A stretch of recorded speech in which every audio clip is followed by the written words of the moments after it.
Good morning, everyone. Welcome to the April 11th, 2023 Board of Zoning Adjustment.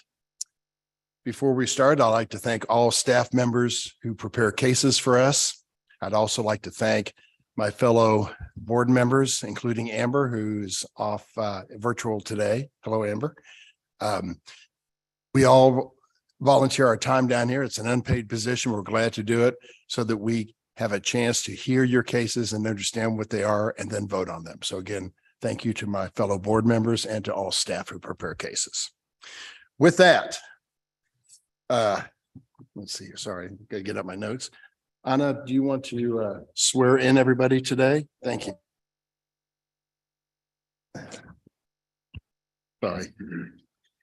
Okay, do you want me to identify the city staff first? Yes, that's what I'd like to do. Okay. Yeah, thanks. So Jared, Stephanie, Justin, and myself and Mr. Duddy will be presenting cases today. Great. Do you solemnly swear? Larissa and Olafu, I do apologize. Okay. Got everybody? Yes, Okay. everyone's on. Do you solemnly swear or affirm to tell the truth and nothing but the truth during this meeting today? We're going to start with the people in person. Jared? I do. On Ananiski, I do. Stephanie? Stephanie Saldari, I do. Jim?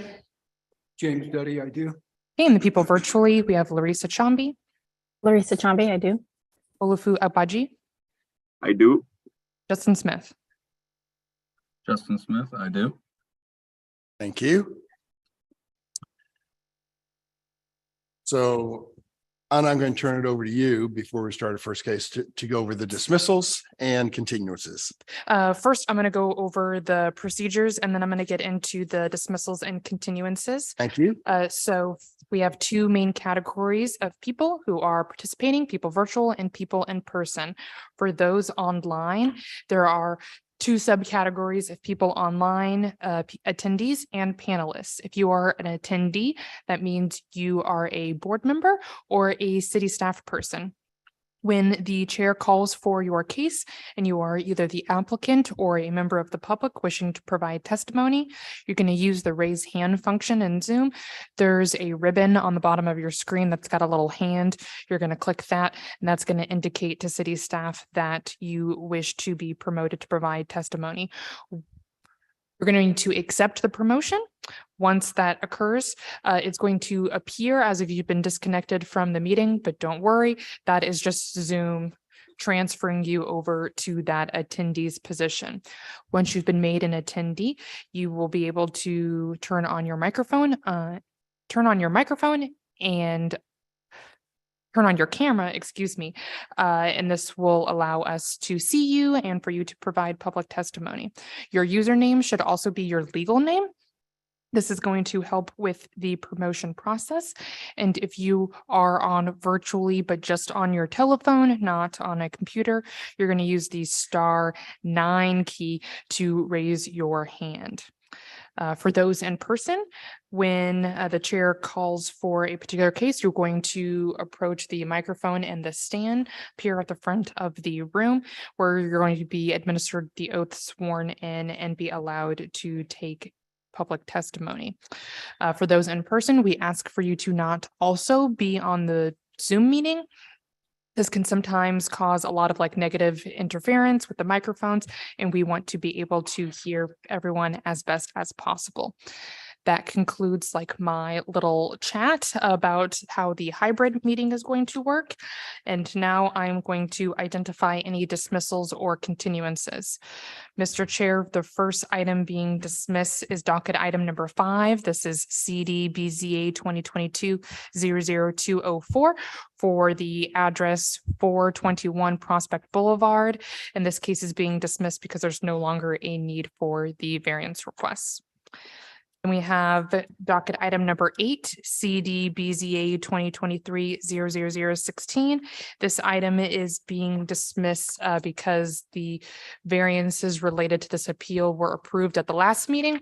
So the applicant no longer wants to move forward with appealing the violations. Then docket item number 13 is being continued to May 9th. CD BZA 2023-00011 for the address 5114 Northeast Barnes.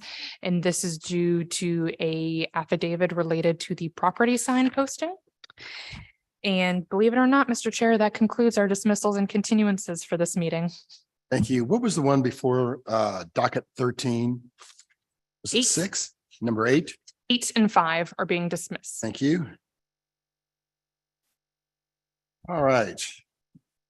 First docket on our items today is from Mr. Rexwinkle. Joe's going to tell us about the new updated. We have to motion to dismiss. I'm or- sorry, you're right. Can I have a motion, board members, to dismiss those items that Anna related to? So moved. Second, thank you, Mr. Gorens. All those, Anna, call the roll. Gorence. Aye. Moran. Aye. Stiller. Aye. Mixdorf. Aye. Ebbets. Aye. So let's go to docket number 1, and Mr. Joe Rexwinkle is going to tell us about the new infill ordinance. Thank you. Just give me a moment, please. Sure.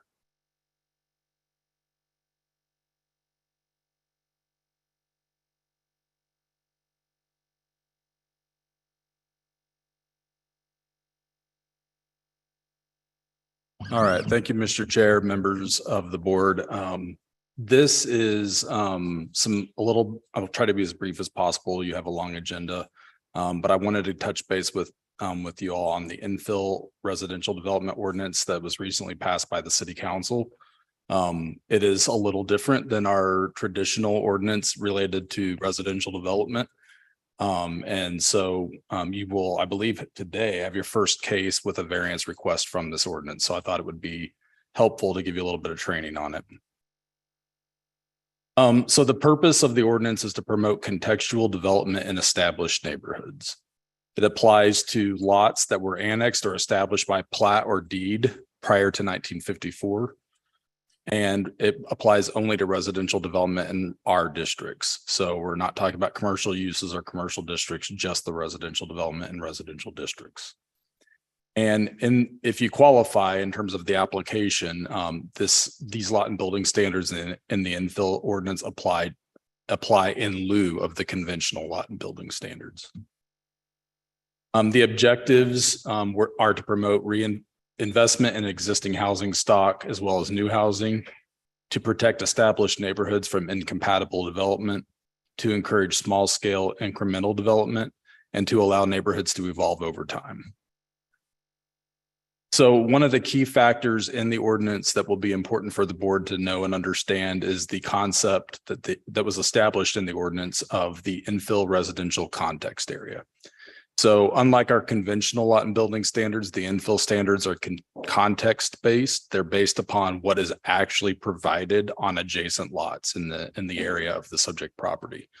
Specifically, the infill residential context area is defined as all lots lying in whole or in part within 200 feet of the subject property and on the same block face. So what you see here in the image on the left is a yellow highlighted lot that is one lot south of the corner lot.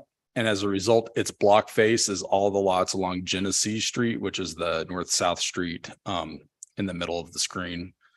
And you can see that the very southernmost lot is actually included because a very small portion of it falls within the 200 foot buffer. In the image on the right is the corner lot, same block. But you can see here that its context area includes the lot that's on Bell Street to the west. And that's because it's a corner lot. So it has two block faces, one along 42nd Street and one along Genesee. So what we're looking at is the lot area and width provided by those other lots, as well as, if they're developed, the building placement and setback features on those lots. So we'll go right into the standards here. The lot dimensional standards, which is lot area and lot width, are conventional lot and building standards set forth a minimum lot width and minimum lot area as well. However, there's no maximum in the conventional. In this case, in infill, there's a minimum and a maximum. So there's a range, which is 75% on the low end to 150% of the average of all the lots in the context area. So the image you're seeing in the left here is a lot who does not fall within that range. There are examples, of course, of non-conforming lots that don't fall within the range. This one's below 75%. And the image on the right is the lot right next door, which does fall within that range. The next thing is building placement. And the first aspect here is front yard setback. This, unlike our conventional setback standards, is also a range. The conventional one is a minimum setback. So anything greater than that would comply with the conventional ordinance. In this case, it's a range between the closest and the furthest setback house in the context area. So you can see here in the image that these homes are set back quite different from one another, A through F. Those boxes are meant to be the footprint of the home. And the subject home in the dashed line lies within that range. So it would be allowed under these proposed standards. The similar regulation applies for corner lots in that since you have two block faces, you're looking at the closest and the furthest on both block faces. So the lines don't show up here, but on the block face to the left, the subject home has to be within that range provided by the homes on the left, as well as the homes below. You'll see in the top right of this image, a hatched area. That is the site triangle, which is a visibility issue. There are some instances in some areas of the city where homes are at 0 setback from the front property line. And once we plotted that out and analyzed that, we realized that would allow a building on a corner lot to be right at the property line, which in cases of narrow rights of way would potentially be a safety issue for pedestrians and drivers. So they cannot be located in that site triangle. You may from time to time see variances to site triangles, which is not something you've ever seen before. But that is a new concept in the infill standards. The other lot and building standards have to do with side yard setbacks. So this really is covering all the bases that conventional zoning, conventional lot and building standards cover. And in this case, in the case of conventional, it's 10% or 8 feet. In the case of infill, it's 10% or 5 feet, 10% of the lot width or 5 feet, whichever is less. The rear yard setback for infill standards is the same as conventional. It's 25% of the lot depth or 30 feet, whichever is less. And one new aspect here is we are also regulating the building width. So the maximum you're allowed, there's no range here, it's just a maximum, is 125% of the width of the widest of the two nearest buildings as measured at the front building line. So if you're looking at a property that's undeveloped, but it's surrounded by houses on either side, we're looking at whichever of those two houses are the widest, and you can, on the subject property, build something that's 125% of that width.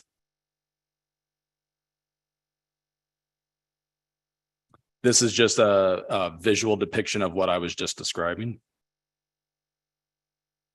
The height is quite different than the conventional standards, which have a maximum only. There is a maximum only in infill, but the way we measure it is different. Instead of in just straight up 25 feet, 35 feet, it's based upon the greater of the two nearest residential buildings. So, and it's as viewed from the street. So it may be taller in the back if the lot slopes down, but all that matters is how it's viewed from the street. If the home appears to be 2 stories to most people, then we would consider that to be a 2-story home, and we take a factor of 12 feet per story, multiply that, and you get 24 feet, and that is what is allowed on the subject lot. There is a permissible 6-foot bonus if the proposed house has a roof pitch that's kind of a typical roof pitch. The reason for that is that if you have a flat roof, it tends to take up more volume in terms of its appearance than a home with a standard pitch. And then this, I believe that we're about done here. A couple new concepts that it sets forth that we don't have in our conventional standards is a maximum building coverage. And the maximum building coverage on a lot is 50%. So this was being developed right around the same time that accessory dwelling units was passed. And so there was some concern amongst the public that there would be overbuilding potentially. And so we limited the maximum building coverage to 50% and a maximum impervious surface area of 75%. Those are both new requirements. And then finally, there are also vehicular use area standards. We already have these in the ordinance that apply citywide, but in the infill context, we thought it was important to provide some specific standards related to the context of the neighborhood. So driveways, if you want a driveway on an infill lot, you're allowed to have it from the street only if you don't have an alley available to you. And if at least 51% of the homes in your context area also have a driveway from the street. So that's kind of a new requirement. You probably will see some variances to that. I could just tell you from stuff we've been reviewing that is something that people are encountering. However, staff can permit a driveway from the street even when it doesn't meet those scenarios if they use a shared driveway. So the purpose of this requirement is to limit the amount of curb cuts on a street when that's not predominant on that block, so that on-street parking can be preserved. And then the last one is front-loaded garages from the same street. Those are only allowed attached front-load garages are only allowed when at least 51% of the homes in the context area also have those. And even when they are permitted, the width of the garage door itself cannot exceed 40% of the ground level facade, which is that's a standard that exists elsewhere in the code for other residential building types, not just infill. In conclusion, the council passed this ordinance in early January, became effective January 15th, and they will revisit it in the fall of 2024 to make sure it's had its intended effect, because it was a pretty substantial policy change. And of course, we will evaluate and make recommendations to the council at that time based upon if you see a lot of variances to one particular aspect of this in that time frame, we may recommend that they change that part of the ordinance at that time. That concludes my presentation. I'm open to any questions you guys might have about this. Joe, I've got a quick one on the height again. So in a neighborhood of 2-story homes, and 2-story to me means you have an entry level and let's say a living level or a bedroom level above that. Somebody wants to come in and build a newer home. Tell me again about that height restriction on the newer home. On the new home, so if that home you were describing, the existing one nearby, if that's the tallest of the two as it appears from the street, it sounds like what you're describing is a 2-story home. So the new home wouldn't be allowed to be 24 feet tall.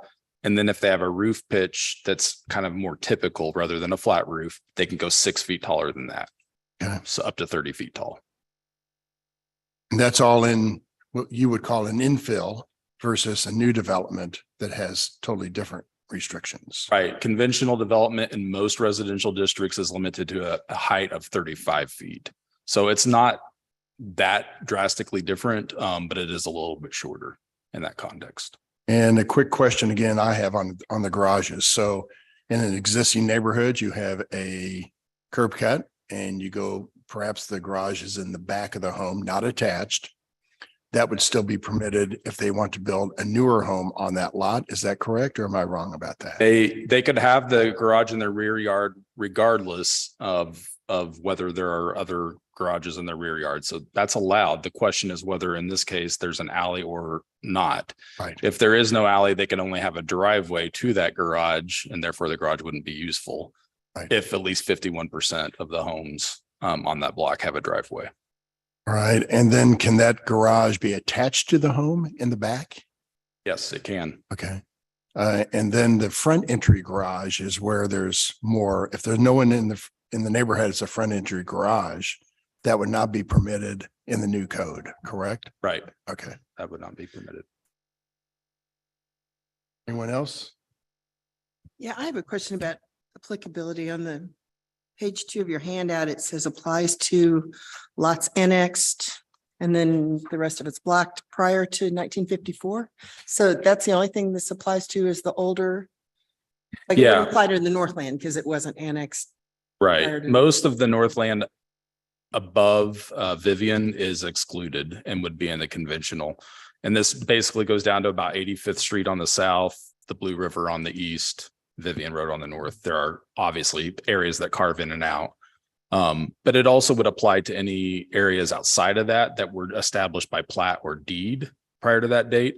And in the vast majority of cases, that's going to be areas that were developed in the county or platted many decades ago. And even if they weren't developed, if they were platted prior to annexation, they would count as infill. And when this is applicable, you have to comply with this. You can't do either or traditional or this. That's correct. Okay.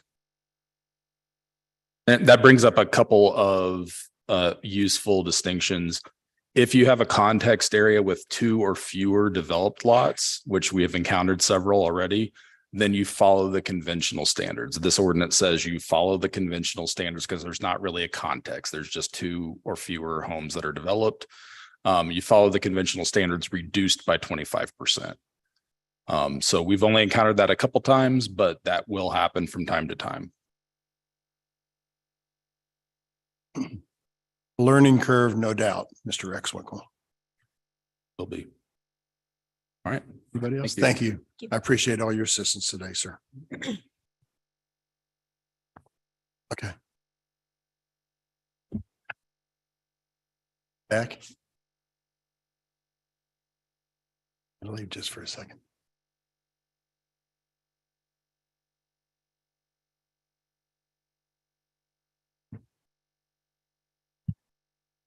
Shut the door.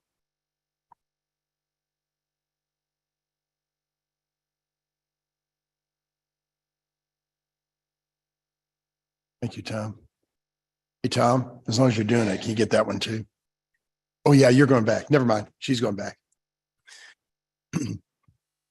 So let's call the first case, docket number 2, BZA case 2022, number 173 with an address of 9501 Manchester Avenue. We have a quorum on the case of Ms. Crosby, who's at remote, Ebbets, myself, Gorens, Moran, and Stiller.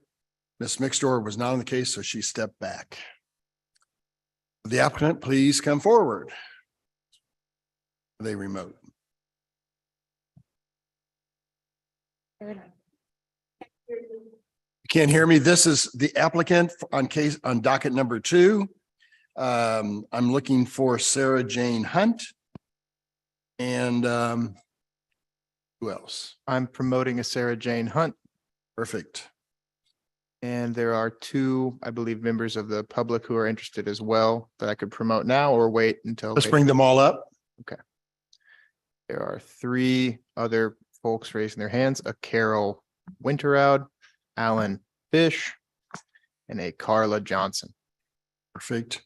In the audience today, do we have people on this case? Please raise your hand. All right. Are all of you going to be giving testimony? Who's going to be giving testimony?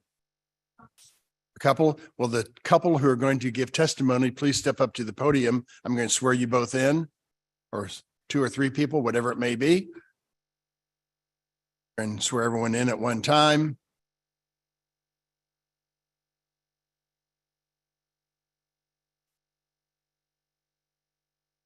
Great.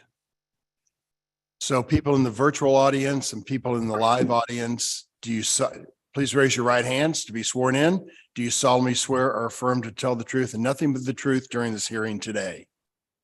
I do. I do. I do. Anna, where's Anna? Who's calling? the roll? So Alan, I do. Carla. Carla online. I'm sorry, I was on mute. I do.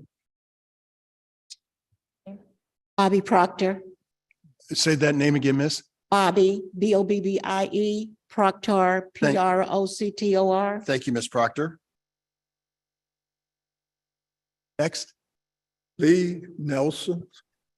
And Miss Proctor, you keep on up here someplace, okay, because you're going to get there. And sir, I missed your name. I'm sorry. Lee Nelson. Thank you, Mr. Nelson. And Angela Claire DeForder. thank you. Thank you very much, Ms. Porter. All right. There, Did you get Sarah Jane Hunt? No, Ms. Hunt? I do. Thank you. I'm sorry, Ms. Hunt. That's Uh, okay. All right. Ms. Hunt, have you had a chance to review the administrative exhibits on your case today?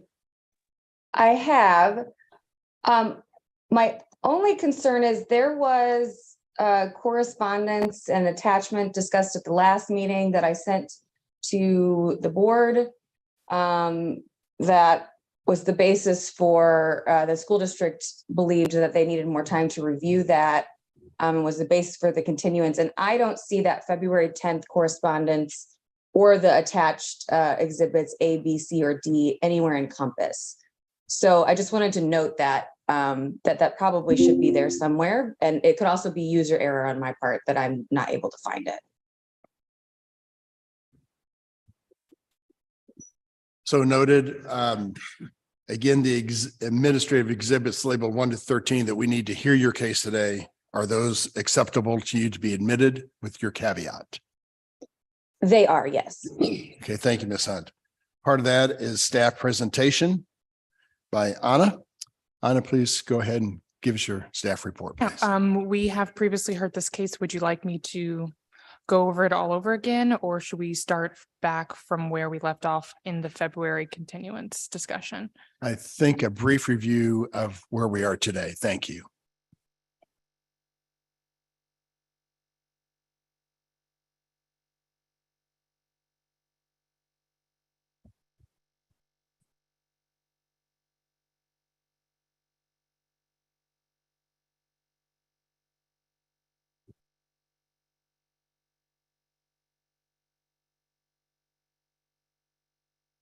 Okay, before us is docket item number 2, case CD BZA 2022-00173. The site in question is 9501 Manchester Avenue.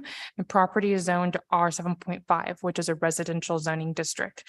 And the applicant is appealing staff's determinations related to issuing a violation related to an illegal use on the subject site.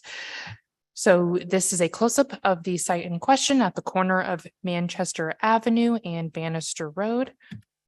The notice of violation was related to the property operating a halfway house on the subject site from correspondence provided by the applicant and inspections that occurred on site. City staff determined, that this is a halfway house per our definition in the zoning and development code.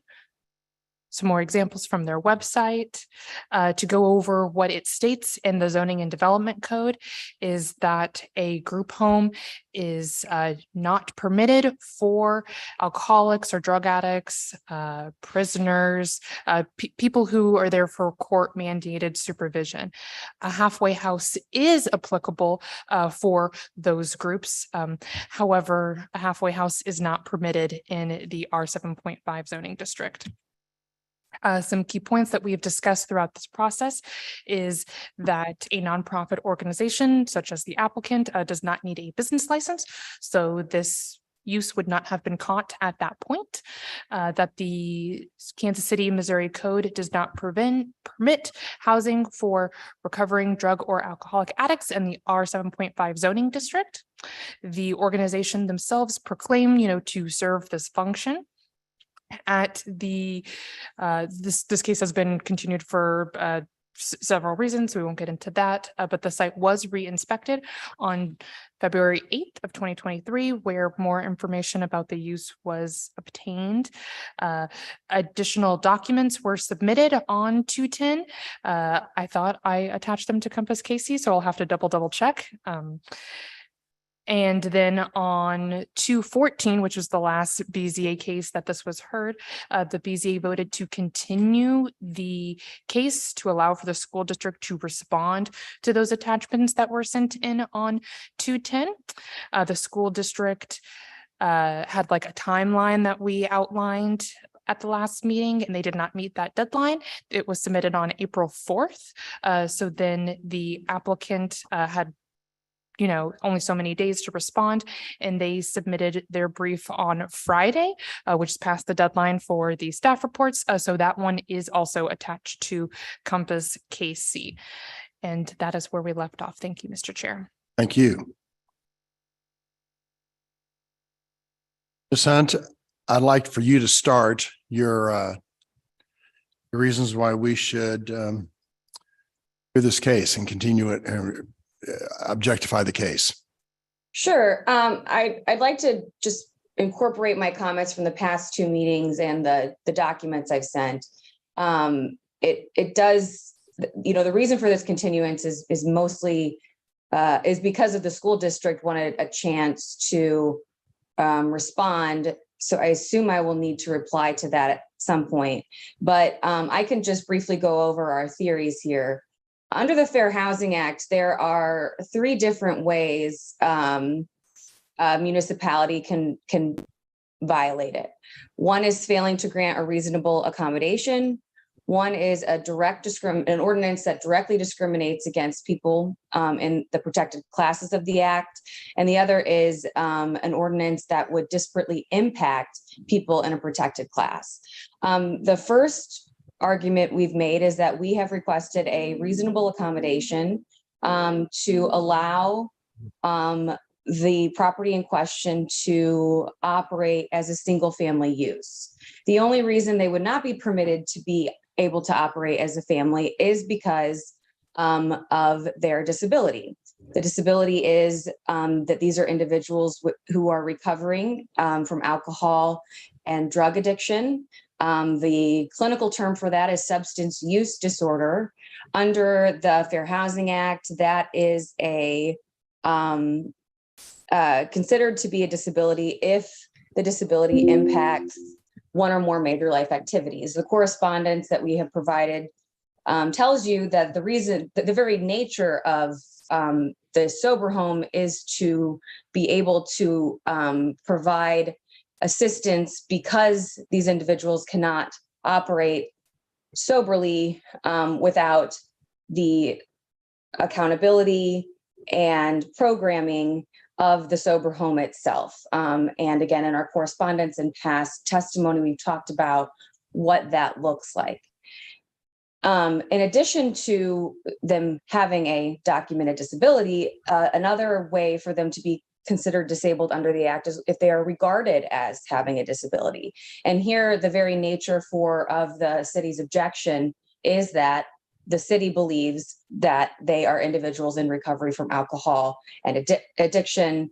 And that is the very diagnosis that excludes them from being able to live in this zone, and also excludes them from being able to be listed as a group home. And that's where we come to the direct discrimination that I've described before. In the Group Home Act, which would normally be accessible to individuals with disabilities needing housing opportunities and support, the city has carved out a specific population of disabled humans. And those are people who are in recovery.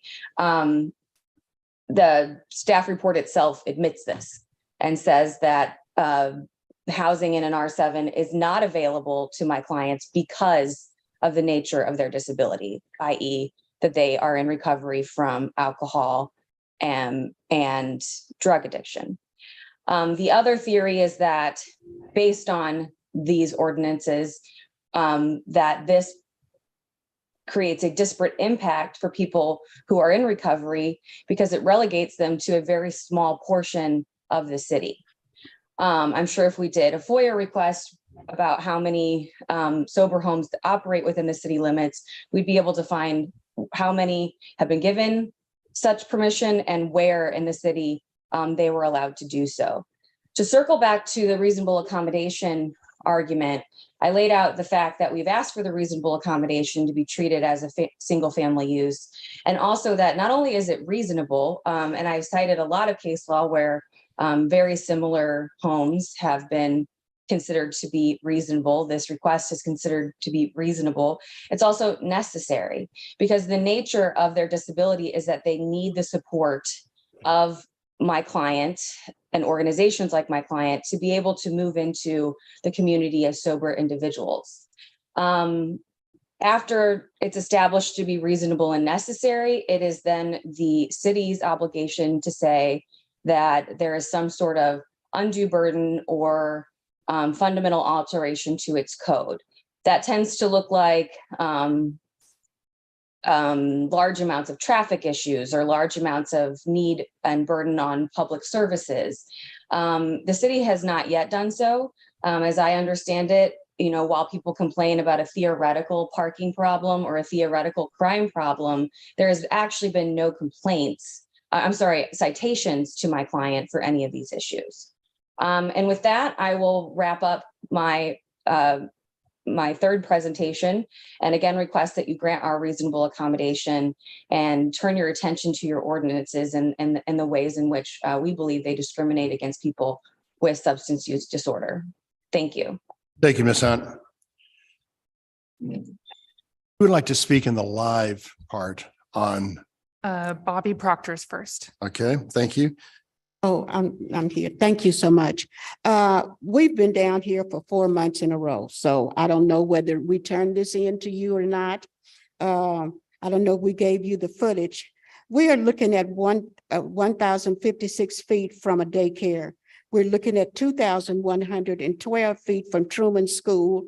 We're looking at 26,053 feet from Bannister Park there and across the street from a church. And so we've also done a Fox 4 taping about 2 weeks ago with the superintendent of Hickman Mills School Board against that. And he stated that when they moved in, no one contacted the school board to talk to the superintendent. He didn't know anything about it until we did that TV spot. Also, it bothers me when someone says that they're disabled. Well, when they picked up drugs or raped a kid or picked up alcohol, they weren't disabled. When they come out, they're able to walk around in the community and everything. What I call disabled is my son that I'm taking care of at home who has MS and can't walk. To me, that's disabled. You can get over some drug or whatever. You can't call them disabled. And I appreciate you all. This is the 4th month we've been here. We've been on TV. We've come down and talked to you. We've gave you everything that we have. And I hope that you all back this community. It is not a rundown community with rundown houses. People has been there from 27 to 30 years, and we deserve better. We need a single family home. And if there was on the books that dwelling over there was a single family home dwelling, why are we here? It's on your books. So I thank you. Thank you, Ms. Proctor. Mr. Nelson, would you please come up and tell us Excuse your me. testimony? No Lord, worries. yes. We're good. First off, I'm probably about 40 yards from that house. And I hear everything.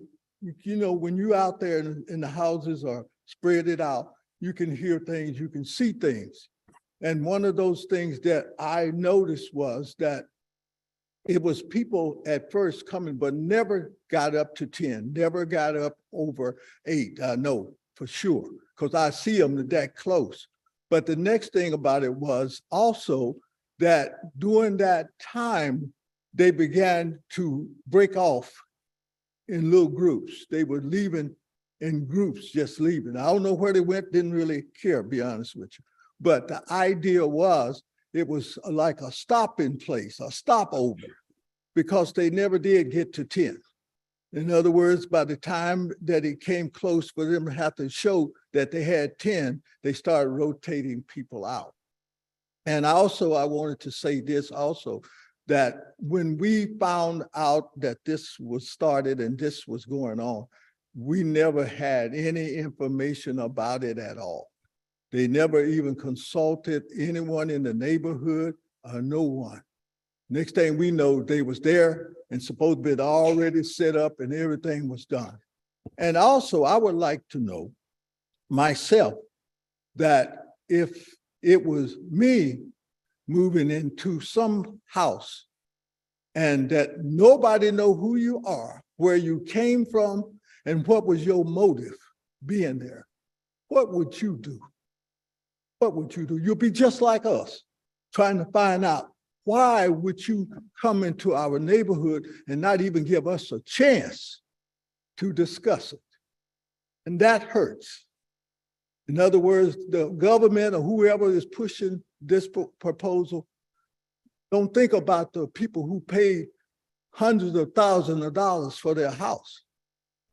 But someone else to come in and be there, and I'm gonna tell you this too, now they're gone. Most of them are gone. They were just there, never got to 10. So I want you to understand that's not giving us our respect as taxpayers. And all they are people who are getting government subsidies and everything else, but they're destroying our neighborhood. So I thank you for listening, and it's not you, it's somebody probably bigger than you all that are making a lot of decisions.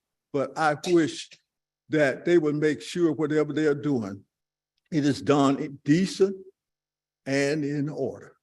Decent and in order. And thank you for letting me. Thank you, have Mr. it. Nelson. I appreciate your testimony. Yes. Angela Foster. Thank you, Ms. Parker. Please come on up. Hello. First off, I just want to mention that the halfway house became apparent because there was an uptick in traffic, because we noticed groups of people hanging out at the park, watching our children, staring at them. Because our children have asked to go to other parks to play now, instead of the one that's right down the street. When you buy a house in an R7, you don't expect to find out that there's a halfway house with 10 plus people flowing in and out of this house who have disabilities, allegedly. And so I'm all about people transitioning back and rehabilitating themselves, but not right next to a park, not right next to an elementary school, not right next to a preschool, and definitely not right immersed within a neighborhood of people who actually care about their community, who go outside and tend to their lawns and take care of it. They don't want to see campers and people parked all up and down the street, people coming in and out. The kids don't even want to ride their bikes down the street anymore. The last 2 or 3 weeks, yeah, it's cleaned up around there. I haven't hardly seen any cars, but that's of course because we have a court case. You know, I mean, why would you buy a house knowing that this is the type of operation that you want to have and not even talk to a neighbor? Not a single one. Why would you not have built a relationship with the community that you claim that these people want to immerse themselves back into? Why would you not have went over to the church, St. Luke's across the street, who actually has merged with another community church, and they offer counseling sessions and grief sessions? We haven't seen any of the people from the house over there. You know, I mean, what we have in our neighborhood right now, we're competing with liquor stores on each corner. We're competing with blighted buildings that we're trying to convert into Brighton buildings. And then you want to throw a halfway house right in the mix? No, thank you. Thank you, Ms. Parker. Carla Johnson, online. Carla, you're online. Will you please tell us about this case today and your feelings? Thank you for allowing me to participate. You all have my position statement that was submitted. You know, I stand behind the arguments in that position statement that was submitted to this committee. It seems that part of Ms. Hunt's argument is to try and personally attack me. While I find this incredibly offensive, and it's inconsistent with what I understand the practice of law to be, it's clearly part of her strategy, and I absolutely request that you ignore it. Ms. Hunt did not address the question that the city asked each of us to address, which is the definition of household contained in section 88-810-700 of the city's zoning and development code.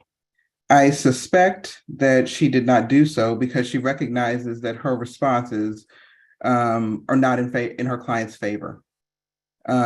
She recognizes that her clients do not meet the definition of a household because the house leaders, as she defines them, are recovering drug addicts and alcoholics, just like the residents are.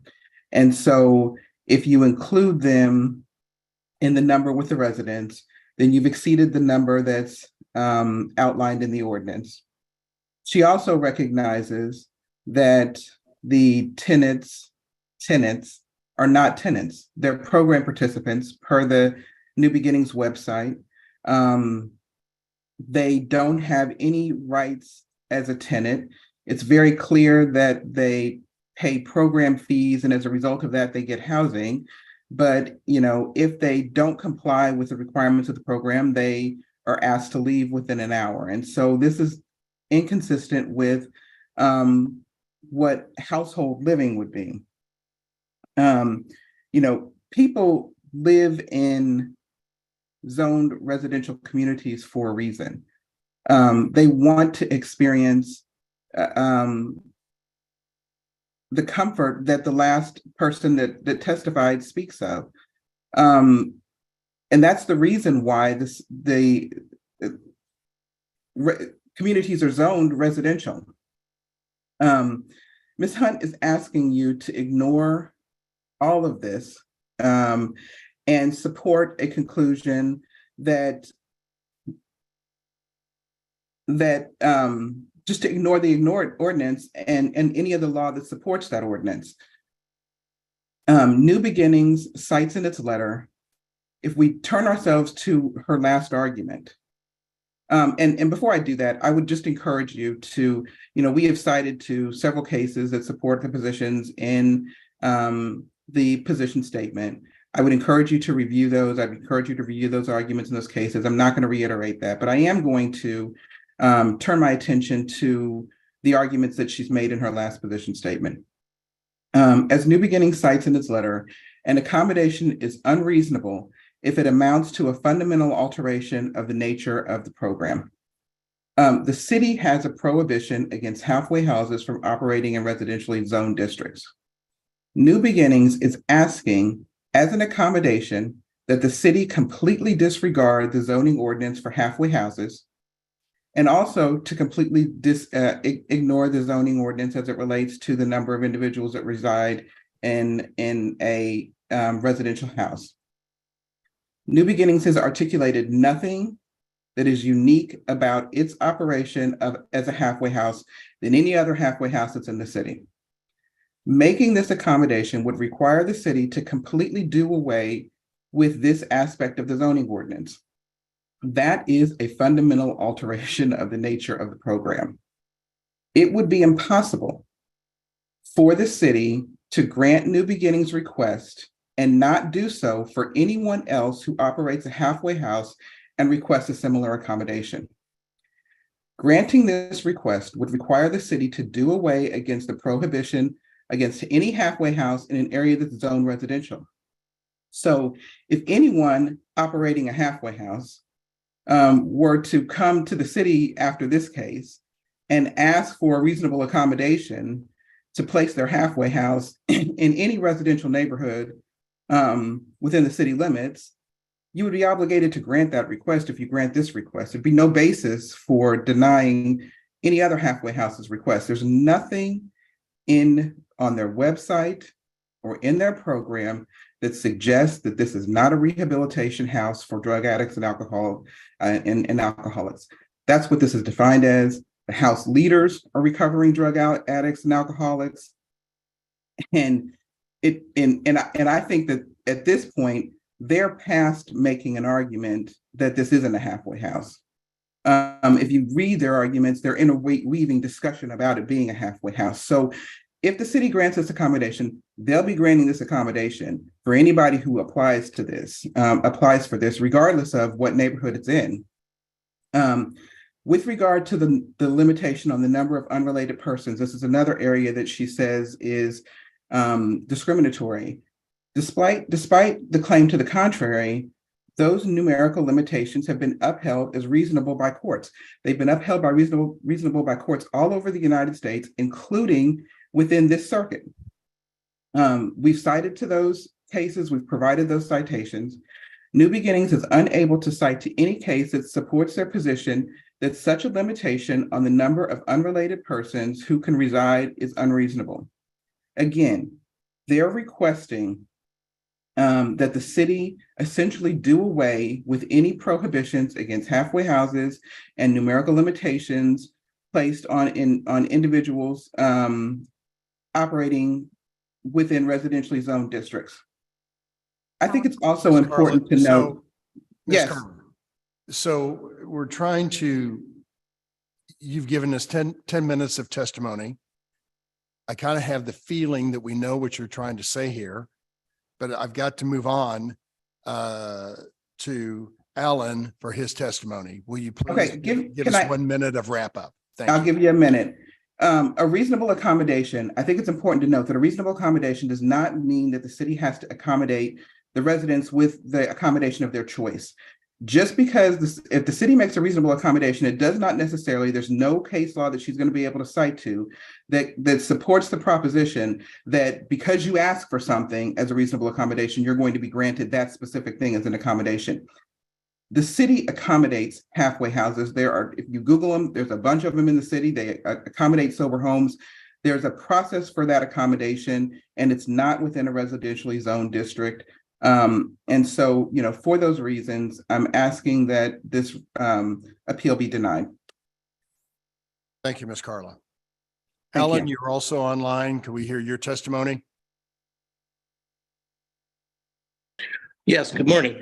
I just wanted to, first of all, address some of the concerns of the community and the neighborhood. What the perception of what we are doing is completely different than what the reality is. We do not allow sex offenders. Our client participants are simply trying to live sober, live a life free of drug and alcohol use.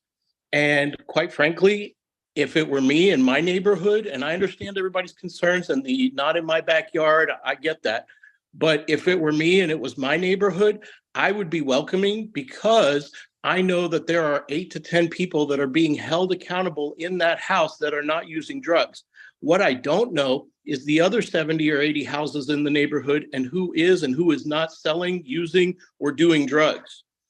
The ones in our neighborhood or our house are the ones that are going out on Sunday evenings and cleaning up the streets. That is a requirement. They are required to go out and clean up the neighborhood and be good neighbors. We do not allow for overflow parking. We are not a nuisance. And if you do talk to some of our clients, you will find out that they are normal people. They are somebody's children, and they are trying to just get their life straight. Thank you, That's Alan. all I have. No one else has raised their hand online and no one else appears in the city council chambers. That's great. Thank you. Ladies and gentlemen in the audience, can we have some quiet, please? Thank you. I'd like to give Ms. Hunt a minute to rebuttal, maybe 90 seconds, and then we'll open up to questions from the board members to various participants this morning. Ms. Hunt? Yes, so I understand, the arguments that the school district has proffered and that the audience has proffered. I do a lot of these cases. My rebuttal is not meant to disparage anyone, but it is a general misunderstanding of the law. Citing rational basis in response to a reasonable accommodation request is just not, it's not correct. It's not the right law. So in a reasonable accommodation request, the elements are whether our request is reasonable, whether it's necessary, and whether the city has come forward with evidence that it would cause an undue burden or a fundamental alteration to the programming. The issue here is that we also have this issue of, yes, I am saying your zoning law on its face is discriminatory. And so asking me to cram my house into a discriminatory ordinance is not possible, because the very fact that you exclude people with substance use disorder from a group home is discriminatory. And so the analysis then falls on the fair housing law, not local zoning law. And I know no city likes to hear that, but I didn't make it up. It's the supremacy clause. The federal law trumps the state law in this case. And I have provided many, many cases that show that even changing a local ordinance is reasonable as an accommodation. Whether you want to do that today or not is completely up to you. But all I can do is tell you what the law is. And with that, I will wait for your decision. Thank you, Ms. Hunt. Board members, do you have any questions of any of the staff people? Staff and or participants? I was just looking for a name. I think it's Miss Johnson, Carla Yeah, Carla. Yes. Johnson. I had a question for you. Ms. Carla, can you re-promote her, Anna? I'm up. I can hear, I heard that she asked a question. I don't know if you can hear my response. There you are. Okay. My question is, I read your brief and heard what you presented today, and it sounded to me like you were saying that in the definition of household that allows 8 handicapped people and 2 caregivers, that they were violating that, or they weren't in compliance with that because they had 9. Is that your argument? So if they had 8, they would be in compliance? I don't think that they could count their individuals that they're calling group leaders as guardians and house parents. There's nothing that would suggest that those group leaders are filling that role. But I think it's also. So if they just had 8 handicapped people without any group leaders, without any caretakers, are you in agreement that would comply with the code? I still think you've got to address the fact that, what we're talking about is a halfway house, which is specifically excluded in the code. And there's reasons why that's specifically excluded in the code. And there are halfway houses that operate all over the city that comply with the code. Your distinction, you think it's a halfway house, not a group home? I think it's a halfway house. I think that every ounce of evidence points to it being a halfway house. It's a house that's designed to rehabilitate drug and alcohol users. That's what their website claims. I mean, and their website cites specific rules about that. They administer medication to assist people with coming off of drugs and alcohol. They require counseling. The individuals don't have any tenancy rights whatsoever. They're paying program participant fees to participate in a program designed to rehabilitate individuals with drug and alcohol abuse. And that by definition is a halfway house. That is by you all's definition, a halfway house, a house that rehabilitates drug and alcohol users. That's exactly what this is. Okay. And by making that accommodation, you would be making that accommodation for anyone who makes a request for that accommodation. I just don't see how the city would be able to not do that. So now Thank you, Ms. Carla. Thank you. Operating everywhere. It's Miss Johnson, Miss Carla Yes. Johnson. Let's just make sure we're clear on what her name is. Let's make sure the record is correct. It's Miss Carla Johnson, and she's attorney. Thank you very much. Mhm. Mr. Chairman, Yes. I have a remark and a question. These houses were all built single-family dwellings. And these people purchased them for that reason. And also I have Ms. Johnson, how many halfway houses do you operate or own or manage? Oh, I don't operate or own and manage any. I represent the Hickman Mill School District. That's a question for Ms. Hunt, I believe. And that is a question. Well, first, we don't operate halfway houses. Halfway houses are different than sober homes. That is one distinction. So I can't answer how many halfway houses are in the city. Mr. Fish does not operate halfway houses. He operates sober homes. That is different. There are no treatment provided. There's no medication provided. People might take medication who live there like anyone else. But that is the extent of it.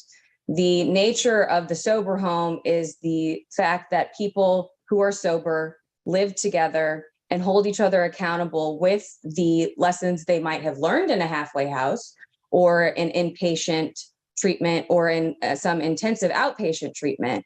And that is the next step before they go home to apply their sober living standards to their normal home life. And it is shown statistically that they have a much a much greater chance of staying sober in the future if they're able to do that. Thank you, Ms. Hunt. If I may, I think that it's important to pay attention to what's on this website. I mean, it clearly says that it is a medically assisted treatment friendly facility, which means that they assist in providing help and counseling and guidance to individuals. And they also can help by the administration of medication. No, they don't prescribe medication, but if a person stays in that facility, they're going to check their medication into the house leader who are also recovering drug and alcoholics. I have to say that one, that's not true. And two, even if it is, it doesn't actually change my legal argument. What your ordinance does and what Ms. Johnson is asking you to do is to hold different standards for different populations of people with disabilities. I'm telling you that's illegal. You can listen or you could not listen, but that is illegal. You cannot treat people with developmental disabilities better than people who have substance use disorder. And that's what you're doing in your group home ordinance. Thank you. I have a question for Ms. Hunt or Alan. I didn't catch Alan's. Is that Mr. Allen? It's Alan Fish. Alan Fish. The question that's been raised about the folks that are leaders of the group home, what qualifications do you all use to determine who is a leader? Do they have to have some kind of training, or who are the leaders of the home? Alan is still connected. Leaders of the home are people that have had more experience in their recovery, that are showing that they are able to be accountable and they are able to hold other people accountable. They are people that show leadership skills, and also it's a part of their recovery to be giving back to others in their community and in their home.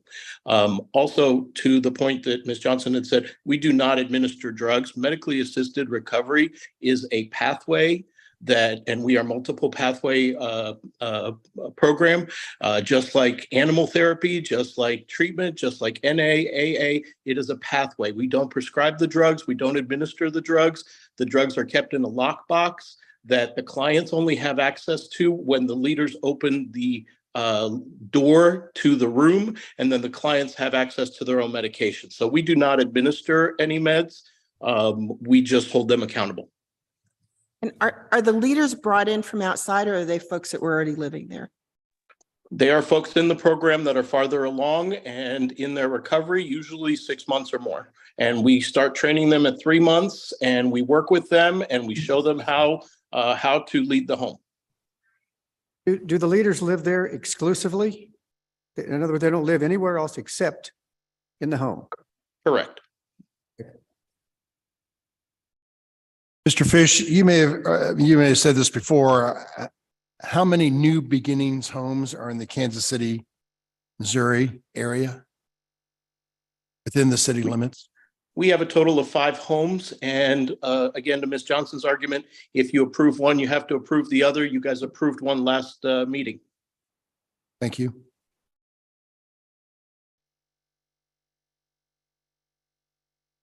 Any other questions? Ms. Crosby? Amber? Yes. Do you have any other questions for anyone? No. Okay. Mr. Stiller? That I would move that the board go into closed session for legal advice per ordinance. Here we go. Section 610.021, parenthesis 1. I have a motion. Do I have a second? Second. Thank you, Mr. Gorns. Please call the roll, Anna. Lawrence. Yes. Moran. Yes. Stiller. Yes. Crosby. Yes. Ebbets. Aye. We'll go back for legal opinion. We'll be back in about a few minutes. Thank you very much.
Okay.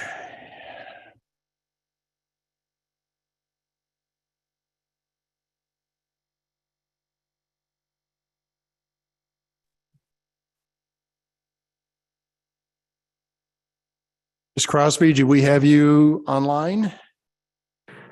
Yes, I'm here. Okay, thank you. We had to take a staff break, so thank you for your patience. Of course.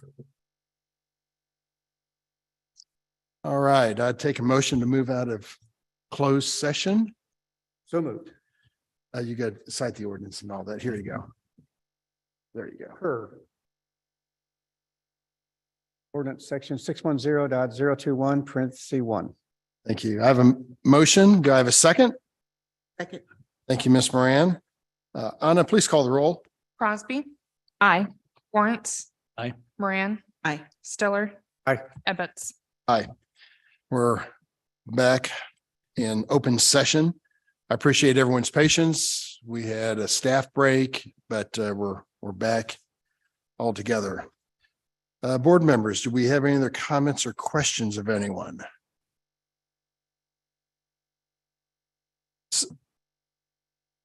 For the applicant and the other interested parties, a lot of this has to do with the city's definition of a household.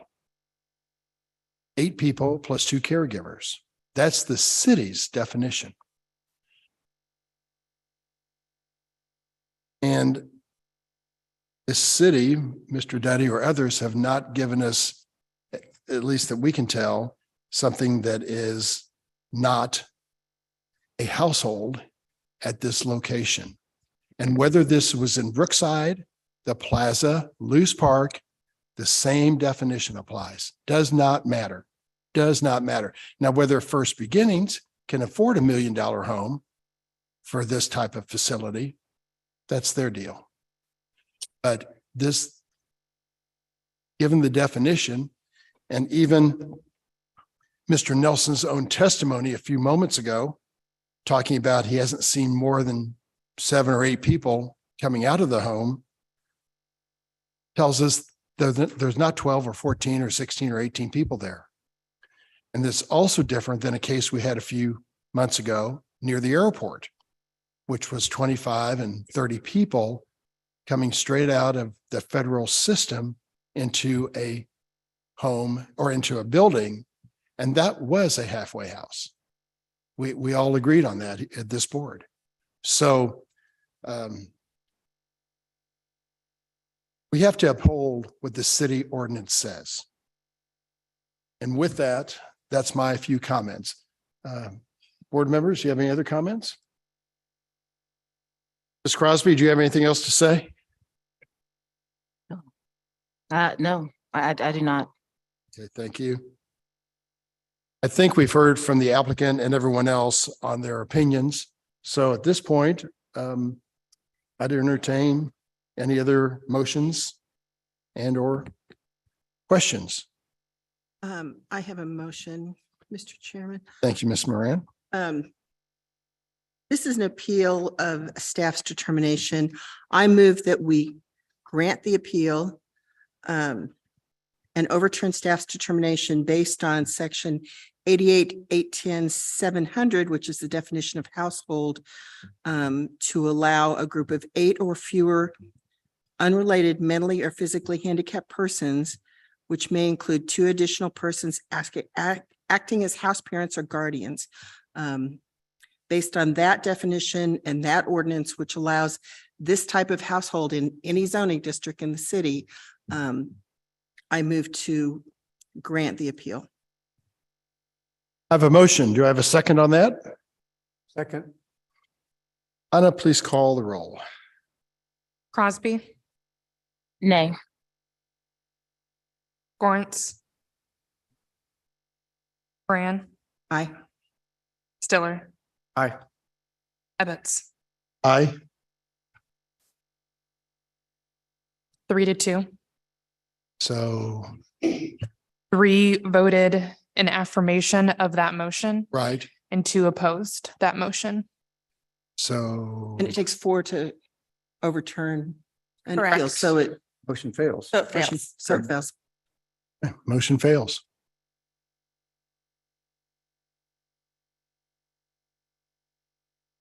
Next case.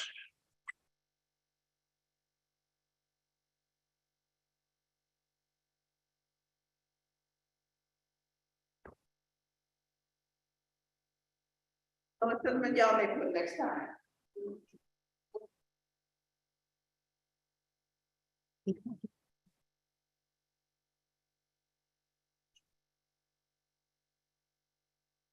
You shouldn't be so mad. I know it. All right, let's go with docket number 3, case number BZA 2022, case number 114 with an address of 3901 North Wayne Avenue. Will the applicant? Hello, please come forward. We've got a new system here, so excuse us while we kind of get your case up in front of us. Wait, where's Anna? Oh, there she is. Anna, do you want to promote anyone from virtual? There are 2 people online raising their hand. There's a Carol Winterroad. This person's hand's been raised for a long time, so I don't know if they are intending to. Oh, okay. Then there's Vinay Sikka, Longview Plaza owner. I'll promote them as well.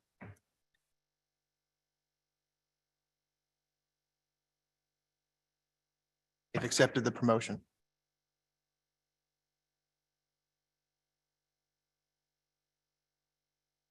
And second here, attachments. Oh, yeah, sorry. Sorry. The chair's been empty so long, we just kind of gave up. It's okay. 2022, 173.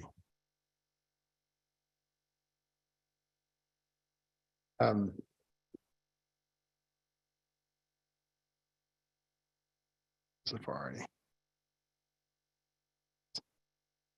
Right, it's coming.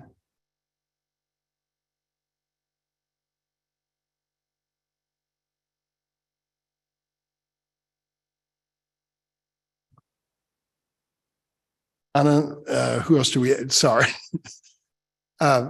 Sir, your name, I recognize you from. Yes, Mr. Chairman, my name is John Rowe. I'm an attorney with the Rowe Law Firm. Thank you. Address is 4444 North Bellevue, and I'm here on behalf of the applicant Thistle Hill Development, who's also represented here as well today. See By online or Mr. see Randy with us? Robb, yes. There are a list of administrative exhibits. Wait, I've got to swear everyone in. Yeah, I was Sorry. going to say, we have not Yeah. been sworn yet. Okay. Do you solemnly, everyone, please raise your right hand who's interested in this case. Do you solemnly, are you coming? Come on up. We'll get your names in We have just a a total second. of four speakers besides All right, if myself. they're going to speak or not, so. Please raise your right hands, gentlemen. And anyone in the audience, do you solemnly swear or affirm to tell the truth and nothing but the truth during this hearing today? And state your name for the court reporter. John Rowe, I do. Thank you. Go ahead, gentlemen. Jeff Roderick, I do. Okay. Randall Robb. Tom Knutson, I do. Don Hickok. Thank you. And then online, we have Vanya. Anya? You turn on your microphone and say, I do or I don't. Vanya, do you wish to speak about docket item number 3, case CD BZA 2022-00114? I'm gonna take that as a no. Okay. And then there's also a Brad.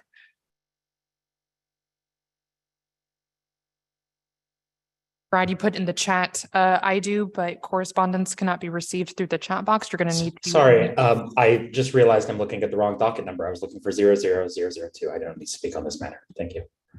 Okay, thank you. Say no. Just a second, Mr. Rowe.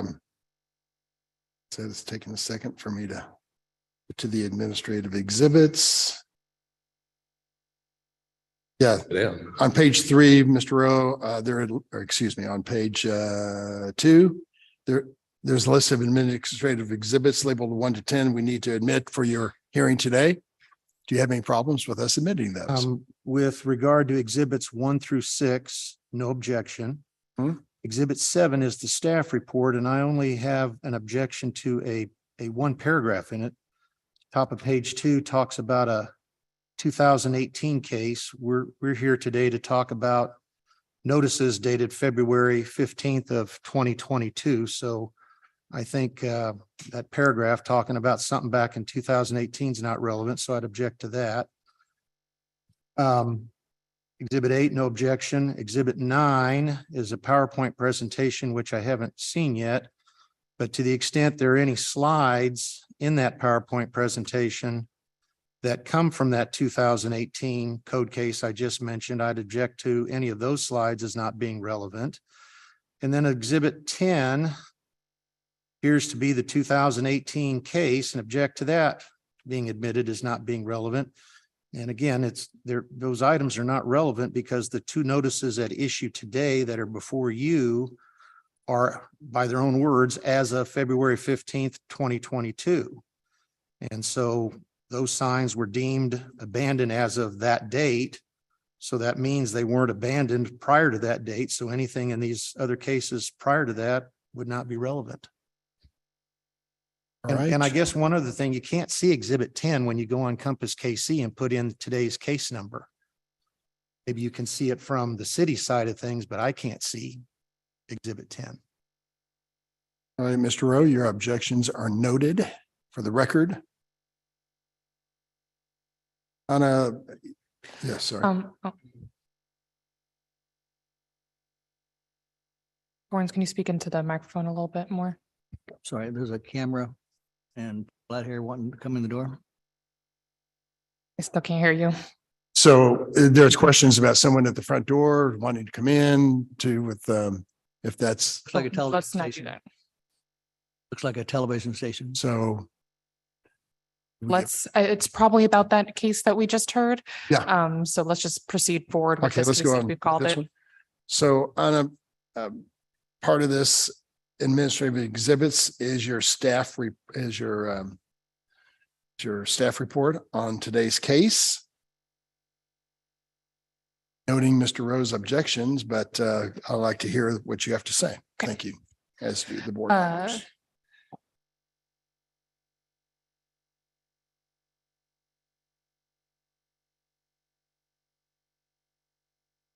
Okay, I'm going to start from the very beginning because we've received quite a few continuances on this matter. So to refresh everyone's memory about what the case is, I'm just going to start from the very, very beginning.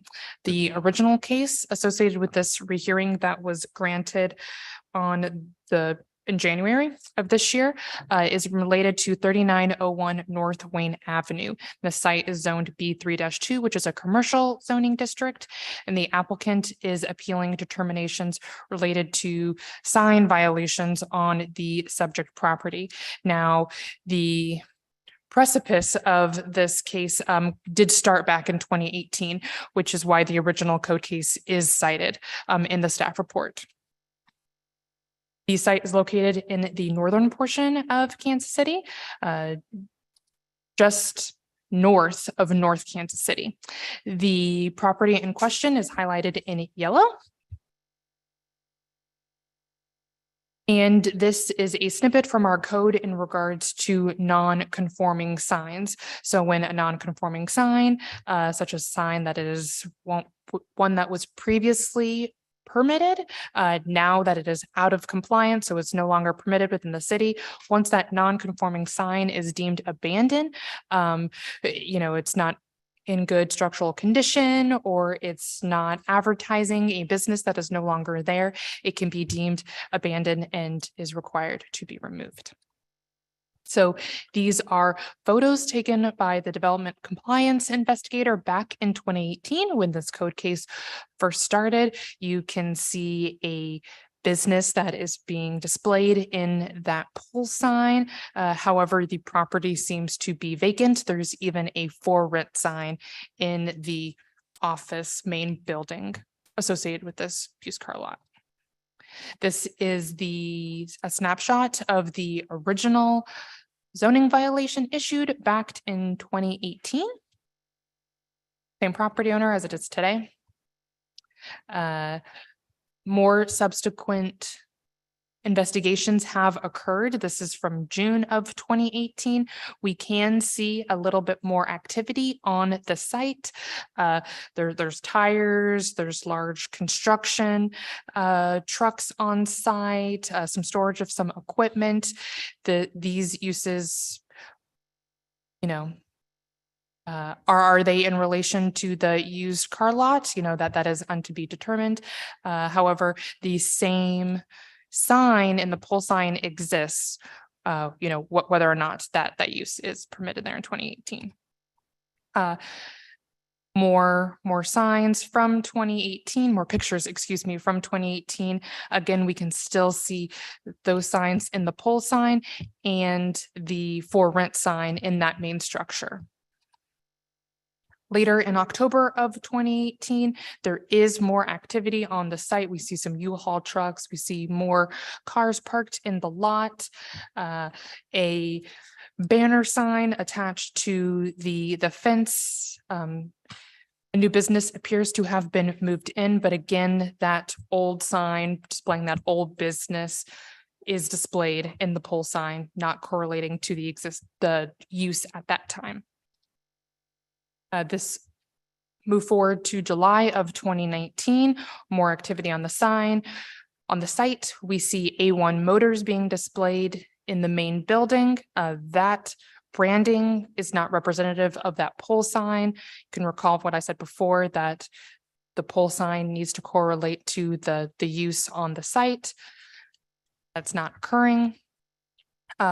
We have other violations that have been issued related to the same topic over and over again, but then there was a violation talking about the termination of the legal non-conforming status of the sign that was sent in 2019, and that they've been deemed abandoned, and that they have 30 days to remove. More time was, allowed for the property owner to make those rectifications, but then there was a additional investigation in February of 2022. You can see the site has gone back to just, displaying vacancy, but that extreme cars and trucks sign still up, still displaying the business that is no longer there. More photos. Then in February of 2022, you can see Optimal Auto displayed inside the window of the structure, a little bit more activity on the site, but we can see that the pole sign still displays the same thing in May as well. More signage on the building, pole sign stays the same. More photos. So some key points about what I have just discussed. In 2018 is when the first notice was sent to the property owner. 2019, more notices, more investigations, as you saw. Same thing occurred in 2022, where the last order to remove notice was sent in February 15th of 2022, excuse me. It appears that when that final order to remove notice was sent, that is when signs went up on the property. The property owner did provide photos of those new signs that have been issued. Since that order to remove went out, those photos were attached to the original staff report associated with this case. And the case was continued back in January to allow for information in regards to the business licenses to be produced. And I've corresponded with our liaison from the business license team. The first notice of violation was sent in 2018.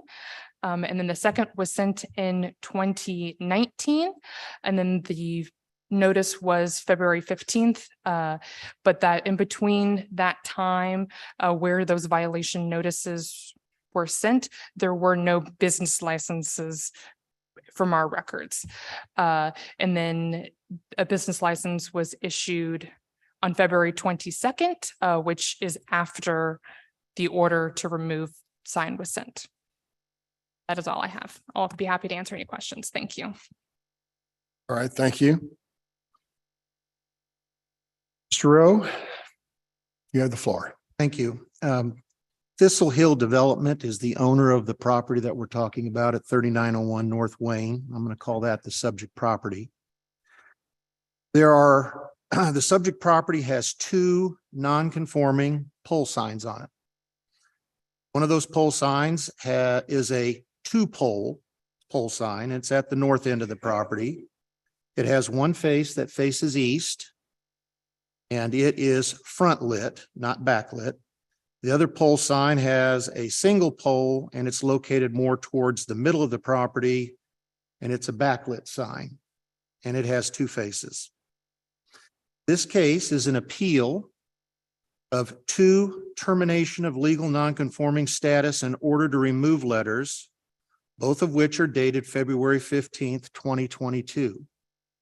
Anything about this notice, alleged notice in 2018 is not before you. Any alleged notice in 2019 is not before you. Just the notices that were issued on February 15th, 2022. That's it. That's all that's on the table. So previous inspections, previous letters, et cetera, are not relevant. What is relevant is what was going on relative to these two pole signs in and around February 15th, 2022, and our presentation will address that. One of the termination and order to remove letters is for the two pole sign at the north end of the property, and the other termination is an order to remove letters for the one pole sign. That's why we have two letters here. I want to take a minute to look more closely at those two letters dated February 15th, 2022, because the language in those letters is important. Both letters are dated February 15th, 2022, and February 15th, 2022 is the critical date and the date to focus on. The first sentence of each letter says, quote, "You are hereby notified that as of February 15th, 2022, pursuant to section 88-445-15-C-6 of the Kansas City Code of Ordinances, the legal nonconforming status is terminated for the abandoned," and insert either a one pole or two pole sign at this location. So the sentence is the same and they just change so you know which sign they're talking about. So we have a couple of important pieces of information to focus on that come from that one sentence. One, the reference to, quote, "as of February 15th, 2022, tells us that the legal nonconforming status of the two signs had not been terminated before February 15th, 2022. In fact, it tells us that up until including midnight of February 14th of 2022, the two signs had legal nonconforming status. That's what this letter indicates. And that date also tells us that the two signs had not been abandoned prior to that date. Again, the letter says as of February 15th, 2022, these abandoned signs need to be removed.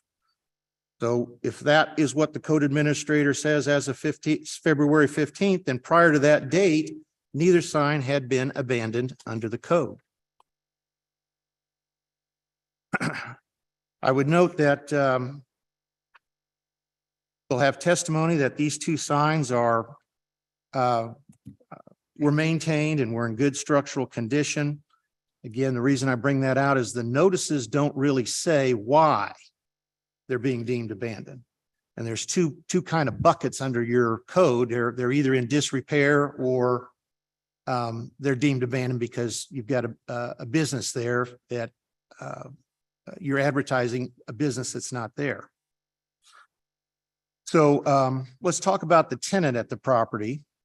The tenant that had a lease for the property prior to the city sending this termination letter is CarHop. And I have a representative CarHop here today, and I have a copy of the lease to turn in as exhibit. CarHop's the tenant at the property. CarHop was the tenant that was at the property at the time that the February 15th termination letter was issued. CarHop signed a lease with Thistle Hill Development, the owner of the subject property, on January 3rd, 2022. So the lease with CarHop predates the termination notices. Later in January, Car Hop put in a purchase order for the sign, for its sign faces that it wanted to go on these pole signs. And so that was also done prior to the February 15th termination letter. And I have the representative of the sign company who fabricated and installed the signs here with me today to verify these dates. The Car Hop sign faces were installed on April 10th or 11th, 2022. So the bottom line is the sign faces on the two pole signs were being replaced in the January 20th to the April 22 time period when the code administrator issued the two termination letters. So the relevant chronology here today is January 3rd, 2022 is lease signing with new tenant. Later in January, new tenant contacts sign company and orders new signs. February 15th, 2022 is the issuance of these notice letters from the city, and April 10th or 11th is when the new sign faces were installed. So basically what you have is sign face replacement occurring during the point in time when the notice letters were being issued, and sign face replacement does not equal abandonment under your ordinances. That's what happened here. Just a couple other little facts and figures. The tenant spent $3,640 on these sign face replacements and basically stands to lose that money. And Thistle Hill may lose a tenant just because the code administrator saw the two pole signs in between the time the tenant signed the lease and the time that the sign company put the new signs up. At this point, I'd like to ask Mr. Randy Robb, who is the principal of Thistle Hill Development, the owner of the subject property, to come to the microphone and give his testimony. Okay. Mr. Robb? Thank you, Mr. Chairman. My name is Randall Robb. I'm the president of Thistle Hill Development Corporation. Thistle Hill purchased the property in 2006.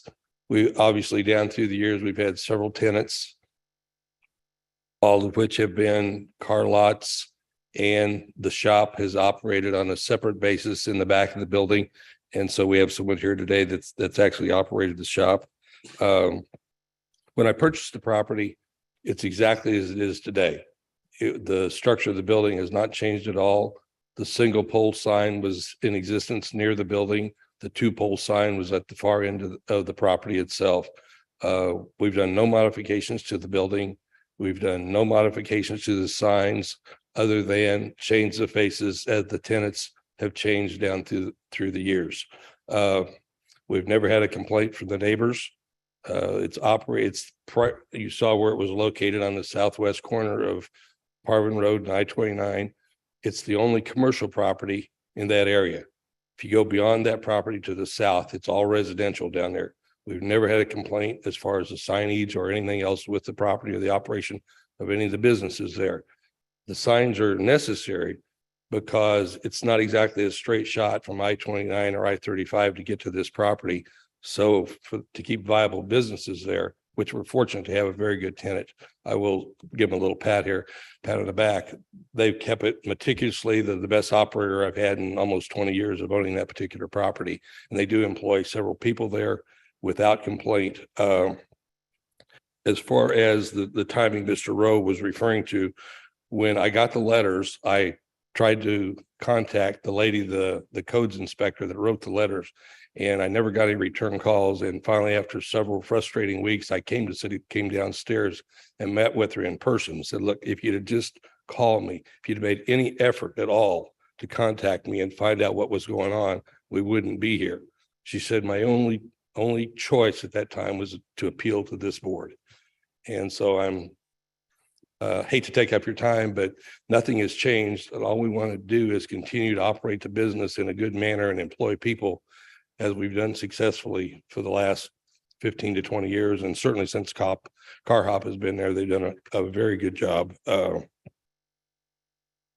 as Mr. Rowe described, we had a lease and they were actually renovating the interior of the building, having the signs redone at the time the city inspector came out and actually did her inspection and subsequently wrote the letters, the non-conforming letters.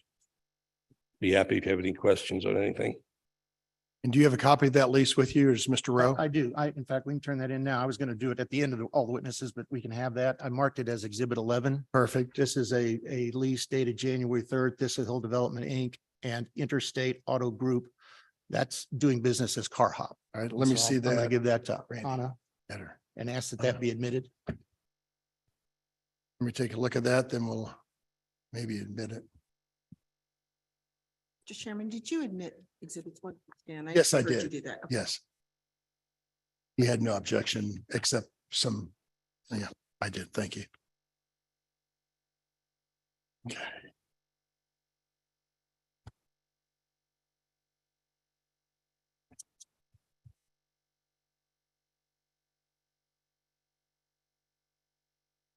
All right. Exhibit 11 is admitted. Keep moving along, Mr. Yes. Chairman here, because I know we're a little behind, but ask that John Hickok come forward. During Mr. Rob's testimony, he mentioned the shop.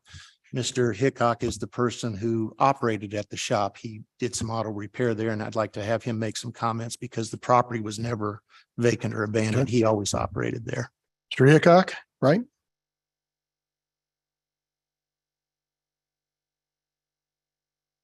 Hi, John Hickok.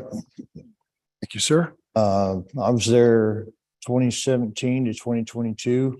The signs were never in disarray that I've seen the time I was there. Not really sure what what was wrong with them. Actually, I didn't see anything wrong with them. I wasn't there a whole long time, but 2017 to 2022 anyway. Guess that's pretty much it. All right. And Mr. Hickok, is it your testimony? You're the owner or primary owner of Car Hop? Is that what it's called? No, Mr. Chairman, this gentleman from 2017 to 2022 operated John's Garage, which was an auto repair facility in one of the I buildings. just took care of the place, basically. He also took care of the property while he was there, All right. caretaker. So he's in a position to say that these signs were not in disrepair. So we just wanted to make that part of the record. And I do have my next witness is the Car Hop representative. Okay. And Mr. Hickok, did you have signs up that said John's Garage? On the side of the building, yes. Okay. What about on the pole signs? Not the pole signs. What did the pole sign say? They had the existing business before me on it. Okay. Which There was? was one picture that we showed there. You did have on the north sign, On John's Garage. It was. Yes.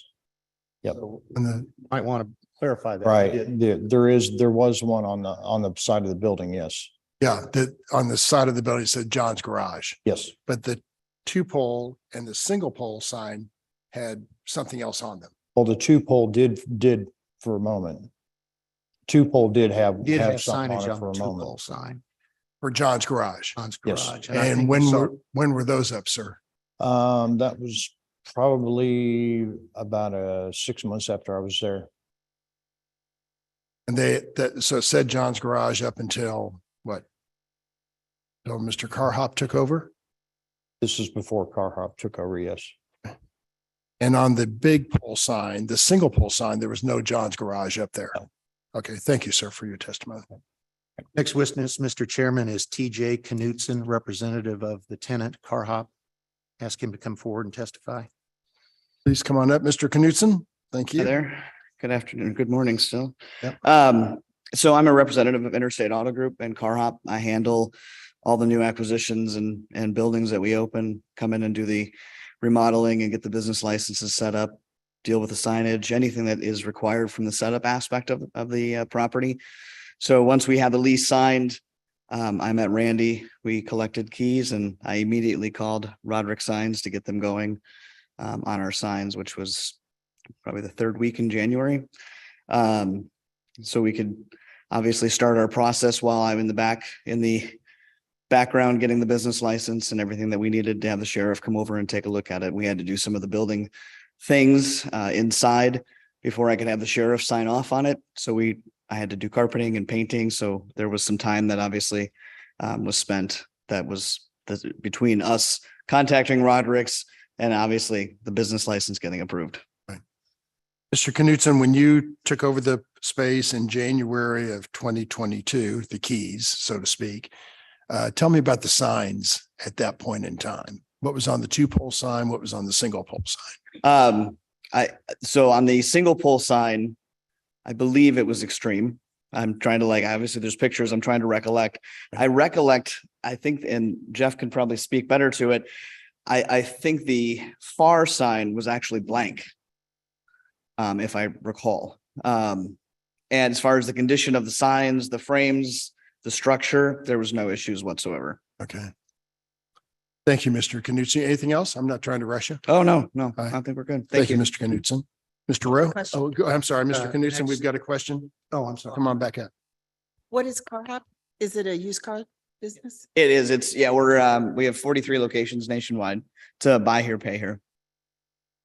Buy here, pay here. Buy here, it's a used car dealership. I just couldn't tell from the lease at all. It didn't describe. Oh, the okay. nature of the Yeah, no. business. No worries. All right, thank you. Thank you. Next witness is Jeff Roderick with Roderick Sign Company. Ask him to come forward and testify. He hasn't been sworn in, Mr. Chair. I thought that we did all 4 of them. There are 4 people? There were 4. Yeah, there's 4. Yeah, thank you. My bad. And Jeff, I didn't hear your last name, sir. My last name is Roderick. Roderick. Thank you, Mr. Roderick. Go ahead. Well, I'm with Roderick Signs out of St. Joseph. Been in business 92 years. I'm 3rd generation, but anyway. No, I was called by Car Hop to look at their signs on their property, and we did meet up January 26th to kind of go over everything, what all need to be done. There's a 2-pole structure and a single pole structure, both in good shape, just needed really just a name change. So that's why I was there. So anyway, we did do the name change. We checked the wiring, got everything was lit, got it lit, whatever. And from memory, I do remember we did paint the structure. It was just to keep it looking good. So in my opinion, everything was in good condition as far as structure wise.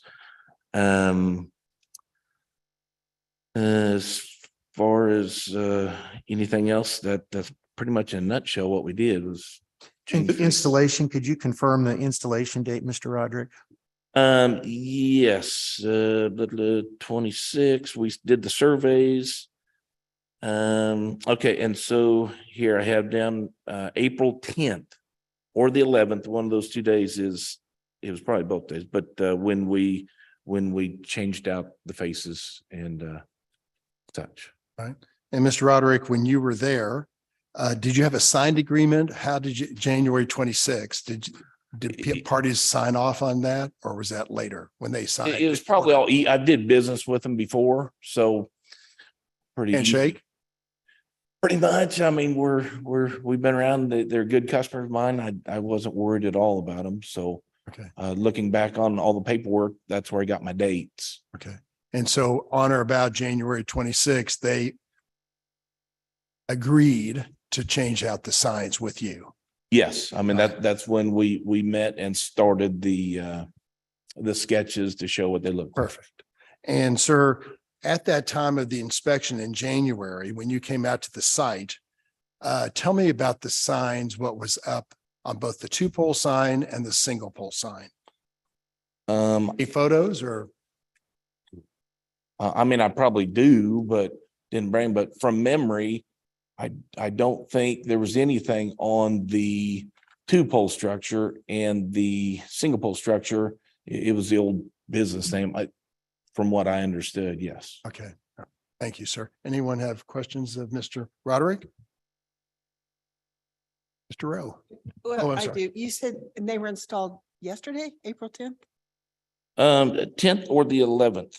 Today's the 11th. Oh, yeah. 2022. 2022, I'm sorry. Oh, 2022. Okay. Oh, I wait, want well, to go back and be sure we're Okay. We're a year ago. this was Yeah. signed in 22. I just, Yeah. and you correct me if I'm wrong, Mr. Roderick, but the timeline that I wanted to show through the witnesses is what I mentioned. We have a lease January 3rd of 2022. That's Exhibit 11. Then January 26th is the meeting between Roderick Sign and Car Hop where they agreed to change out the sign faces. February 15th of 22 is the date of the two notices, one for each of the signs. And then April 10th or 11th of 2022 is when Mr. Roderick, after he did his renderings, fabrication, and then scheduled the installation. That's when the installation of the new sign faces occurred. So that's the relevant chronology in that. Thank you, Mr. Rowe. January to April of 2022 Yes, time period. last year. Yes, sir. Thank you. I didn't realize. Thank you, Mr. Roderick. About April 10th was just yesterday. That I want to be sure it's 2022 we're talking about. And then I have some concluding comments, Mr. Chairman. That's it for the witnesses, but just to kind of summarize here. Section 88-445-15-C1 clearly states, quote, non-conforming signs that were otherwise lawful at the time of installation may be continued. That's what your ordinance says. These two pole signs were otherwise lawful at the time of installation and should be allowed to continue. And then when you go to the rest of that section, you get to subpart C6, which is titled Abandonment of Non-Conforming Signs. That's the section used by the code administrator to say Thistle Hill's two signs have been abandoned. But remember, there's nothing in those two termination letters that say how those signs were allegedly abandoned. What we do know from testimony and the pictures that are attached to your staff report submitted by the applicant, which I believe is Exhibit 8, applicant submittal attached to staff report, which were not shown to you, show these signs are in good repair. They were not structurally unsound, weathered, faded, or had inoperable electrical equipment, or were in an obvious state of disrepair. The information and testimony on behalf of the applicant has overcome any presumption of correctness of the administrative official's decision. The information provided by the applicant provides a basis for this board to find that the administrative official erred. And this, probably repeating it too much, but it's just the timing. Just happened to see these signs in the time period between when they were getting replaced. That's all that happened here. So these signs and the ability of a tenant to use these signs to direct traffic to this location is important to the viability of this property. Might have seen that this property is kind of at the intersection of two dead-end streets. If you know that area, there's a dead-end street that goes to the west down the hill to these Islander apartment building. That's a dead-end street. And then the street Wayne that you take to get to that, I don't know, about a half mile past this location, it's a dead-end street. So you've got highway visibility, you've got B3-2 zoning. There's nothing wrong with having signage in a B3 zone along an interstate highway. So you kind of look at it that way. They're non-conforming and they should be allowed to be continued. And there would be a substantial loss to the tenant. I mentioned the money they've spent. And so we're here today respectfully asking this board to uphold the appeal, which means overturn the decision of the code administrator that the non-conforming use is terminated and the signs have been abandoned. Thank you very much. Thank you. Mr. Duddy, could you tell us a little bit about your inspections when you did it back in January? Get closer to the microphone, Mr. Duddy. Thank you, sir. I appreciate it. Thank you. Mr. Rowe stated that what is relevant are the February 15th notices. There actually were notices sent on July 6th, on 19th of July for both the violations. When a notice is sent, the notice does not expire until the violation is abated or legal action is taken. So both of these notices are still active. Subsequent notices were sent. They were sent as a courtesy to the property owner because there had been some difficulty back and forth in communication. An example of that was at the prior board meeting, the board instructed Mr. Robb to submit business paperwork and the business affiliation information to me. That was never done. Mr. Robb did not contact me or did not supply anything that the board requested. So I would state that since these notices of July 19th, 2019 are still active, It does show that, and the notices do state specifically, you are hereby notified as of July 16th, 2019 pursuant to section 884515C6, the city of Kansas City Code of Ordinances, the non-conforming signal pole business advertising sign located at 3901 North Wayne Avenue, Kansas City, Missouri, advertises a business activity, product, or service that is no longer operating, available on the property on which the sign is located. The sign has been deemed abandoned. So it does on that notice give the definition. Same thing on the two pole sign. In it stated this is the sign that was blank and showed disrepair in the photographs. It is excessively weathered or faded, upon which the paint is excessively peeled or cracked or otherwise is in a state of disrepair. This sign has been deemed abandoned by the Director of City Planning and Development. So definitions were given, signs, the notices of abandonment were issued, and the notices are still in effect. Thank you, Mr. Deddy. A quick question. So a blank sign, according to the city, is determined abandoned? Correct, because that is not advertising a business at the site, and or this, by the same token, if a sign is up and there is no business at the site, they both meet the same definition. Thank you. May I respond, Mr. Chairman? Of course. I would just direct the board's attention to your staff report, and attached to the staff report is a copy of each of the February 15th notices of violation that we're talking about here today. Right. Neither one of those notices references an alleged July 19th, 2019 notice that Mr. Duddy is talking about. Neither one of these notices informed the property owner that there was a prior notice that was still in effect. I don't see anything in the section of the staff report where it quotes the abandonment portion of the code as saying that previous notices of violation, if in fact they exist, and I'm not admitting that they exist, never go away. I don't know where that provision is. But the point is that's why we started this with the administrative exhibits. We're not talking about a notice that was sent a few months ago and then the city is going to say, well, I didn't have a chance to act on it before this other appeal. 4 years ago, they want to say 4 years ago, pre-COVID, that's kind of in everybody's mind these days, what happened before COVID, what happened 2019.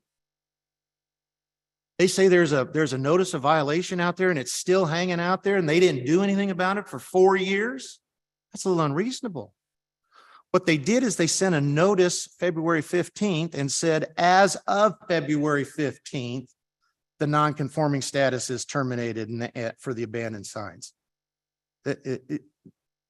Up until midnight, the night before, we were non-conforming and not abandoned. Testimony today from John's Garage, he was there from 17 to 22. Car hop starts in 22. Property's never been abandoned. And so the only thing that happened is you have a business advertised on the sign, allegedly, and car hops there, and car hops changing out that sign. That's all that happened. So under the code, the sign is not in disrepair, so that can't be a reason to terminate our non-conforming status. And you have car hop switching out their signs. And I don't think the ordinance is written. It's not a logical way to read it to say, we're gonna catch you in sign change when a new tenant comes in and wants to put their signs up. With that, I'd again respectfully ask the board to uphold the appeal and overturn the decision of the code administrator. Got a question. Right. Maybe this is for Anna or Mr. Rowe. So when we look at the business licenses, and if we've got that gap in where business licenses are present, what is kind of the reasoning there? If there's no business license present, how do you say that there's a business operating? I'll leave it to how the staff wants to respond to that. All I can tell you is Car Hop got their business license, and whether, you know, as an owner, the business license should be the responsibility of the tenant. Now, whether that tenant went out and got their business license or neglected to get their business license, refused to get their business license, didn't know they had to get their business license, that's the tenant's job. So it's kind of hard for me as the representative of the landowner to try and explain a gap in a business license that would have been the responsibility of somebody not under our, not somebody that I would ever dealt with. Thank you. But the tenant now, lease now, this tenant, Mr. Knudsen, got the business license. Mr. Rowe, it appears to me that the signs had been abandoned since 2018. Is that when the extreme business, whatever that was, left? I don't know, but Mr. Rob is here and if I may ask that question be Rob, directed step on to back him. up. Repeat the question, please. Well, it appears that the signs had not been used for a business located on that premise since 2018. And one of the signs says extreme. I don't know what the other sign said. When did that extreme business leave? Honestly, I don't know. I don't recall. Like a lot of businesses, they didn't just one day we're out of business. They kind of phased out. And during that same period of time, they were actually using John's Garage was actually still there through Extreme and then following Extreme. So I guess in one respect, Extreme was still there until the day that Car Hop came in via John's operation of the garage. But I couldn't tell you exactly the day that they locked the doors on the retail portion of Extreme. But for a long time, it was. Pardon? The pictures that our folks took showed no cars out there in Well, 2018. That happens frequently in used car lots. They'll sell out or they'll take them to the auction and empty the lot for a day or two or a week. And then they'll go to the auction and buy 30 cars. And then a week later, the lot's full again. So that's not an uncommon occurrence.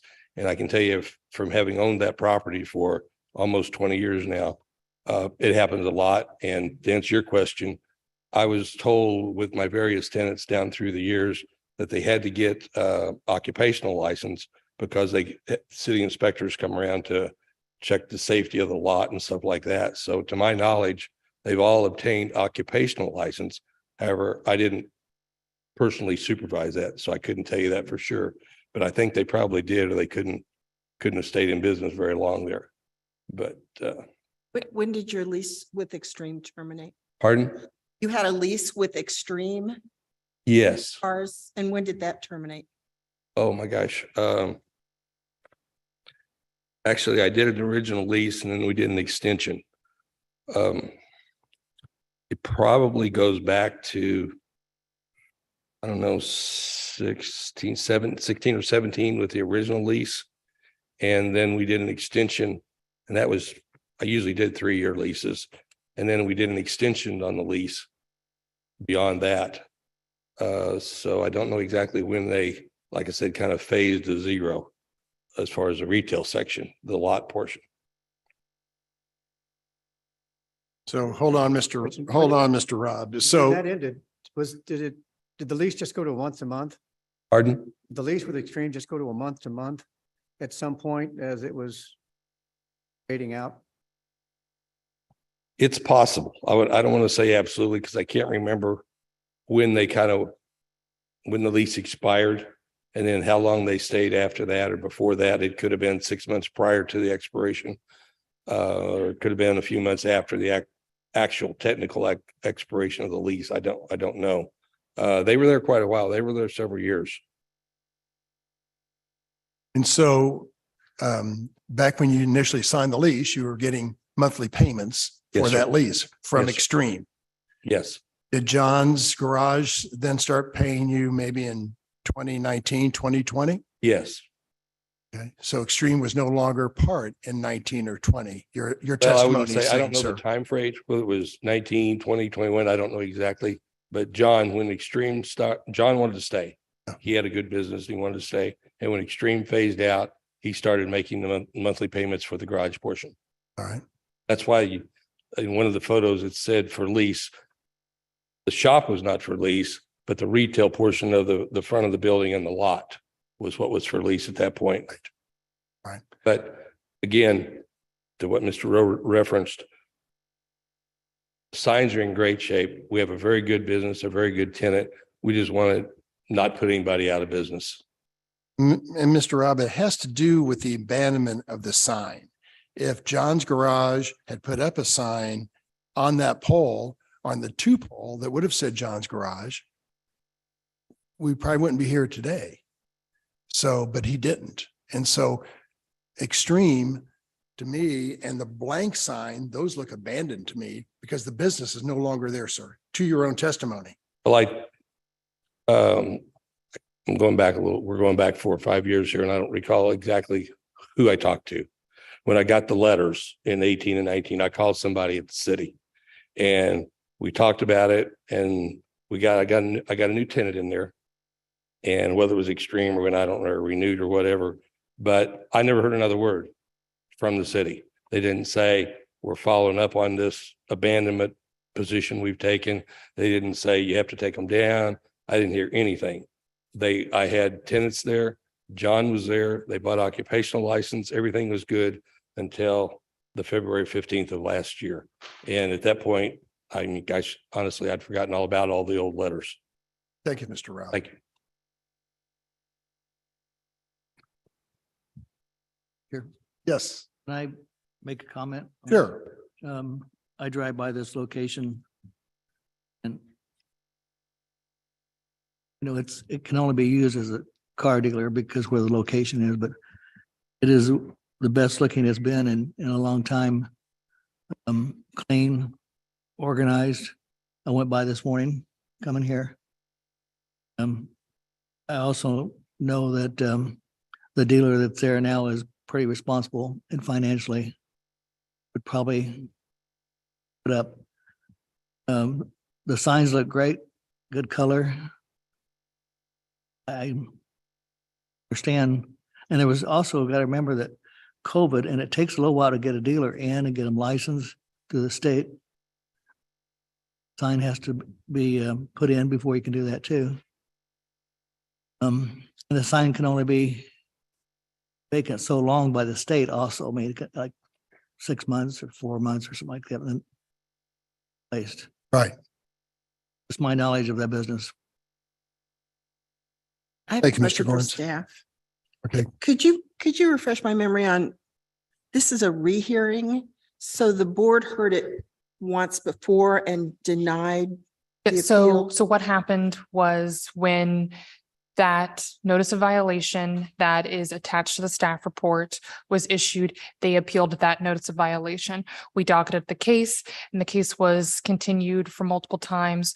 There were several occurrences where the property owner did not appear at the BZA case. So the BZA voted to dismiss the case. They then requested a rehearing of that case, which the board granted in January of this year. And then we heard the testimony. The BZA decided to continue the case to obtain that business licensing information. And then it was continued again multiple times due to some quorum issues. And now we're here. Okay, thank you.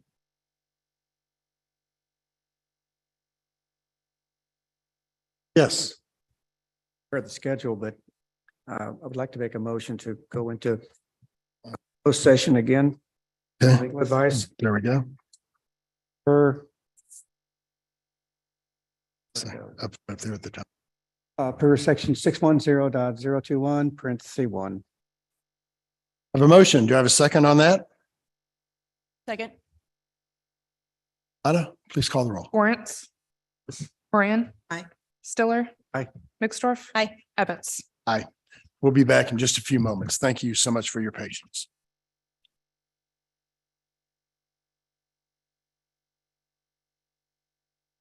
Ms. Crosby, you're not on the forum anyway.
Right.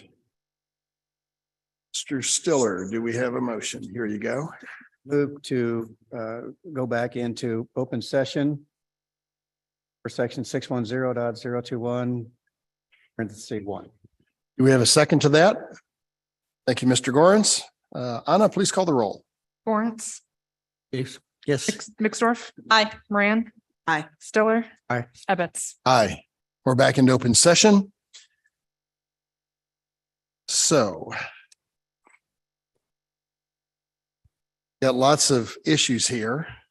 One is we know there was a lease issued. We know that the 1-2 pole sign has been blank for a number of years, or at least for a while. And to Mr. Hickok, who was the shop owner, he never put up a sign on the pole sign that said John's sign. Mr. Rob, to his own testimony, thinks that Extreme had ceased making payments and John's garage commenced making payments at some point in time. So those are some of the issues that we're dealing with.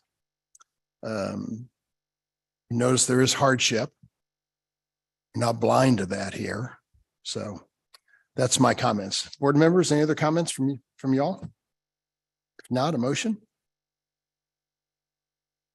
The chair. Yes. I'll offer a motion in case number.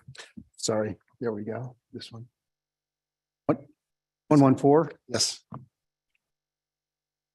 That the board uphold the appeal and overturn the administrative decision, or qualify that as just one board member. I don't see harm in the continuance of a car lot in this particular location. And it seems that on citizen side, city side, a lot of inconsistent follow through over a lot of years. And sounds like we've got a good operator there on residential area. And I think on the balance, appropriate to let this continue as stated in my. Sounds all the extra verbiage. Do we have a second to that? I have a second. Okay, thank you, Mr. Garnes. So the motion is to uphold the appeal, and but with a lot of caveats that this is not to be meant to be a sentiment to the city inspectors who do their due diligence every day of the week. So thank you, Mr. Duddy. We have a motion and a second. Anna, please call the roll. Lawrence, Aye. Moran, Nay. Mixdorf, Aye. Stiller, Aye. Ebbets. Aye. Your signs are allowed to stay. Thank you, Mr. Chairman, members of the Thank board. you. Thank you. Sure. Okay, it is 12:10. Time for staff lunch. Try to get through some cases really quickly after the break. Can we just take 30 minutes, staff? Is that okay with everybody? So away we go. 30 minutes from now puts us at 12:40 to resume. Thank you very much.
can always take the other planners.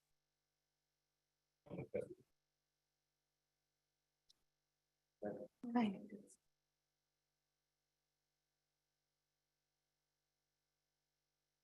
Post.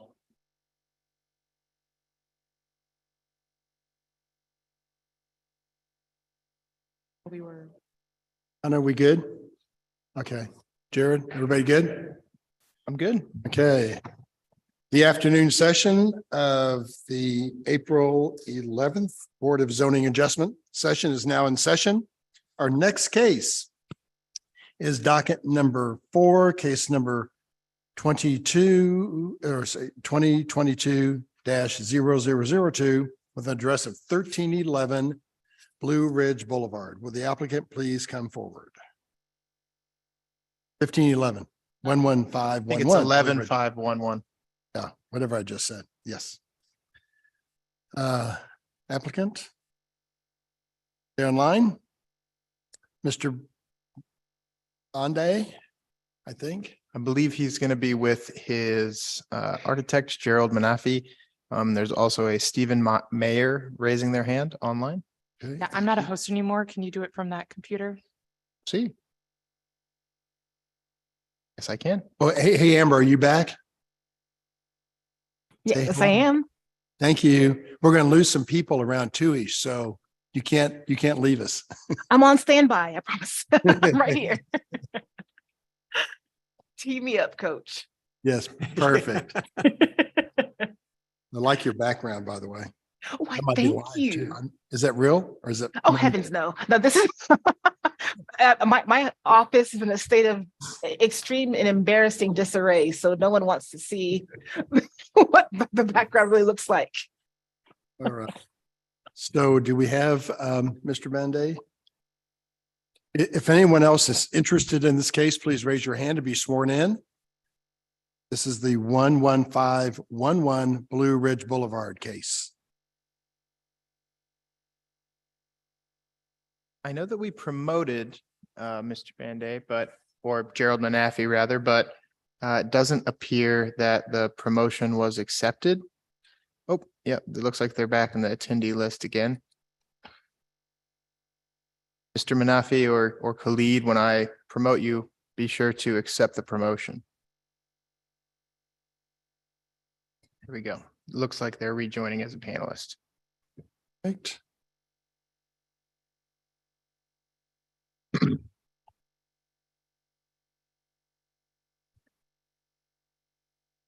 I think you'll need to take yourself off mute and turn your video on so you can be sworn in.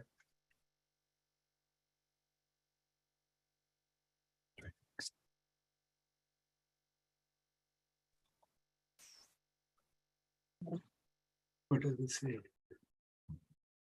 See, you've taken yourself off mute. Are you good? Yes. Yes. Oh, good. Thank looks like you. it's Stephen Oh, I Mayer. see, Mr. Banday. So will each of you please raise your right hands to be sworn in? Do you solemnly swear or affirm to tell the truth and nothing but the truth during this hearing today? I do. Please state your name one more time for each of you and then say I do. Khalid Bande with Cam Design. I do. And I the do. other- And the other person, I didn't hear his name. This is Stephen Mayer. I'm the attorney for the owner and Mr. Bande. Thank you, Mr. Mayor. I appreciate it. All right. Jared, I didn't see any administrative exhibits. Did you have the standard ones you want me to admit or?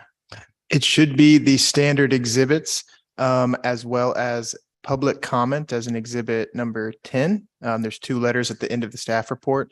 And I believe will be, if the board chooses, I believe Mr. Banday also has an exhibit that he sent my way. So that will be 11. Okay.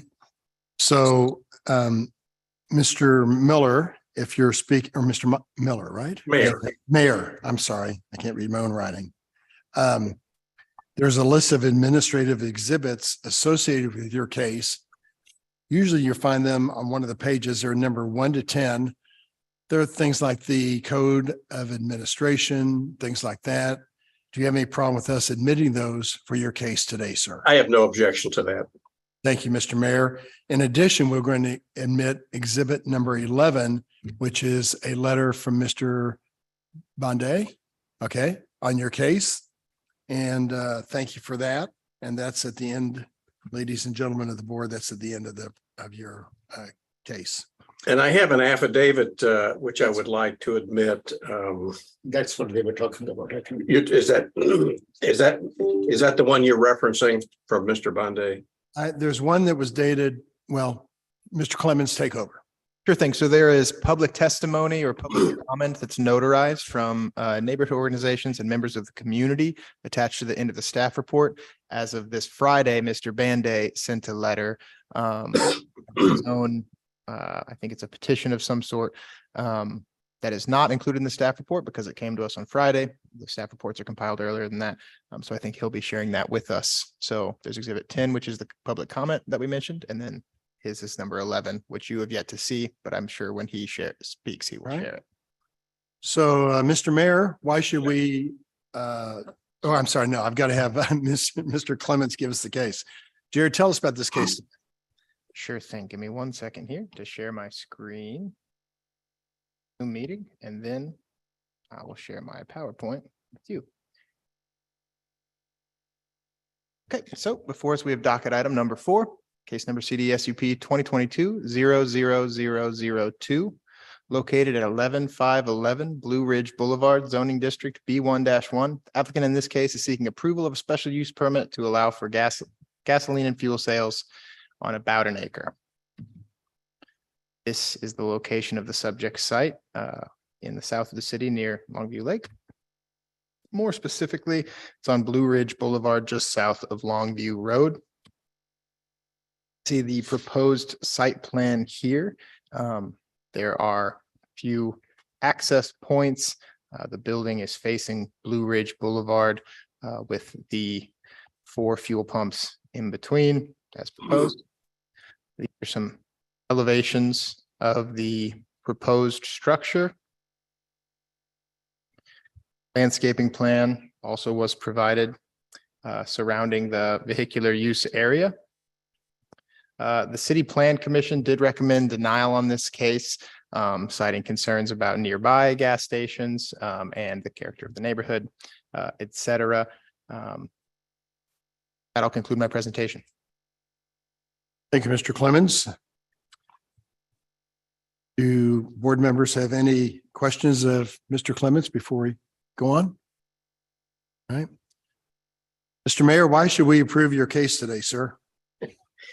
Well, actually, it looks as if back in January, the Planning Commission initially recommended approval. And this will be an enhancement of the site.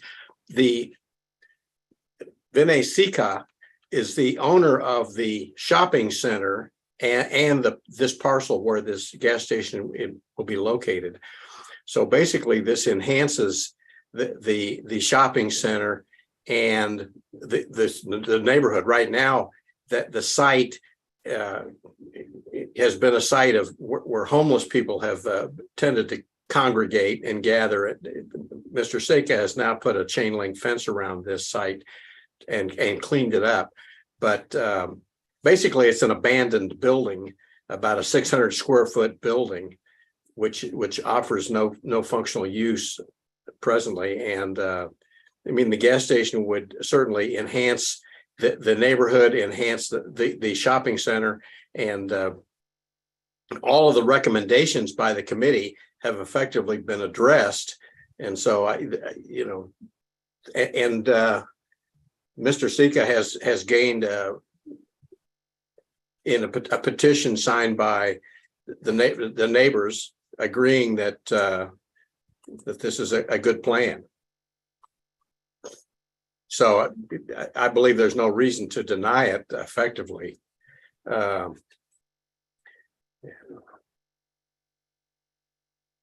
looking to see how. Yeah. So, yeah. Sorry to interrupt, but are you looking for the share? I am looking for it, yes. Should be a green button near the bottom of your screen. Let me see.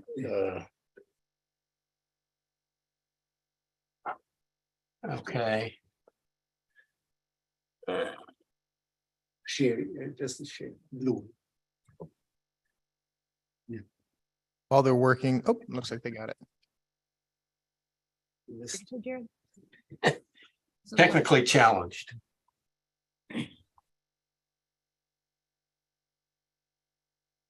Just so you're aware, we can see your screen now. Okay. Let me see, I'm looking for the signed affidavit. Hang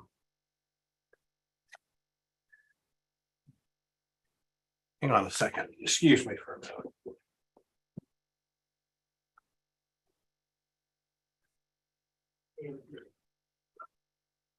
While he's looking for that, can you address, he said it was approved after it was denied or before it was denied? I don't. Yeah, so at the City Planning Commission meeting in February, early February, the City Planning Commission voted to deny this proposal. Commissioner Allender, it is a little hard to hear his vote during that meeting. However, after they concluded that roll call, there was some discussion that occurred afterwards where it was reaffirmed that yes, there were 4 negative votes in a motion related to approve the SUP. So we concluded that it was denied and the CPC dispossession letter was issued accordingly. There was just a little bit of confusion about what. Correct.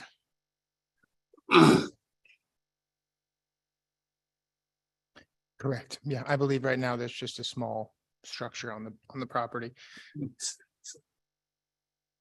Is he opening it up?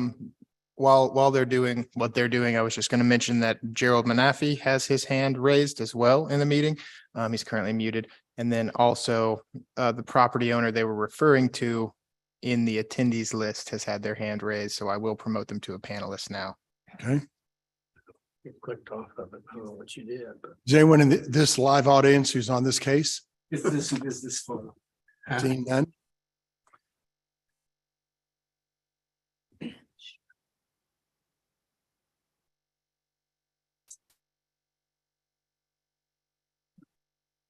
Maybe you could come out on Zoom. Jared, are you promoting them? Are they up there? They are promoted. Almost I think Mr. Mayor was trying to find. I know, he's trying to find the, Mr. Mayor, do you want to stop sharing your screen until you have the document? Yeah, You're ready to share? and tell me how to do that. Oh, stop share. Okay. There you go. Perfect. all right. The 2 new panelists are Mr. Clemens, names? The 2 new panelists are Gerald Manafi and Vinay Sikka. And then I think their title is Longview Plaza owner. Okay.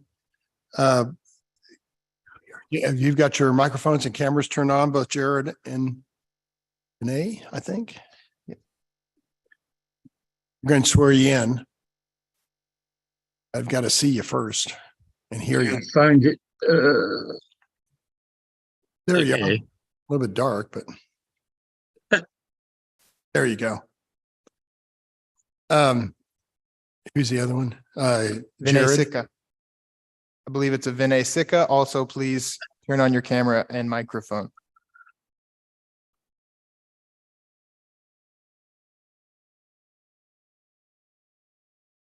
Somebody light up. Oh, wrong person. Yeah, that's. We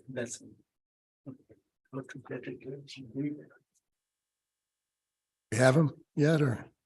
Vinay Sikka, I think we're waiting on you to unmute and turn your camera on. Perhaps we should move on Okay. to Gerald or whomever wants to speak. Gerald, raise your right hand to be sworn. Do you solemnly swear or affirm to tell the truth and nothing but the truth in this hearing today? I do. And please state your name again for the court reporter. It's Gerald W. Menifee. Thank you, Mr. Menifee. All right, Mr. Mayor, how we doing? Yes. I found it, Judd, but let me see if we can get this Share the screen and let's see the document. Okay, You need to go back to that. I need to. Yeah.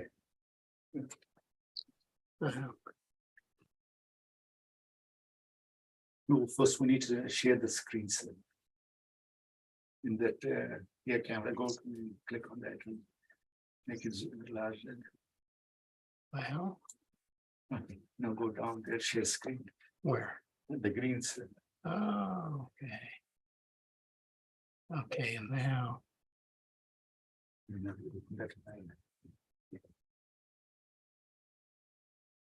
Now. Note. There. No, not there. There we go. Perfect. We got it. Where is, do you see it, sir? Yes, we can see it now. So are these people in favor or opposed? These are people in favor. Mr. Sika personally went door to door.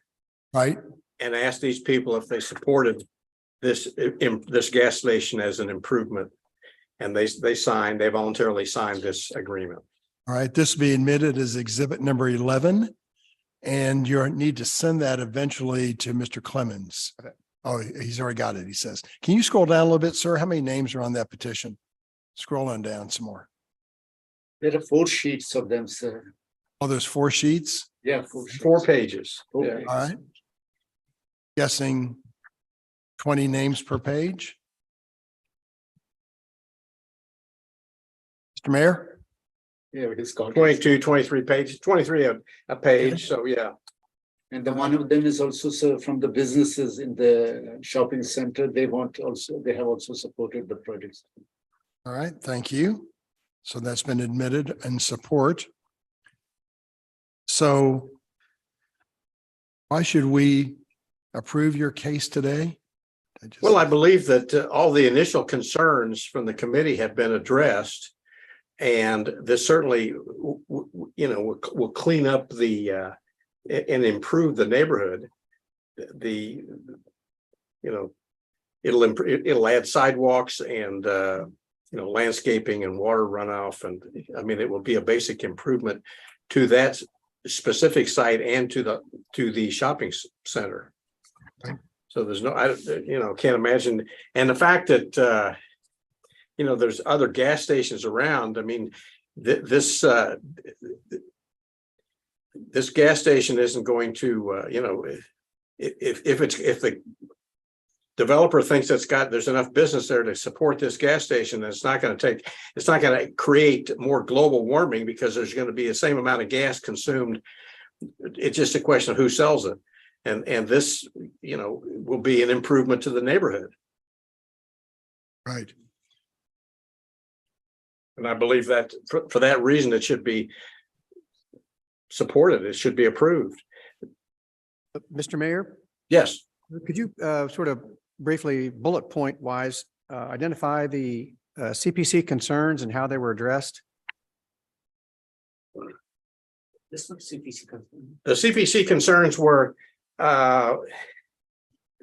one having, they wanted a meeting I think there was a meeting with the Development Review Committee, which they did, and they presented revised plans to address the concerns. They had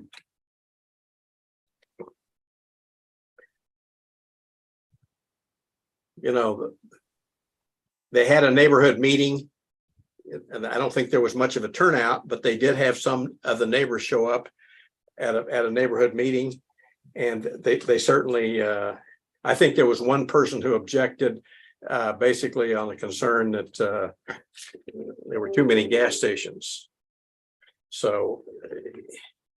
Mr. Mayor, could I have you stop sharing your screen again if you wouldn't mind, unless there was something else you were planning to share? No. Thank you. What were the plan concerns that were addressed on the revised plan? Mr. Bonde can address that. You can address that. In the CPC meeting, the main concern from the member was that environmental things.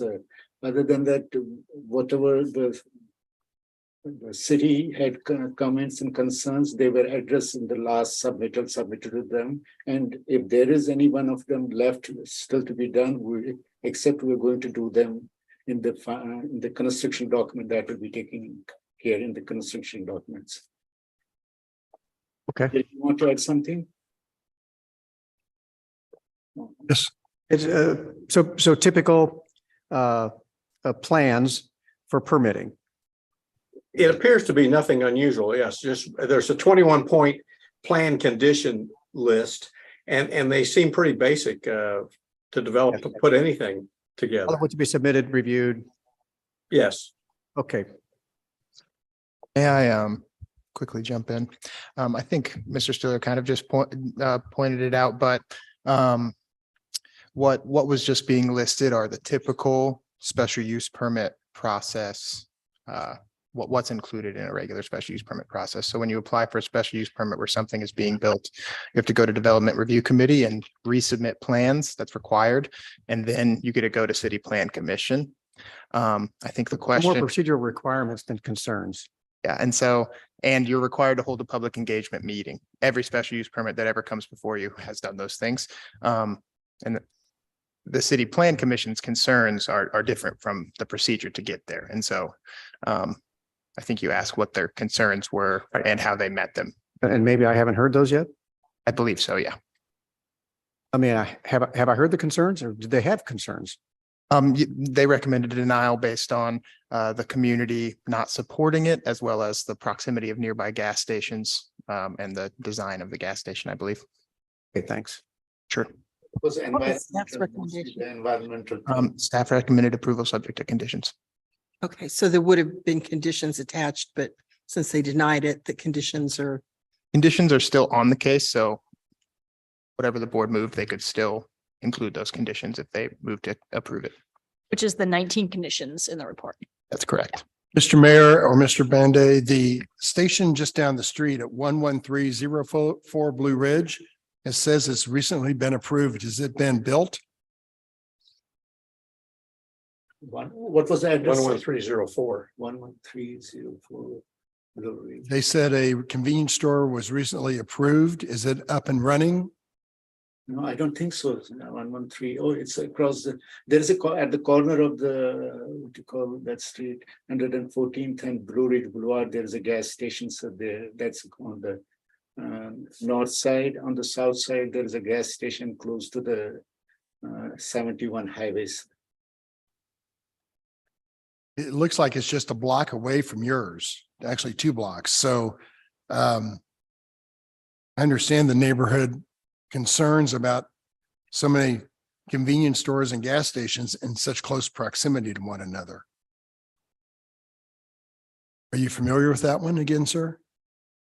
Mr. Mayor? I'll defer to Mr. Banday, but my understanding is that there was a store that had initially started business as a Quick Trip, which was, and where was that? It's on the Longview Road. On Longview. And now it's under, Quick Trip pulled out because they couldn't support it, didn't want to support it for whatever reason. And it's under private ownership and operation now. But I'm not aware of a convenience store on Blue Ridge Boulevard. And how far is the Longview location from yours, sir? About 3 blocks. Yeah, 3 blocks. Okay. About a third of a It's mile. 7007, I think, is the address for Longview Road, is the address for that, another gas station. So Okay. Mr. Valday, you have other locations. I think you have one down off Prospect. Yes, sir. Or I can't remember. You've got 2 or 3 locations, as I recall. there was one which is under construction on Prospect and Prospect and Truman. And then there is another one on 8400 Winner Road. These are the 2 projects which are under construction, which we have designed. So. Right. And those have been successful for you for a number of years? No, I mean, they're under constructions. The one which is working is, what was the address? It's on the Blue Ridge only across, but it falls in Grandview's 124 something, 12400. 122,400, 12400. Blue Ridge Boulevard. It's the gas station running. It is also a kind of similar 5,000 square foot convenience store and 4 pumps. So that's just maybe 6 or 7 blocks from your new location. Mile away, sir, almost a mile away. Say it again, sir. About a mile. About a mile. Okay. All right. Oh, yeah, sorry. Mr. Jared Manafee, do you have Yes. any comments on this case?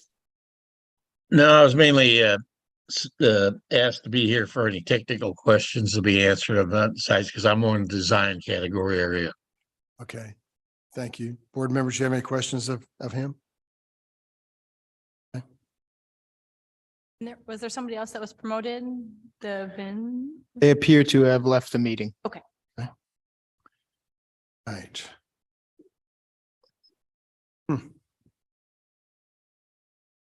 Members? What is the area plan recommendation for this? It should be on the staff report. I do not have I it don't in have my. I'll check real quick. Staff report. Anna's gonna find it for us. Mixed use neighborhood. What is that? Mixed use, okay.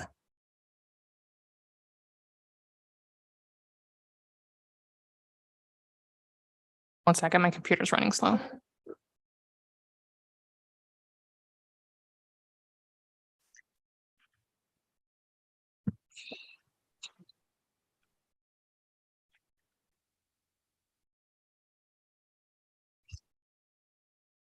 I guess I have a question from the CPC hearing. Were there many neighbors that attended that meeting?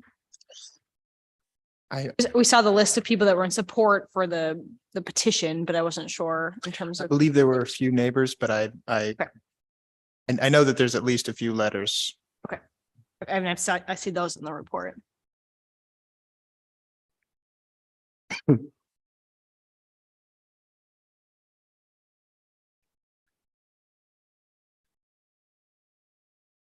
That address, that 11511 Blue Ridge has been vacant. Basically, that other than that 600 square foot building has just been there for 25 years. No effective permanent use has been for that site. Mr. Clements, the opposition cited at the CPC hearing, where is that coming from? I believe the neighborhood organization and some concerned members of the community. As many as we're seeing today that are in support? I'm not sure. When I looked on I did search some of the names on some of the addresses rather on Parcel Viewer, and they are from within the area. It seems like geographically, it's sort of some of the more southern properties are some of the ones that were pulled for this petition. I believe more north of this is where a lot of the opposition is coming from, as far as I can tell. Okay. Thank you. I wasn't around for the petition gathering or the neighborhood organization, but I assume that's the best I can give you. Board Member Moran, the Hickman Mills area plan, they recommend mixed use neighborhood for this location, which is related to the B1, which is a low scale commercial zoning district. But in this area, for a gas station to be in a B1, it requires a special use permit, similar to the process that you are seeing here before today.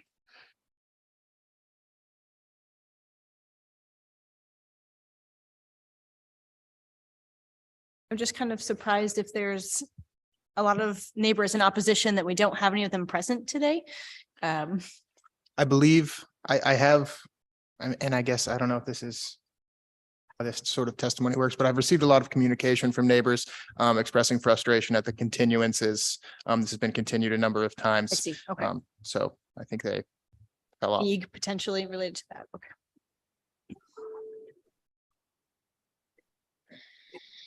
Right? That's, they're gonna have an opportunity to show up. I mean, you know. Board members, what do you think? Case number is right there.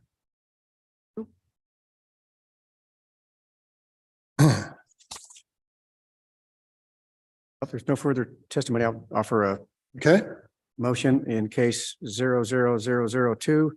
I move that the board grant the special use permit with all of the city plan commission recommendations. Site plan and staff report. And conditions, and the conditions as noted in the staff report. just wanted to make sure. And the conditions in the staff report as well. Thank you. I have a motion. Do I have a second to that? Second. Thank you, Ms. Moran. Anna, please call the roll. Lawrence. Aye. Moran. Aye. Nixdorf. Aye. Stiller. Aye.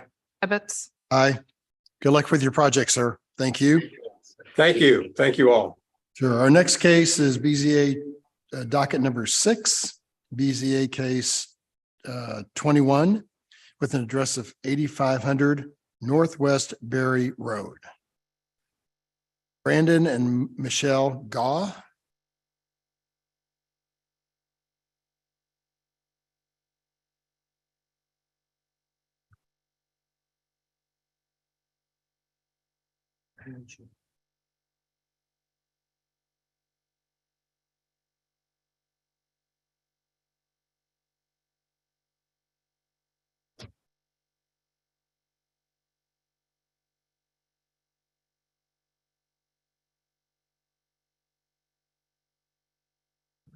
Do we? Oh, you're here. Hi, I'm Sorry. You're fine. No, sorry. I What the- was waiting for the video to light up on Come the up and screen. meet. I've just emailed Jared, so I hadn't met him before. You're so silent. Thank you. Do we have anyone in the audience, either here in the live audience or in the Zoom audience who's interested in this case? No one has raised their hand via Zoom Thank and no one you. else appears in the chambers. And can I have your name, sir? Yes, Brandon Gaw. Hey, Brandon Gaw. Okay, 1 second. No one in the Zoom audience. So Brandon, would you raise your right hand to be sworn? Do you solemnly swear or affirm to tell the truth and nothing but the truth in this I hearing do. today? I Thank you. Sir, as part of your case, we have some administrative exhibits.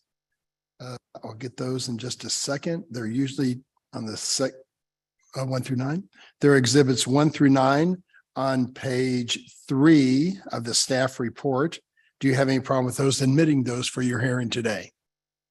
No. They're standard, they're Are standard. they what I submitted or your? No, no, it's our case. It's Sure. things like the zoning code. No things problem. Like that. So thank you. Those are admitted. Part of that is a presentation by Mr. Clements on your case. Mr. Clements. Sure thing. So before us,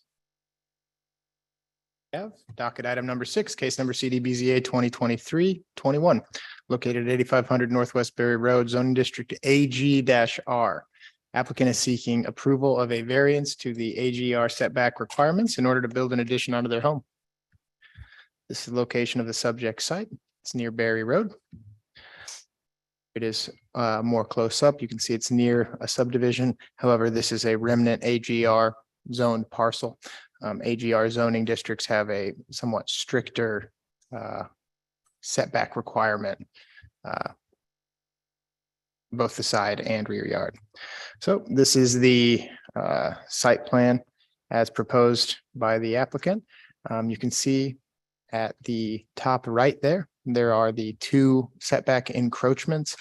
So AGR zoning districts have a 30-foot building setback line from all property lines. I believe it's designed regulatorily to be a less dense zoning district. So there's greater setbacks as such, both interior side and the rear property line setbacks require variances for this proposed design. So variance A, the rear yard setback is 21.5 feet. Substantial change to the character of the neighborhood is not anticipated as the property is surrounded by a residential development. The difficulty could be obviated by a change in design. Variance B, interior side yard setback is for 21 feet. Once again, a substantial change to the character of the neighborhood is not anticipated. The difficulty could be obviated by a change in design. With that, I'll conclude my presentation. Thank you. Any questions of board members to Mr. Clemens? Just go back to the overall map view. This one? No, the whole map, the city, Oh, sorry, no. keep on going. There you are. Thank you. So this is an existing home? That's the existing home I Okay. purchased, I don't know, 10 years ago off the auction. Okay, Instead of jogging, I worked on it instead. So I stopped working out and started rehabbing the home. My mother-in-law lives there. I live actually across the street in Brittany Oaks, behind Park Hill High School. That's where my family resides. I bought this to put her in, and put about 300,000 into it to improve. If you were to see the house before, it was junk with wires, trees. We buried the wires, cut down many broken trees, what have you. And I wanted to put a garage on there so that she could have a attached garage to the house, because really, being in the early 1900s, this house only has a utility basement, so you really can't put a car in it. And with all the new HVAC system and everything I put in it, it's virtually impossible now. The building would match. I'm sorry, I'm probably going off. no, Tell you're me what fine. I Okay, need so to I do. guess to clarify, the intent is to build an attached garage, I guess. That I- is I missed correct. That piece of it. The- This was a new yes. home or what we're The doing. intent is to Okay. build attach the garage. The reason I'm asking for 10-foot setbacks, residential setbacks, opposed to the ag setbacks, is because at this point, if you go off the back of the house, you can maybe get 32 feet in width. Well, my goal, and you'll see on another deal that they have in here where the building would sit behind the house. Well, if you went off of the back of the house 32 feet, an average garage with 2-car garage, which is what I want for her, is 24 feet. Well, that only leaves me 8 feet to get into the actual building itself in that area in order to pull in. Well, I'd want to be able to, put a trailer in there. Plus, we're going to put all, any equipment that sits out on the yard. It's just to improve the place. It will be white metal with a black roof, exactly like the house. I was actually, if you look to the right of this page, that's the only agricultural piece I think that is left. Very nice neighbors. As a matter of fact, I've left notes with them many times to buy the property, but they're not going to get rid of it. So, but I met him down there. He's doing a little excavating down on Berry Road. And he said, "Hey, what you doing?" I got that note in the mail. And I said, "We want to put a building up here." And he said, "That sounds really cool." So, I mean, they did get the letters and what have you. They're all friends of the fence behind the house. I actually, when I was cleaning up the house, it was a chain link fence, and actually was trying to pull the trees out of the fence and it ripped. And the lady behind me was like, "I got dogs." So we split and put a brand new wood fence up there. So it looks nice. So I guess I'm trying to get it more residential, although I like the idea of the ag, but I'm trying to, if you look at my property, I live at 8105 Northwest 80th Street, and we've had to pull permits on it. Actually, permits have been pulled on this property in order to move the wires from Berry Road under the ground to make it just aesthetically look better. So you'll see there's been previous permits pulled on this property that we were passed and whatever. Sir, behind you, so the agricultural land, you've spoken with that owner. The Any one other? to the side of it is the only one left that I know of that is agriculture, that long band right there. And then between that is a pond and then a retirement facility.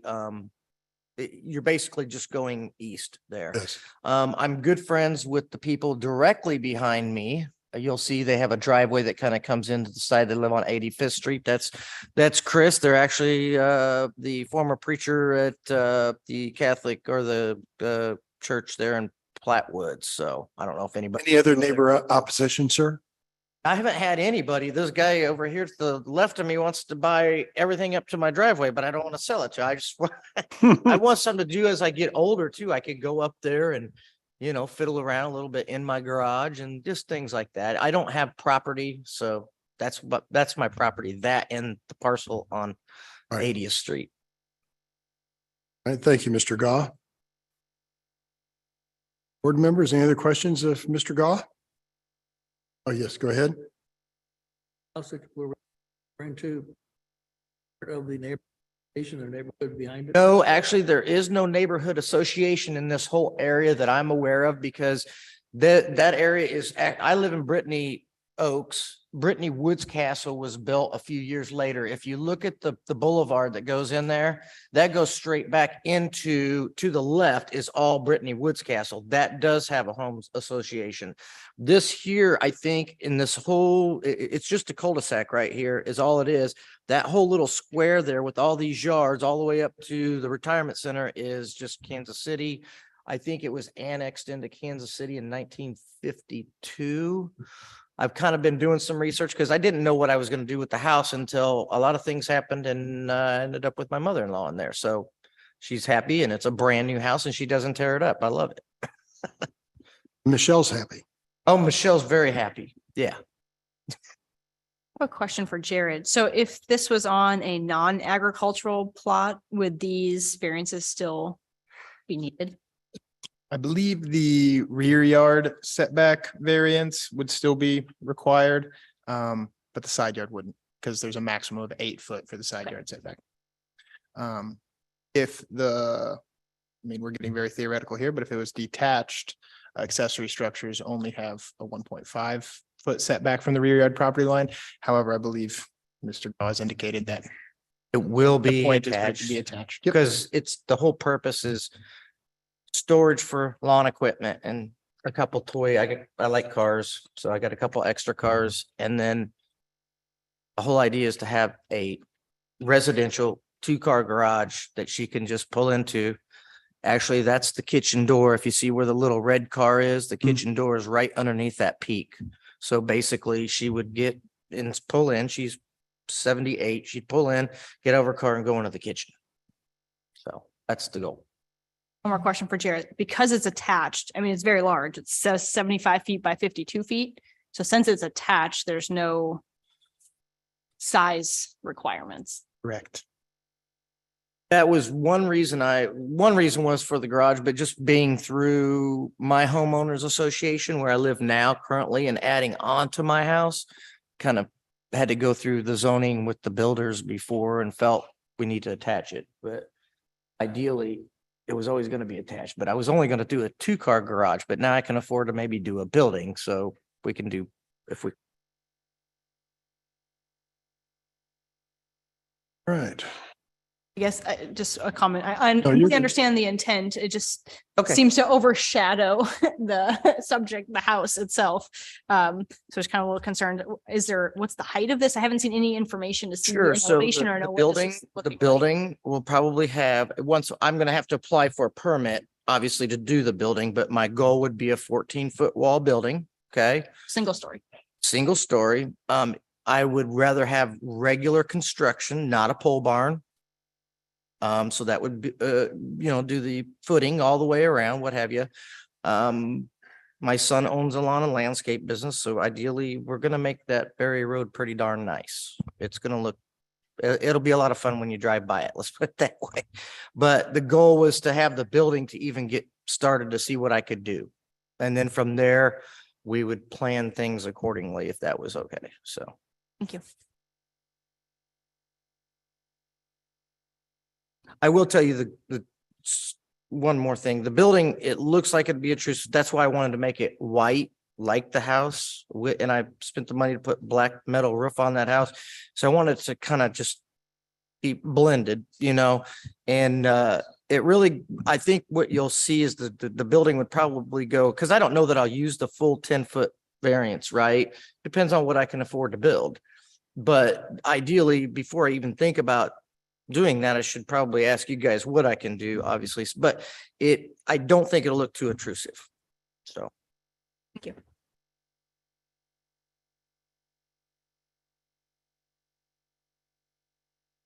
Right.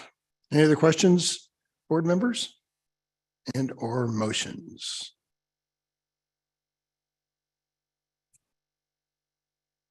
I'll make a motion in case number 2023-00021, 8500 Northwest Berry Road. I move that we grant the variances requested in accordance with the staff report and site plan. I have a motion. Do I have a second? Thank you, Mr. Gorens. Anna, please call the roll. Lawrence. Moran. Aye. Mixdorf. Aye. Stiller. Aye.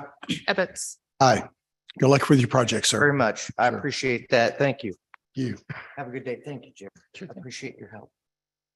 I've got a question. I'm on the quorum for number 9. Then maybe we should jump to number 9. My meeting got pushed back to 2:15, so I could leave here, sleep here now. But I could have like 15 more minutes before I need to leave. So I'd like to I know jump Stiller the also- cases, if that's okay with Anna and Jared, to docket number 9. Does that mess up Mr. Stiller, though? You're not Good. on this one. Not on this one anyway. Well, we probably should take this one since this year you're going to be leaving. Yeah. But maybe still, what time are you leaving? 2? Or what time are you going to leave? I'm gonna leave, a little after 2. Okay, you want to do this one? Yeah, we could do this one. Yeah, we got got time. it. Yeah, thank you. I'll come back and get you. We're going to jump to case docket number 9, case number 24 with an address of 3214 Main Street. This is the Subway shop issue.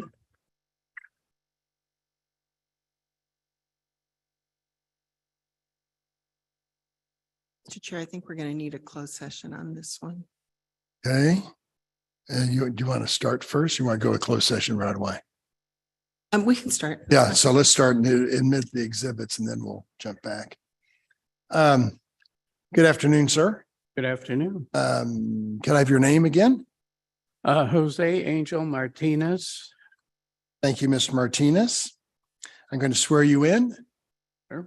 Raise your right hand. Do you solemnly swear or affirm to tell the truth and nothing but the truth during this hearing today? I do. And please state your name one more time for the court reporter. Jose Angel Martinez. Thank you, sir. And sir, before we begin, there's a list of administrative exhibits labeled 1 to 9 found on page 3 of the staff report. Do you have any problem with us admitting those for the hearing today? The standard exhibits like the qualifications of board members, things like that.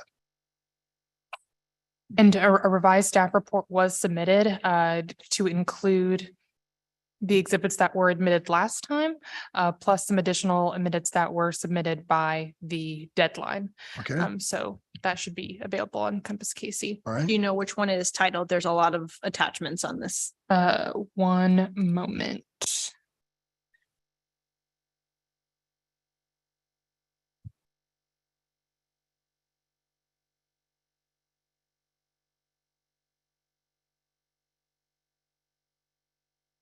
Somebody else has it pulled up and you can tell me which one it is. I'm trying to. Yeah. Just looking at the staff report for this session today.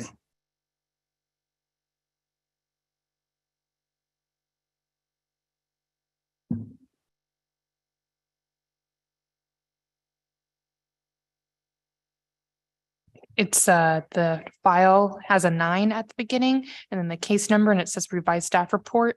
And then the notes for the Compass KC file says BZA exhibit 7. It shouldn't be 7. I'll fix that later. Thank you. Okay. Got it. So again, Mr. Martinez, do you have any problem with us admitting these exhibits labeled 1 to 9 for your hearing today?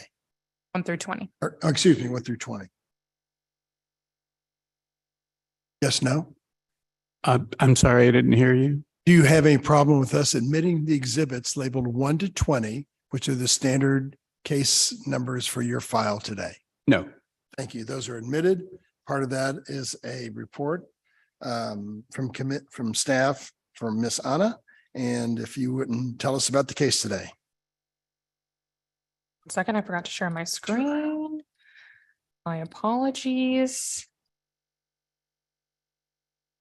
Okay, here we go. So docket item number 9 focuses on CD BZA 2023-00024. The site in question is 3214 Main Street. The property is zoned B4-5 within the Main Street Overlay District. B4-5 is a commercial district, and the applicant is appealing determinations from staff relating to denying a certificate of legal nonconforming use. I might also use the term CLNU. The site is located in the Midtown portion of Kansas City, as I mentioned, directly on Main Street. If you're familiar with the Main and Linwood area, there's a McDonald's and a Home Depot and a Costco over to the east. And then the property in question is right on the corner of Linwood and Main Street, highlighted in yellow. Some more details about the Main Street Overlay District. There are several sub-districts within this overlay district: neighborhood Main Street, transit nodes, and transitional nodes. And as you can see in the little red circle that I have listed on the map, that this property is located within the transit node within the Main Street Corridor Overlay District. And the Main Street Corridor Overlay District specifically prohibits drive-through facilities within this sub-district.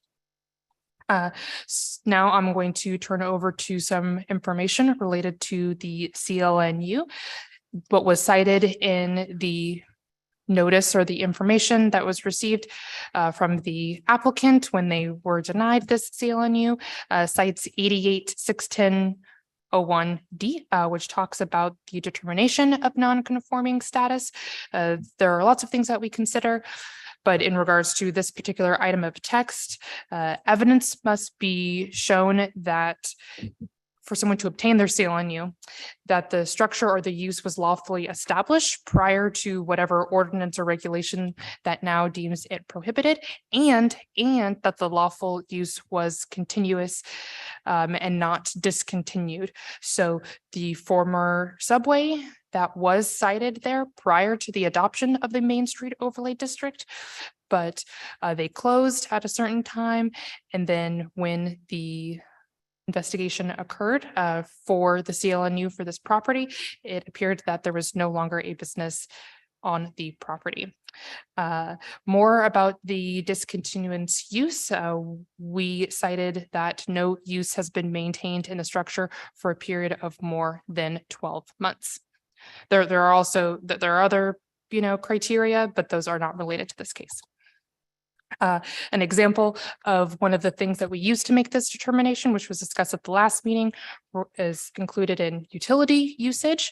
So this is a little example of some water usage taken in a snapshot of 6 months in 2021 when the Subway was in operation.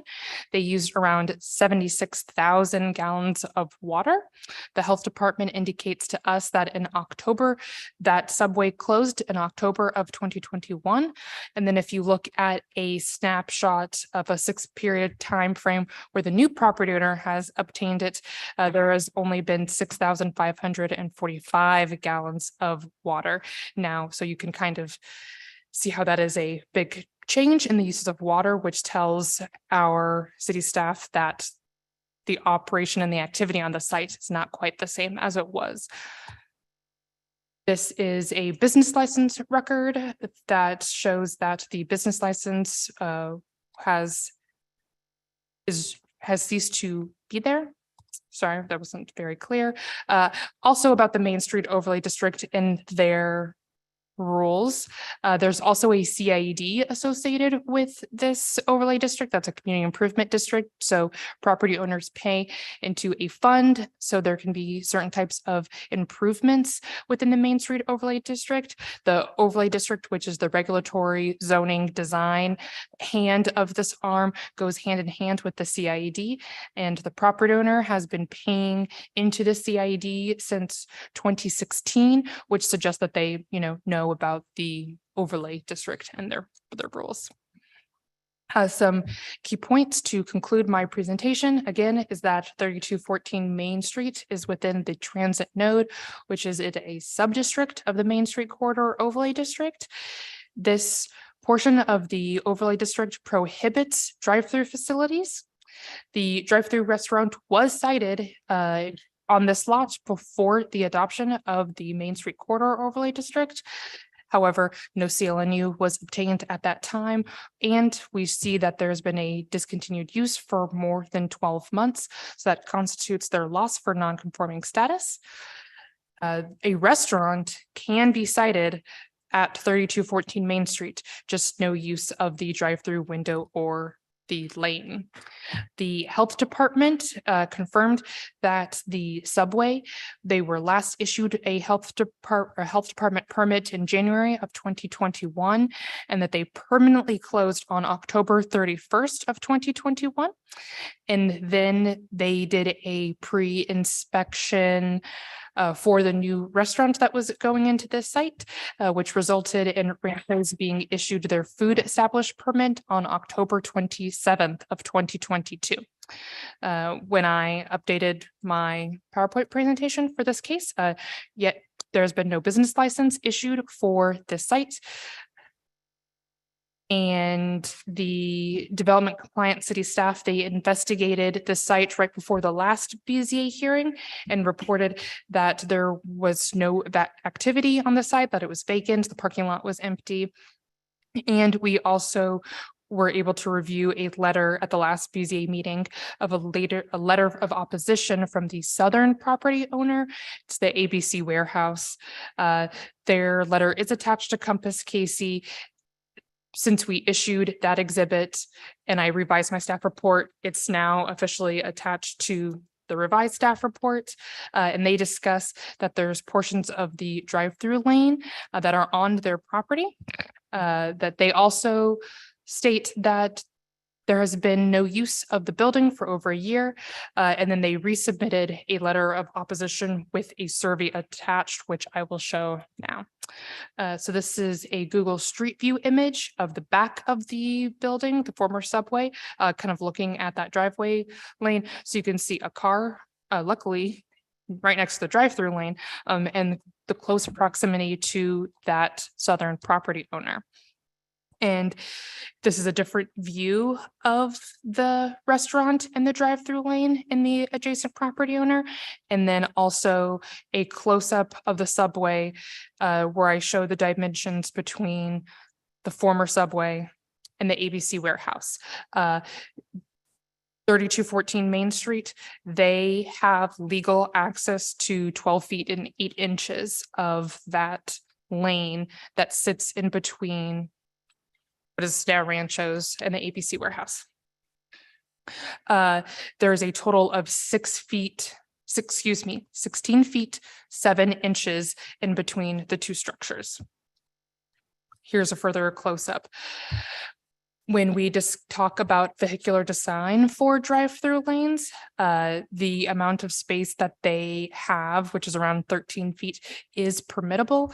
But when we design new drive-through lanes, it is best practice for us to have around 16 feet. So you can have one lane for active use of the drive-through. So there's a car sitting at the window, paying, getting food, etc. And there's more space, another 8 feet for a car to leave the lane, ingress, egress off the site, etc. But as I said, per code, the 13 feet is permittable. For full access of that 16 feet, 7 inches, the adjacent property owner, the ABC Warehouse, would have to provide some sort of private agreement or consent for them to use that full lane, which is a private matter that they would need to discuss. The applicant submitted additional information that was requested by the BZA. It's Exhibit 20 on the revised staff report. Those materials include an affidavit from the property owner stating when they first started using the drive-through, an invoice from a trash contractor, an invoice from pest management contractor, business insurance, a general warranty deed, which does note that they have that. You can see that there's 4 feet here that 3214 Main Street can use, and 4 feet on the southern portion of Lot 3 that 3240 Main Street can use. That general warranty deed does show proof that they have access to just that 4 feet, not the full 8 feet. And then a historic survey information. And just for the record, when I received these exhibits, if there was anything that seemed like private, like account information or personal information, I did redact it, just so it wasn't open to the public. That was just for the applicant's protection. And that's it. If you have any questions, I'll be happy to answer them. Jim Deddy is the investigator manager, so he can also answer any questions if needed. Thank you. All right, Mr. Martinez, you came before us last month and we continued to now. Why should we tell me why we should hear this case? Go ahead and tell me your reasons. Well, to begin with, staff has pointed out that the overlay district does not no longer allow drive-through facilities. But we are talking about legal non-conforming and not new construction. So the reason we're here is because we're arguing the legal non-conforming use, which was in use. And so we're not talking about the overlay district in the sense that we're just starting out right now and we want to build a drive-through. So that's the first point that I would make. The second, staff has pointed out that one of the criteria that they use to determine use is the water use. And that may be a good criteria, but it's certainly not a law and it's not a regulation. And it doesn't take into account, they're comparing when Subway was in full use, of course, they're going to have a larger volume of water than when this was just acquired and is in transition. It cannot possibly meet the same volume of water that Subway was having. I mean, that's not fair. That's not a fair comparison. As far as the visual inspection that the city conducted, the inspection is just a moment in time. So I could have made another inspection 10 minutes later and I would have seen something different. So I don't know that that is a valid point.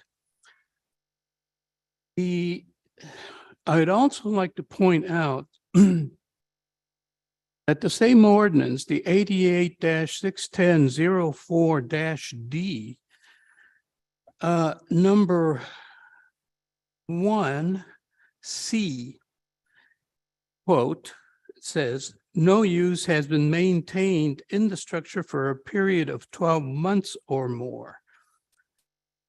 Well, we didn't hit the 12-month limit without use. We started use 1 week before the expiration of 12 months. So that would qualify for the status of legal non-conforming use to be maintained. With regards to the complaint from the exact partners, the new owners of ABC Storage to the south of our property, it is incorrect that that 4 foot to the north of their building is their property. He owns the same survey that they submitted with their complaint letter shows exactly the 2 corners of their property. And it points out, I don't know if you can put that where they have the 4 lanes, the 2 4-foot lanes and the 16 feet. Yes, that one. If you look at the corner of the building, it says building corner. And then it shows a 4-foot lane to the north of that. And on the survey at the lower left-hand corner, it says wide, it says, well, it's 8-foot wide private alley or passageway. And it notes where this easement was recorded. Now, if you read the easement first of all, the title company has stated that the property belonging to 3214 Main includes the north 4 feet of Lot 3, Block 2. That's the first 4 feet that they're claiming is their property. It's not theirs.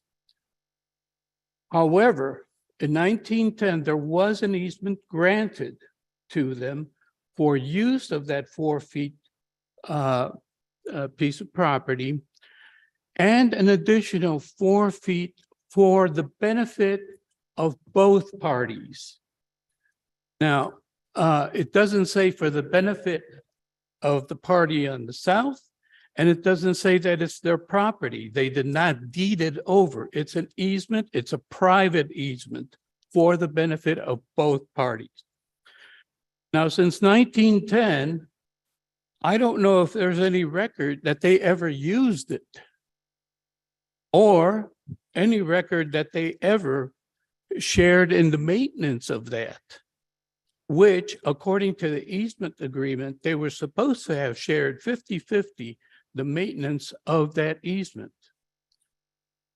Now, in addition to that, as you can see, I measured it, I got 16 feet 9. We're not going to argue about 2 inches. But basically, the point is that there could be a use of the lane for the drive-through window, and it still leaves 8 feet for a car that wanted to pass and not be in the queue. So there's no reason why, if that easement, number one, was originally on our property and easement was granted to the neighbor to the south for their use, but have never used it, have never shared in its maintenance, that should be no reason to deny our use of it. Also, with regards to the overlay district, where it does permit drive-throughs for banks and financial institutions, there is a requirement of a queue line to accommodate minimum of 4 cars. The benefit of this property is that, number one, it is on a corner, and number two, the queue line and the access to the drive-through is off of Linwood, not off of Main, and it provides enough queuing for 12 cars, 3 times the minimum required by the overlay district. So now there are 2 driveways accessed off of Main Street. There's the one that serves the drive-through, and there's one to the north. And from a planning perspective, there would be no reason to keep the drive access on the north side of this. It is close to an intersection, and I realize that that is not a desirable condition from an urban planning point of view. So we have provided plenty of evidence that this was in operation 1 week before the expiration date, including we provided a copy of the permit from Kansas City Health Department. The food permit was issued on October 27th based on the inspection that they conducted. So the fact that they're saying that the health department never conducted an inspection or never approved, we showed and we presented the actual permit that was issued. So I think that we have provided more than adequate evidence that this was in use prior to the expiration of the legal non-conforming use. And the reasons that staff has given for denying this, I don't think are fair equivalents taking into account that they're trying to compare Subway when it was in full use to a building that was recently acquired and is in transition, but did establish use. You're here before us because of this denial of the CLNU Yes. about, and you know, the deal about the driveway and drive-through, that's nice, but that's really not why you're here. You're here because it was staff's determination that this business was not in operation before the expiration of the year. You've offered evidence today, it appears. I haven't seen that health. Is the health certificate? The food establishment permit was permitted or was presented it's- at the last hearing. And it was admitted as an exhibit. And Sure. we're not denying the fact that the health department issued that Right. letter. They did on October So 22nd. they inspected, we don't know if they were in That a operation. restaurant could be located there, yes. Yes. All right. And but I think we heard testimony from Mrs. Martinez that she brought in food from the other restaurant on those days and it was sold from that. Board members, do you have questions of Mr. Martinez? I just appreciate the extra pieces that are in the document here, kind of seeing some of these dates and the work that was put in to have some of this backups. That was very, very helpful. You want to ask Mr. Duddy any further questions? I guess, does that change your stance or your approach on this, looking at some of these additional dates and documents that were submitted? In my review, I made 3 subsequent inspections during what is posted as their business hours. The restaurant has been vacant and no drive-through activity at the time. Also, the water records show substantial amounts by day of no water usage.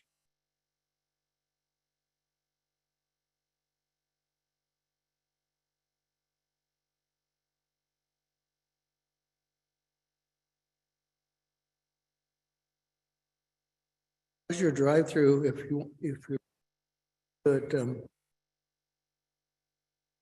Sorry, are you gonna have a backup for traffic? I mean, where do they go when they come in on, you say Main or? yes, they come in off of Linwood.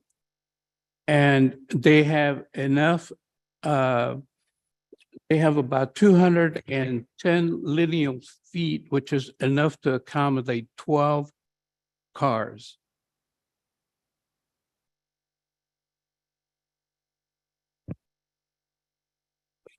The window is on the north side? Outside. No, on the south side. Okay, so they pull around to the south side and order there and pick up their food? No, they access from the north side off of Linwood. On the west side of the property off of Linwood. And then queue in to access the drive-through window on the south side of the building. And there's only one window? Yes, So they order there and pick up the food there?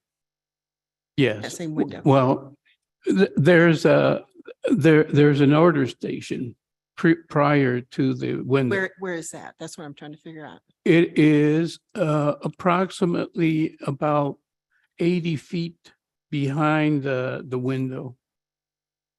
Or Anna's kind of circling right there. Yes, right where the, Well, we saw pictures before of a car sitting on the north side of the building, and I thought those were pictures of someone No. using the drive-through, but no. no, it's on the south side. Okay. Yeah, their photo is the car on the south side in the drive-through. About Main? We're looking at the north side of the ABC building. And the car is pulling up to the south side of this property. Silver car.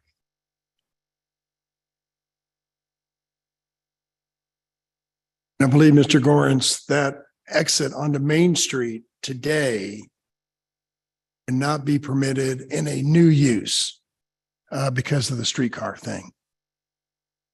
I But think the exit would be permitted, just wouldn't be permitted as a drive-through exit. that's what we're talking about. That's the only exit to get it. Their entrance and exit is off Linwood, but after you go through the drive-through, then you have to exit onto Main Street. Correct. But I don't think part of the overlay or the the streetcar didn't have anything to do with not being able to exit on Main. It just wasn't drive-through. Yeah, the use is prohibited at this location, and they would only, if this was new construction, be permitted one curb cut on Main. Okay, yeah. Whether it's an entrance or an exit. Makes no difference. Yes. Okay, thank you. All right.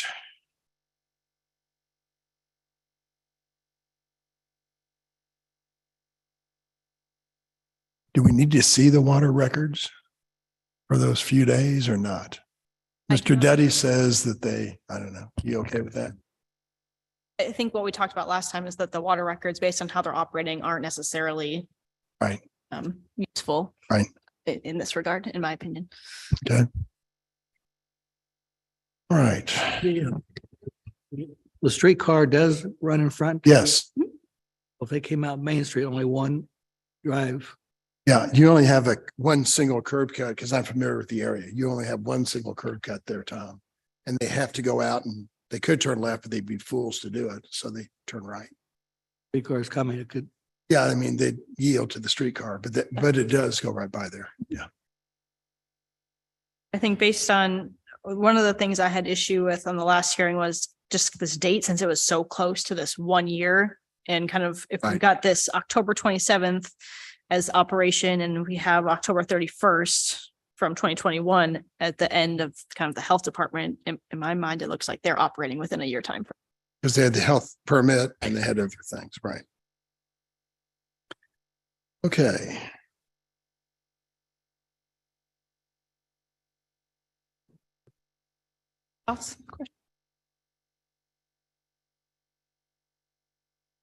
I mean, I had questions last time about during those 4 days or whatever it was, they were only operating a drive-through. Right. Which is an accessory use to a restaurant, which was not located on the site.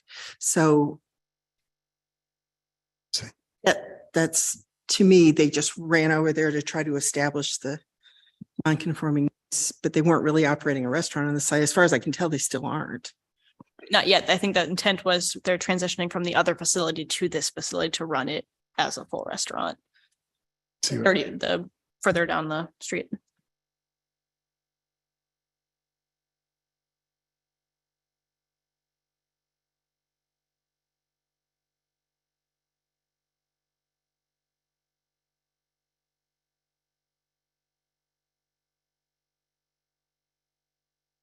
I would offer a motion. I need confirmation on the, making sure I state this correctly. I would move that we uphold the appeal. And to clarify, that would be allowing them to continue operation, if I'm correctly. Yes. In accordance with site plan, staff report, and the additional exhibits that are here listed today. I have a motion. Do I have a second from anyone? Second from Amber. Amber, unfortunately, you are not on this quorum. Oh, I'm sorry. no, that's all right. I No, didn't see the other it's- Tom in there. I didn't realize. I know if we would have been in order, you would have been correct. But since we took this one out of order, it's Ebbets, Gorence, Mixdorf, and Moran are the quorum on this case. And I apologize. Ms. President. No problem at all. Okay, thank you. And Board Member Mixdorf, can you restate your motion and your intent? The intent is to allow them to continue their operation. So I was thinking that was uphold the appeal. For that. Heard a motion. Do we have a second from somebody?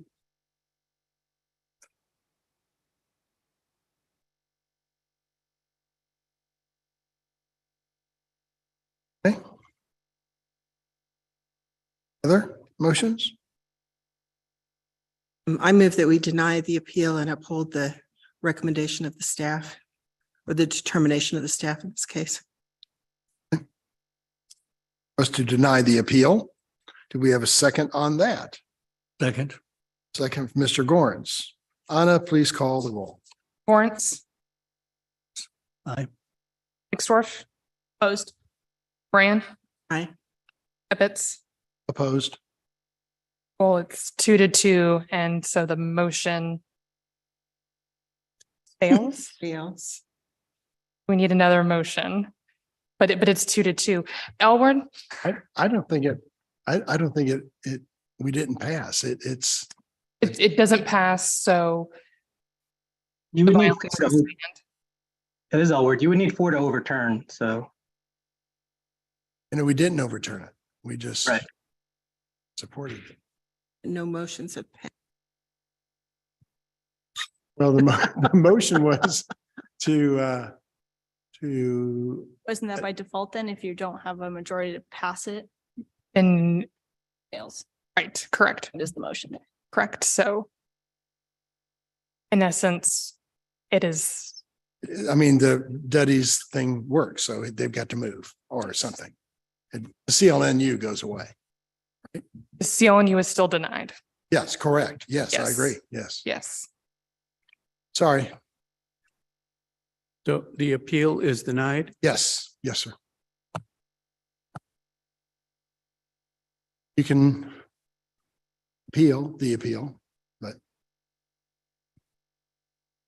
and go get Stiller. I have to go. Are you done?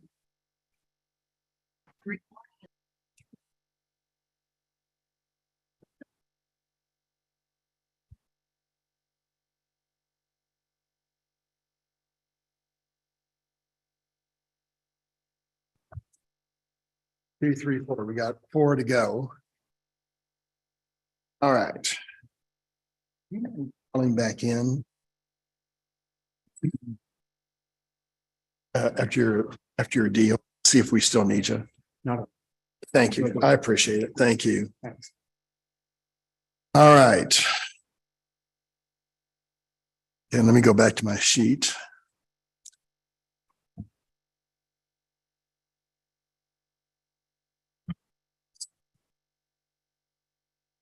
All right, we're going back to the where we left off. Miss Crosby, you're back on. Oh. Please, thank you. Present. Thank you.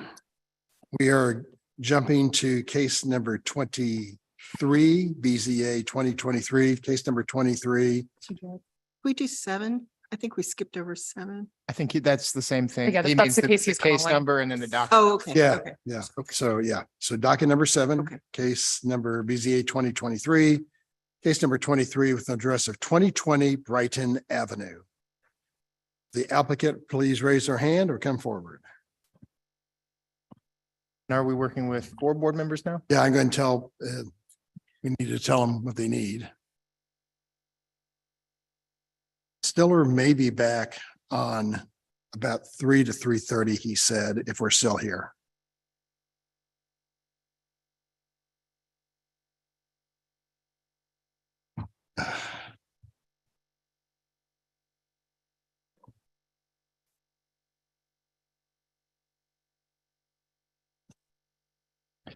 I don't see anyone online raising their hand. Is the staff report, does anyone have it with them? Is that what you're looking at? Roger Avalos is the name, and Flores,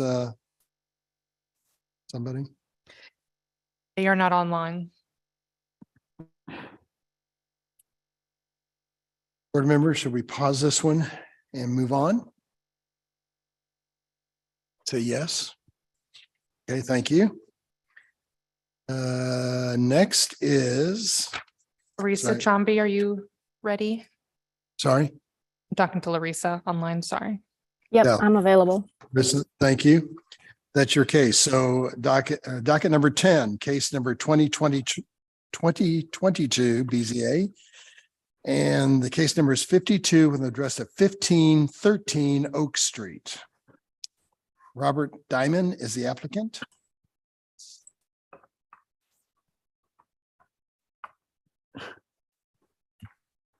Mr. Diamond? And nobody appears to be online as well. So I'll go back to my post now.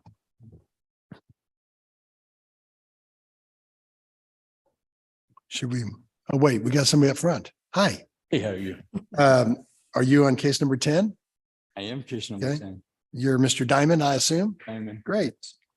I'm going to swear you in here in just a second, but before I do that, sir, you only have 4 board members. You have 3 around the table and 1 remote. We normally have 5. That means if we have a negative vote, your case will fail. You can also continue the case at no fee to our April docket. Okay. May, yeah, April, May, you know, month we're in. Do you have a choice? Do you have a request? What would you like to do? I'd like to proceed. Okay, great. Not great, but so, sir, it'll take me a second to pull up your case. It'll just be a second. Thank you. A list of administrative exhibits I have to admit for this.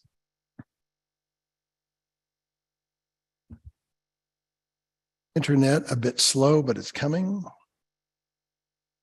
Usually they're labeled 1 to 9 or 1 to 10, and here it is.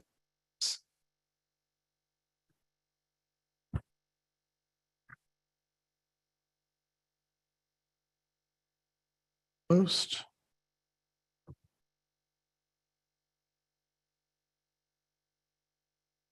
Can't find it yet. I'm almost there.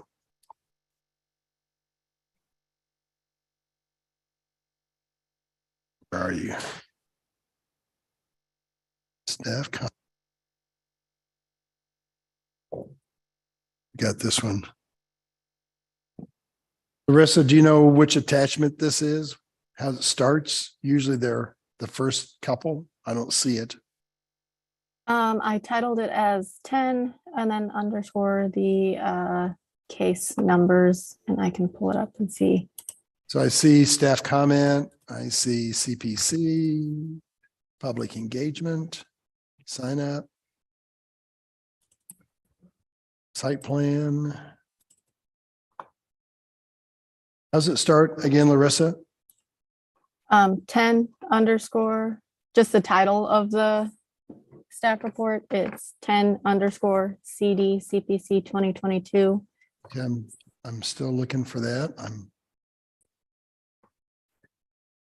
at 1022. Jared and or Anna, do you see that? Are you looking for the staff report? Yeah, SP 100. Oh, there it is, 10 CDC. Yes, sorry. I think I found it. Okay. Yes, thank you. Good.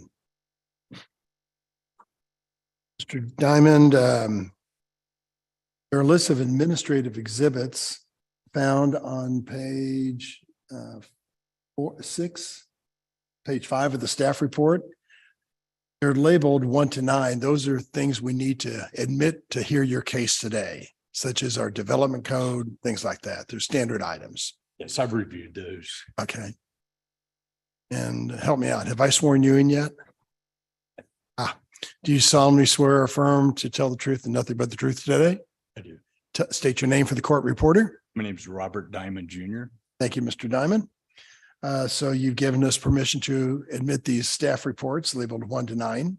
Correct. And one of those is a presentation by staff of Larissa. Miss Larissa, will you tell us about this case today?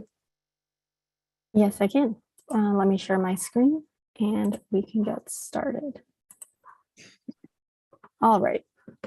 This is docket item number 10 for a hotel at 1513 Oak Street in zoning district M1-5.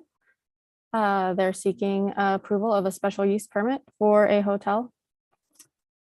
The location is in the greater downtown area. As you can see, the existing building is highlighted in red, and it takes up a majority of the property.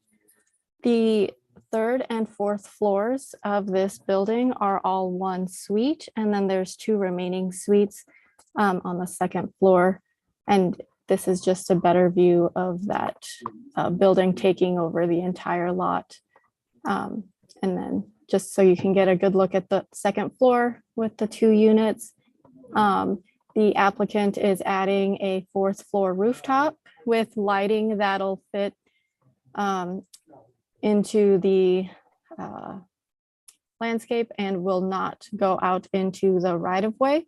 They're also providing landscaping along the perimeter of the rooftop. The applicant is adding just this 4th floor, as was mentioned previously, and you'll see the difference when I show you the street view. The original facade of the building is being retained, and there is no off-street parking proposed for this use. It's not required for this special use permit, and neither is landscaping. The lot is located adjacent to the bike lane extensions, and despite not having enough room on the lot, the applicant is providing 2 bicycle parking spaces right here, and they will need an encroachment permit from Public Works for that. And as you can see, here's just that 3 stories, and the 4th story will go right on top. And I can answer any questions if you have them. Ms. Larissa, why is there no parking requirement?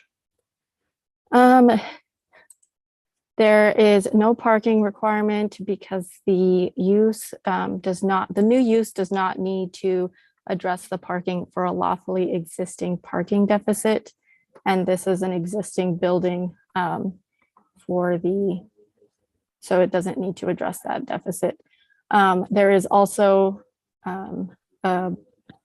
many on-street parking spaces located within the vicinity. And if needed, the applicant stated that they would work with adjacent neighbors for the parking if they needed that. However, there's only 4 units, and so they don't see that as being a problem. All right, thank you. Sorry, and to clarify, Mr. Chair, she's referring to a credit or an exemption that's listed in the parking portion of the zoning and development code, where if a use was legally established in the building, then they could reduce the requirements for that previous use in this change of use. And that's 88-420-02C. Thank you for that comment. Any other questions of staff before we ask Mr. Diamond to comment on his case?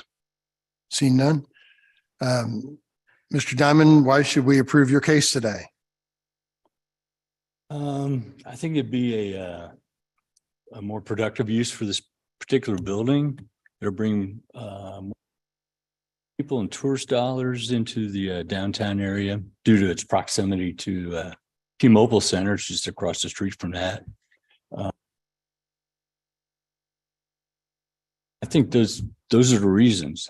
I think another positive thing about this building owner and operator will actually live on the 3rd and 4th. So they will be there essentially 24/7 for the most part. Right. So again, it's a short-term lease. That's why they looked at doing an Airbnb, but there's the 25% rule where you could have only short-term rented or leased 1 suite. They have 3 on the 3rd floor. So that's why we decided to pursue a SUP. So they could short-term lease all 3 of those suites on the 2nd floor. It's a positive thing for the area. Right. How many total units for the building? 4. The owners are going to occupy 1 of those units. Correct. On the 3rd and 4th floor, they're combined. And there's 3 suites, 3 2-bedroom suites on the 2nd floor. And what's on the 1st floor again? Storage. Storage. All right. Okay. Board members, questions? Are you going to, it's already finished anyway, is it going to be old style of the building? I mean, are you back to originality or? We're leaving it exactly the way it is. Way adding or Well, we are yeah. adding 1 door to the front of the building for access to the suites, but other than that. Originally built back in the 20s.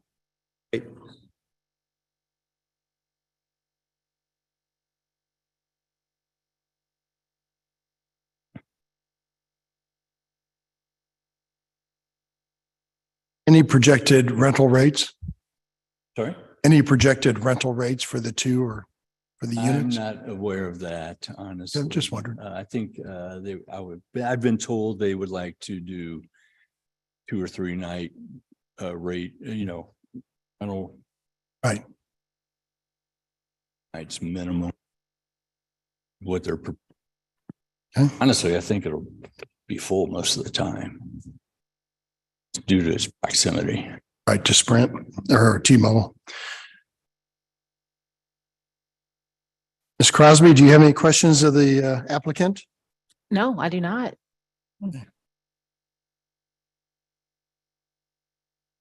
Board members, any other questions or comments? Your fire department make you put the new system. Fire department make you put the new. Yeah, the building would be fully sprinkled. If that's Sprinkled, what you're yeah. asking me. Yeah, it's required by the code and fire department. Oh, Sprinkled, fully fire protected. Mr. Diamond, there were a number of conditions CPC recommended. Do you have any issues with those many conditions that they've listed? I here? don't. They're pretty straightforward. Part of the building development process, to be honest. So Right. outrageous.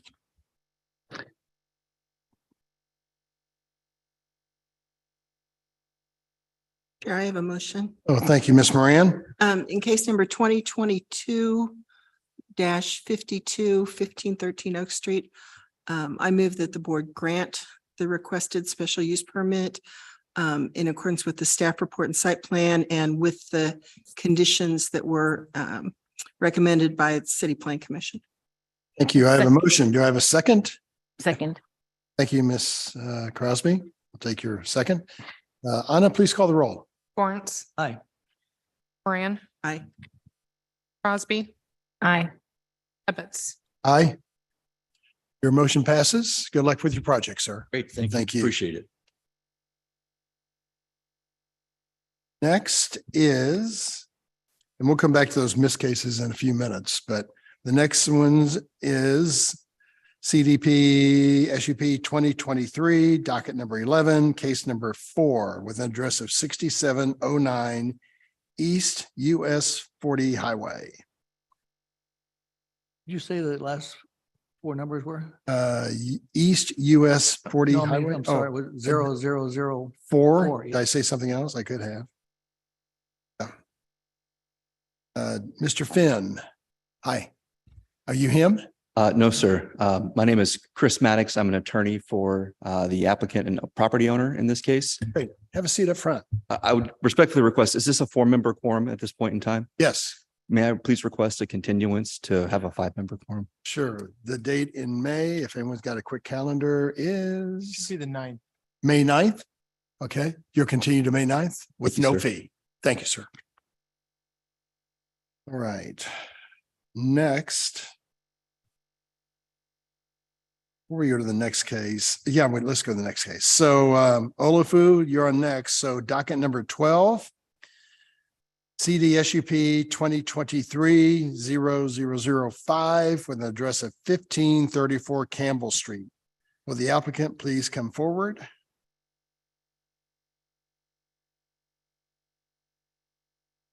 Oh, my peeps. There are, My applicant should be Paul Lewis, Lathrop and Gage. I have to go promote them at that computer. So 1 second.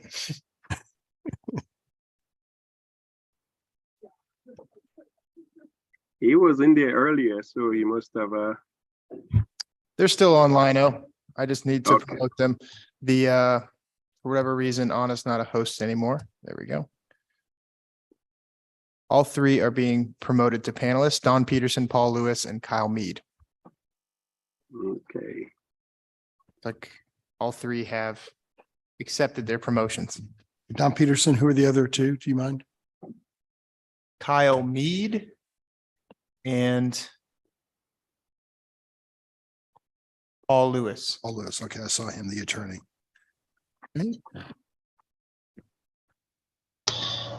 I apologize. This is Kyle Mead. Paul Lewis is probably not going to be able to be in attendance. Okay, Kyle, what's your name? I'm here, Kyle. There he is. Oh, okay. Great, All right. thank you. All right, gentlemen, will you please turn on your cameras and microphones while I swear you in? And do you solemnly swear or affirm to tell the truth and nothing but the truth during this hearing today? I do. Each one identify yourself. I do, and your name. Paul Lewis, Lathrop Gage, I do. Kyle Mead, Heartland Center for Behavioral Change, I do. Thank you, Kyle. We have Don Peterson. I'm trying to get my picture on here. I can see everyone else, but can you hear me? We can hear you. We'd like to see you. Yeah, I'm trying to figure out where I join with, there we go. There you are. There I am. And say, I do or I don't. With I do. your name. And your name one more time. Don Peterson. Thank you, sir. Gentlemen, we're here on a case today for you guys, and it's going to take me a moment to get to the to your actual case. So excuse me while I mouse around and do that.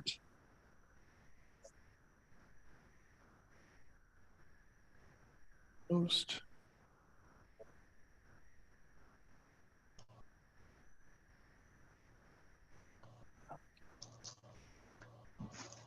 Go.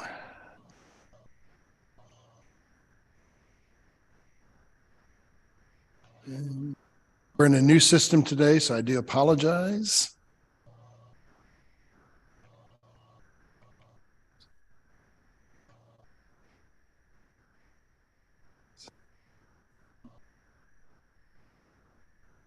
Totally lost it. We're on docket number 12.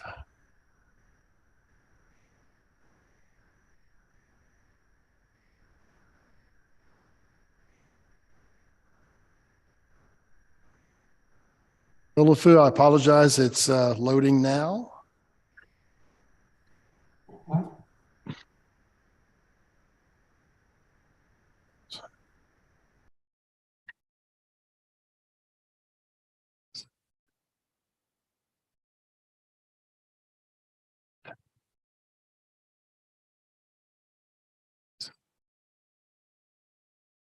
Mr. Chairman, if you're looking for the exhibit, they're on page 4, and there's 9 of them.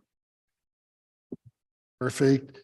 So gentlemen, who's speaking on your behalf? Is it Mr. Lewis or Kyle, or who's talking?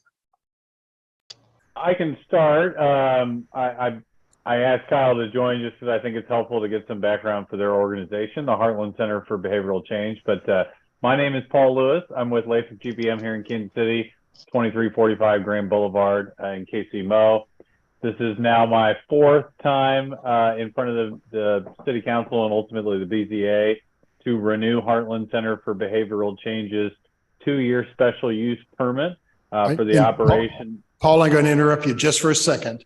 You're good to go in just a minute. There's a list of administrative exhibits found on page 4.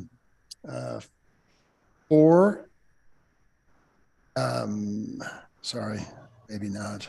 Olufu, did you have them on this on your report? Yeah, page 4, and it's 9 exhibits. Okay, there's how many are there, sir? 9. 9. Okay. There's exhibits number 1 to 9, and one of those is a staff report by Olufu. I'm going to let him. Oh, by the way, sir, or Mr. Lewis, do you allow us to admit those for your case today? Yes, please. Thank you. One of those is Olufu's presentation on this. So Olufu, please tell us about this case today, sir.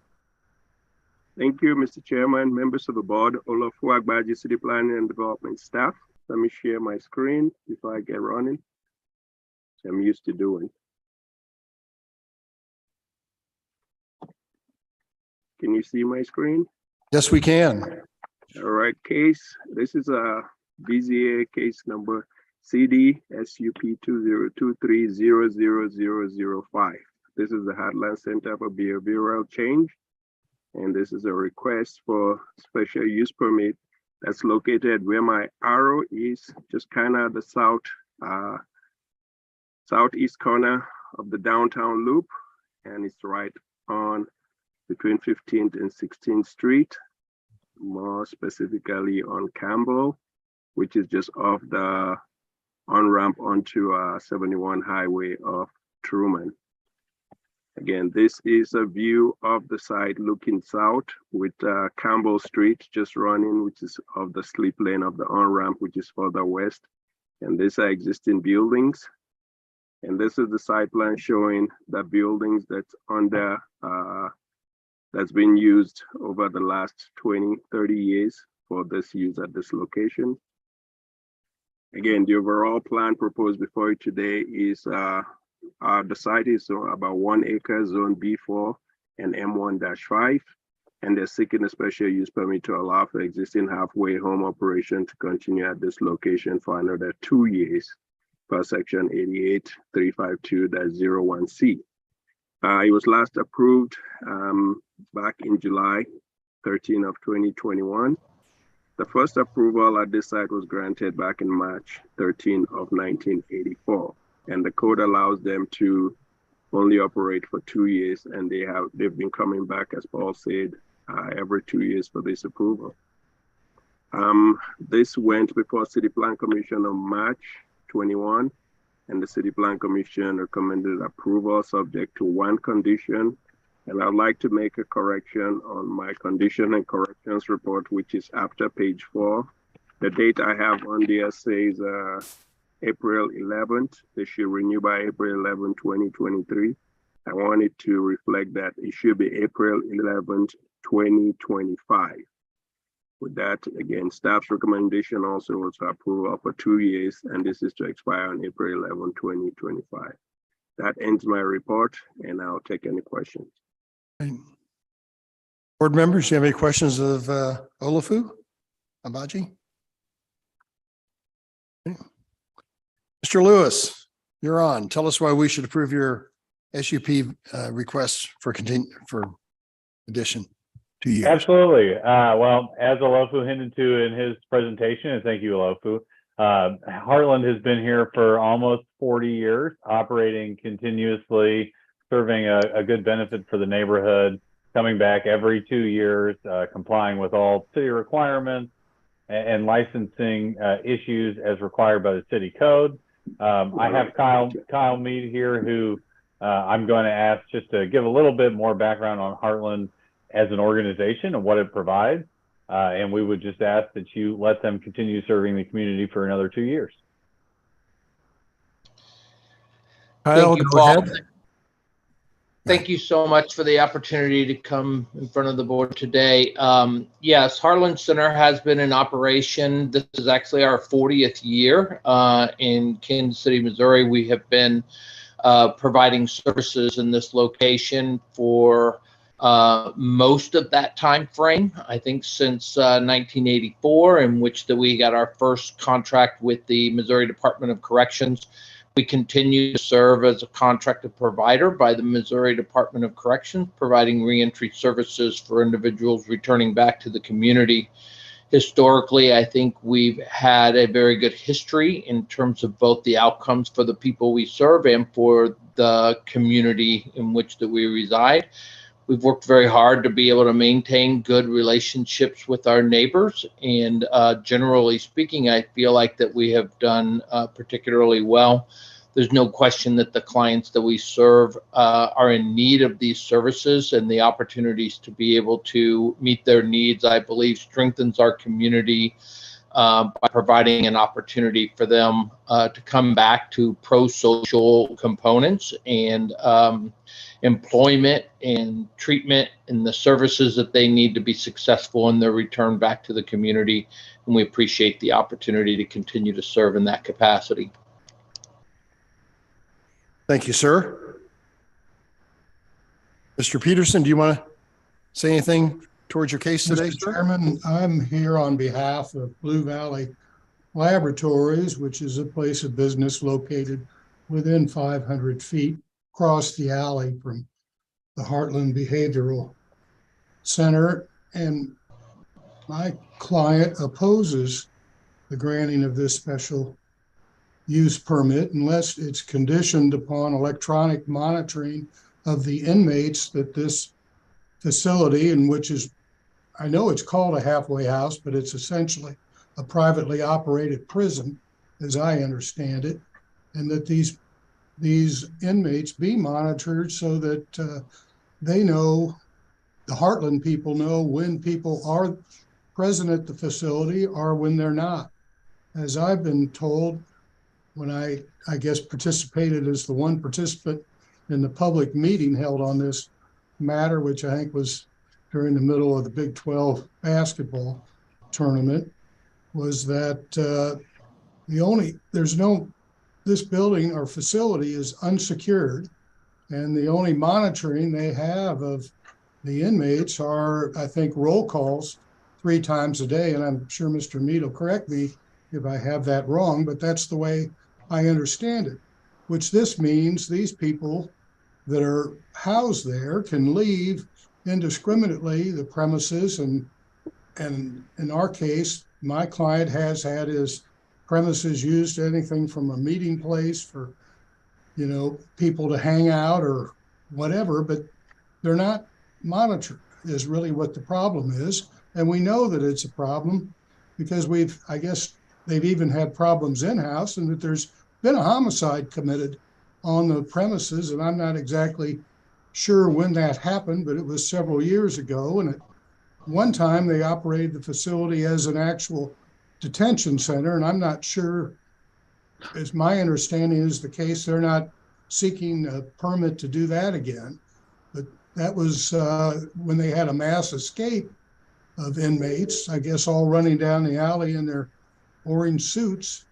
And this is disruptive to my client's business, quite frankly, a threat to public safety, and it's a public nuisance. And so my client would respectfully ask the Board of Zoning Adjustment to consider a condition on granting continued special use of this property to have the Heartland people monitor the people that are on their premises and make sure that they're there when they're supposed to be, and they're supposed to be where they are or when they're granted leave off the premises. And that would be our concern, and that's why we are here in opposition. I might mention that I've talked to several other owners that are adjacent to this facility, and that would be a Dominic's A1 Alignment Brake and Muffler Service. I think they're located at 1609 Charlotte. And let's see, there's another one, Hohen Shield Welder Supply at 1620 Campbell. And all those neighbors have reported to me that their businesses are disrupted by the way this facility is operated. And so that would be the request of Blue Valley Laboratories made by me on its behalf. Thank you. Thank you, Mr. Peterson. Mr. Mead, comments? Yes, I would like the opportunity to respond to that.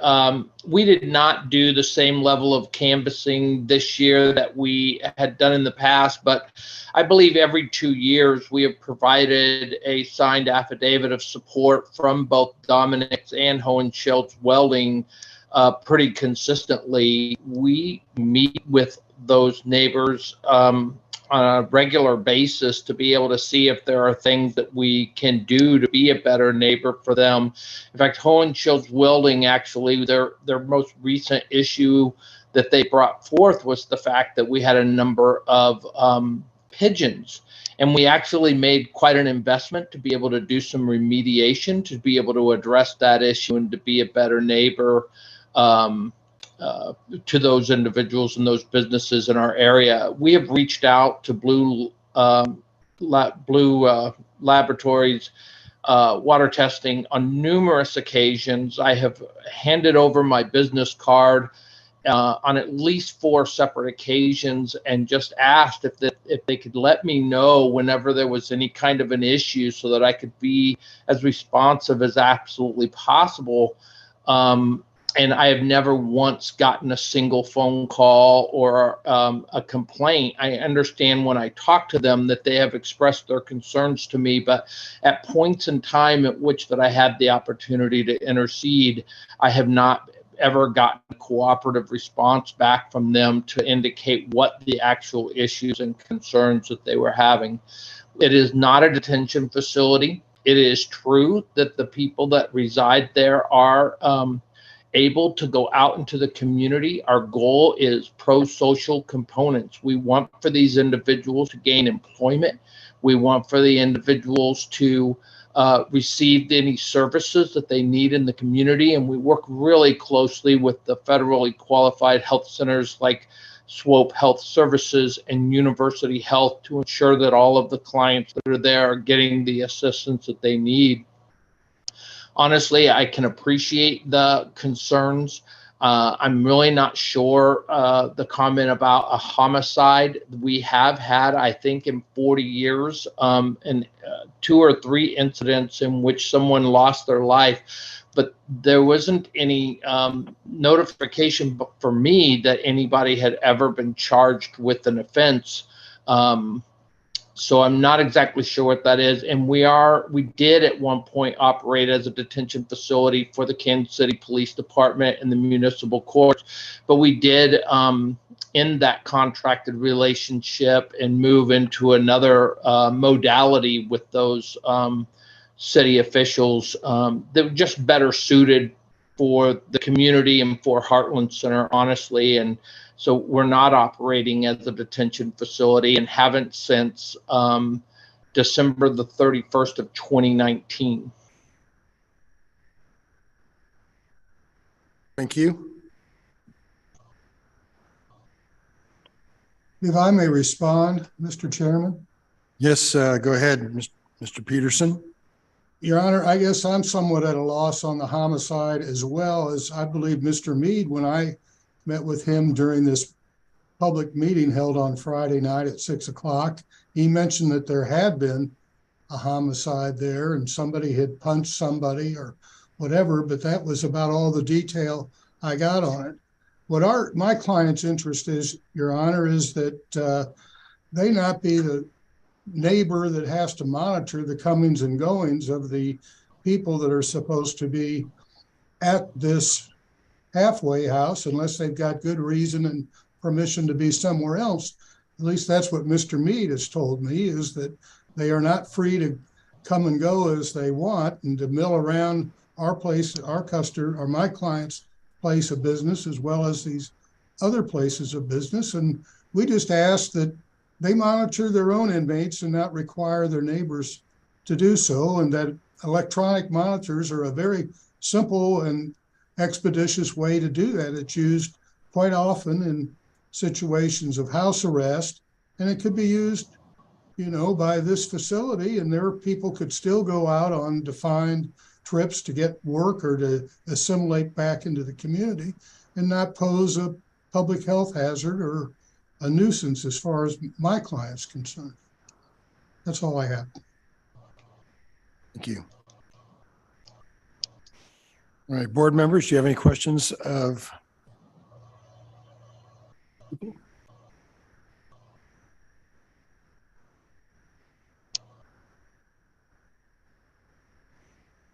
Mead, what kind of security do you have to, or what kind of process do you have to keep track of where your folks are going during the day or nighttime? Yes, we have a ratio of 1 staff person to every 15 people that reside in that facility. We do head counts twice per shift, and there are 3 shifts per day. So there are a total of 6 counts per day. While it is true that an individual does have the freedom to choose to leave, and for some of those individuals, there may be consequences up to a warrant for their arrest if they're under supervision of probation and parole or from another entity. We do not put our hands on them or try to detain them in any way. We have a full camera system that is monitored on a regular basis. And again, I can appreciate the concerns being expressed. However, We have absolutely no evidence from our camera footage, nor have we ever had a single one of our individual neighbors, businesses in that area, that have indicated that those concerns or the feeling that they had to monitor our clients ever before today. There was, in fact, a situation in which, and that might be what he's referencing, in which one client did throw a punch at another client, and it's my understanding that the medical diagnosis when that individual passed was that they had a brain aneurysm. And as much as, you know, there was a punch thrown by one client at another one, I do not believe that that individual has ever been charged with a homicide. It's possible that I'm wrong about that, but I'm unfamiliar with whether or not there was ever any type of a charge. There's no question that the brain aneurysm was the actual thing that led to that individual's passing. Very unfortunate situation, but certainly acts of violence, they're not absolutely unheard of, but they're an exceptionally rare situation that have ever occurred in our facility over 40 years.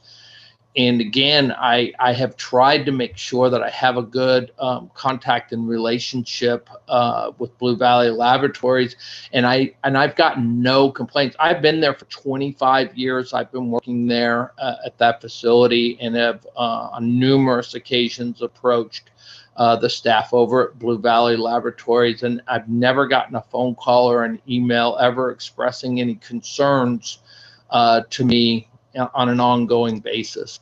The use of electronic monitoring is also, while that might seem like a reasonable thing, but that's a legal status issue that's well above and beyond anything that Heartland Center for Behavioral Change would ever do. We're a behavioral health organization, and we do not have the right to make that kind of a legal decision about whether or not that somebody would be placed on electronic monitoring. Now, it happens on a regular basis. We've had a number of the clients who did in fact have electronic monitoring, and we will assist in that in any way that we can, but we're not in a position to make that kind of a legal status decision amongst the individuals that we serve. Mr. Chair, I've got a question for Mr. Peterson. Go ahead. Mr. Peterson, do you or your client have any details about dates and or times and or details of any of the incidents that you described in your testimony in opposition to this request? Well, I guess what we have is like a recessed loading dock that's occasionally used for sexual meetups and as a meeting area. And we just observe, you know, people milling around in front of the place of business. We had one customer, and I don't really know the date to tell you. I know that your question was that specific, but we had one customer who was catcalled, but that was from somebody on the property of Heartland, and they weren't on our property. But we do know I guess we have a parking lot across the street where we approached a car one time, and it was an undercover drug detective apparently trying to catch people selling drugs. And we've, you know, routinely come across people in that parking lot that are affiliated with the Heartland group, either as visitors or residents, whatever it is. And we have difficulty with them, but that's pretty much what it's about. Without dates, I mean, could you speculate as to the year? Has it been in the last 5 years, in the last 25 years, in the last 40 years? The last couple years. The last 2 years. Inmates escape. I think that was in 2000. I guess I thought that was 2021. Mr. Mead, I think, said it was back in 2019, but there were, I guess the story went around about 8 or 9 of them in their orange outfits, you know, running off from the center. And then it was operated as a detention center. And does this special permit allow you to do that, Mr. Mead? Can you do that now if you want to? Or this special use permit is not for a detention center. Okay. Heartland was approached by the city of Kansas City, Missouri. I think it was for the 2019 special use permit renewal, at which point the city asked Heartland to house some detainees from their branch. And Mr. Peterson, I think your use of the term inmate is inappropriate for these people. These are not inmates. There may have been inmates at some time, but they are no longer inmates. Well, it was my understanding that they were still under sentence and serving time for a conviction, or else they had maybe a suspended imposition of sentence, but they were. Kyle, correct me if I'm wrong, but that is not accurate I mean, it may have been accurate at the time when Heartland and the city of Kansas City had agreed to this detention sharing agreement. I don't know if that was the correct term. It is no longer true. I mean, there are no inmates there. These are people who have served their sentence, who have been released back into the community. So Heartland is trying to assist to re-engage with society. So you're saying your residents are all released from their sentence by the state of Missouri and they're just there voluntarily on their own? Is that what you're telling us? Mr. Peterson, I'm gonna ask you another question. For any of the incidents that have been a concern to your client, have they filed any police reports or made any formal complaints that would put Heartland on notice that there had been concerns? No, I don't believe so. Okay.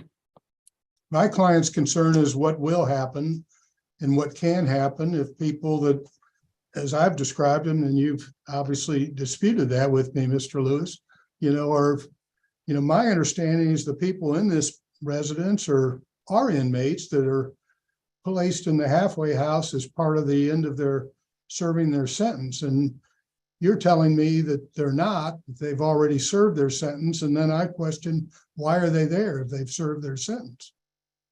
So I don't know how that works. It doesn't seem like it works both ways. I would be happy to respond.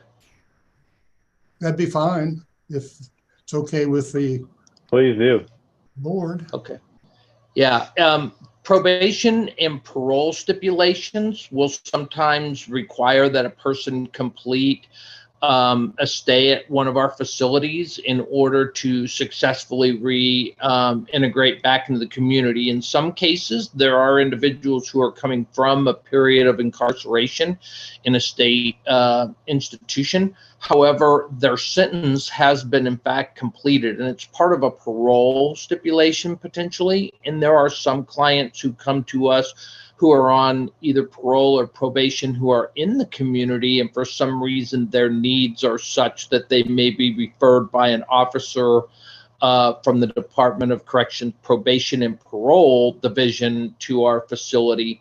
However, nobody is on an inmate status, and there is no detention of anyone that's at our facility now. The only times that ever occurred, back in 2007, there was a Bureau of Prisons contract in which technically those individuals were still considered to be part of their sentence. That contract ended, I believe, in 2010.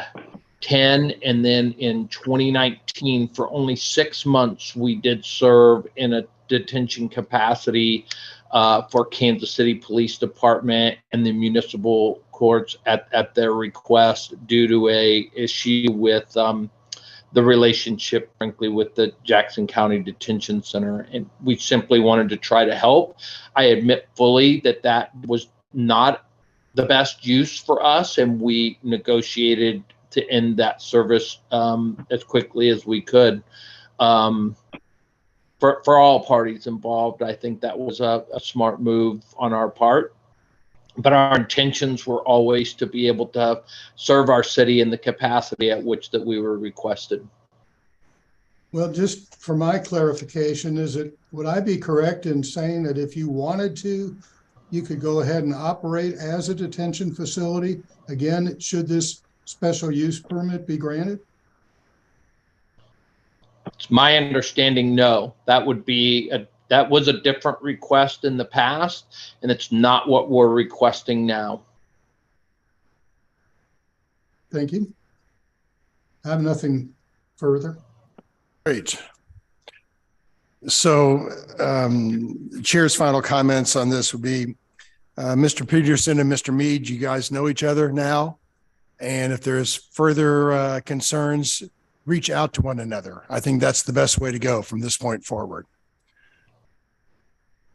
Board members, any other questions, comments, motions? I apologize to jump in real quick. I know I was stepped away, but did the condition attached to this case get modified for the date? Yes, he did. Okay. Olafu mentioned 2025. Thank you Great, for thank you. bringing that up. Thanks, Anna. All right. I guess I am kind of concerned because Mr. Mead mentioned that the two of the neighbors of Blue Valley Labs have supported him in the past, but this year he didn't reach out to him. I mean, that I have some concern about that they're not presenting any neighbor support right now. So I would feel comfortable with that, but I also feel pretty comfortable that my understanding is when we grant these conditional use permits for this type of use, if there are problems, they can come back in, like Blue Valley Labs could come in and complain, and it could potentially be terminated, the 2-year use. So I guess that gives me a level of comfort with this type of situation, with only allowing it for 2 years and having the ability to terminate in that 2-year period if there are problems, documented problems. Did you hear that, Mr. Peterson? I did hear that. Okay, perfect, sir. So if there are issues, bring them up and we can take away their special use permit if that's what's required.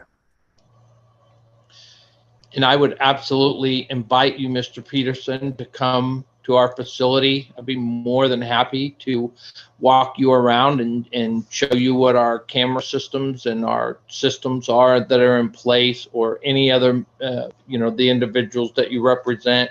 We absolutely want to be a good neighbor. We want to be able to address any concerns. I know with the public engagement was slightly different this year.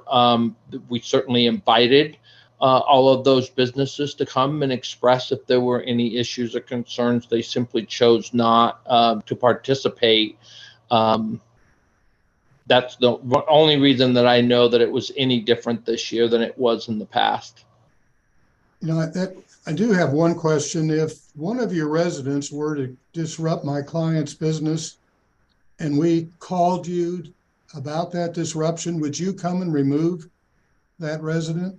Is that something you would do as far as your monitoring of the residents of your facility?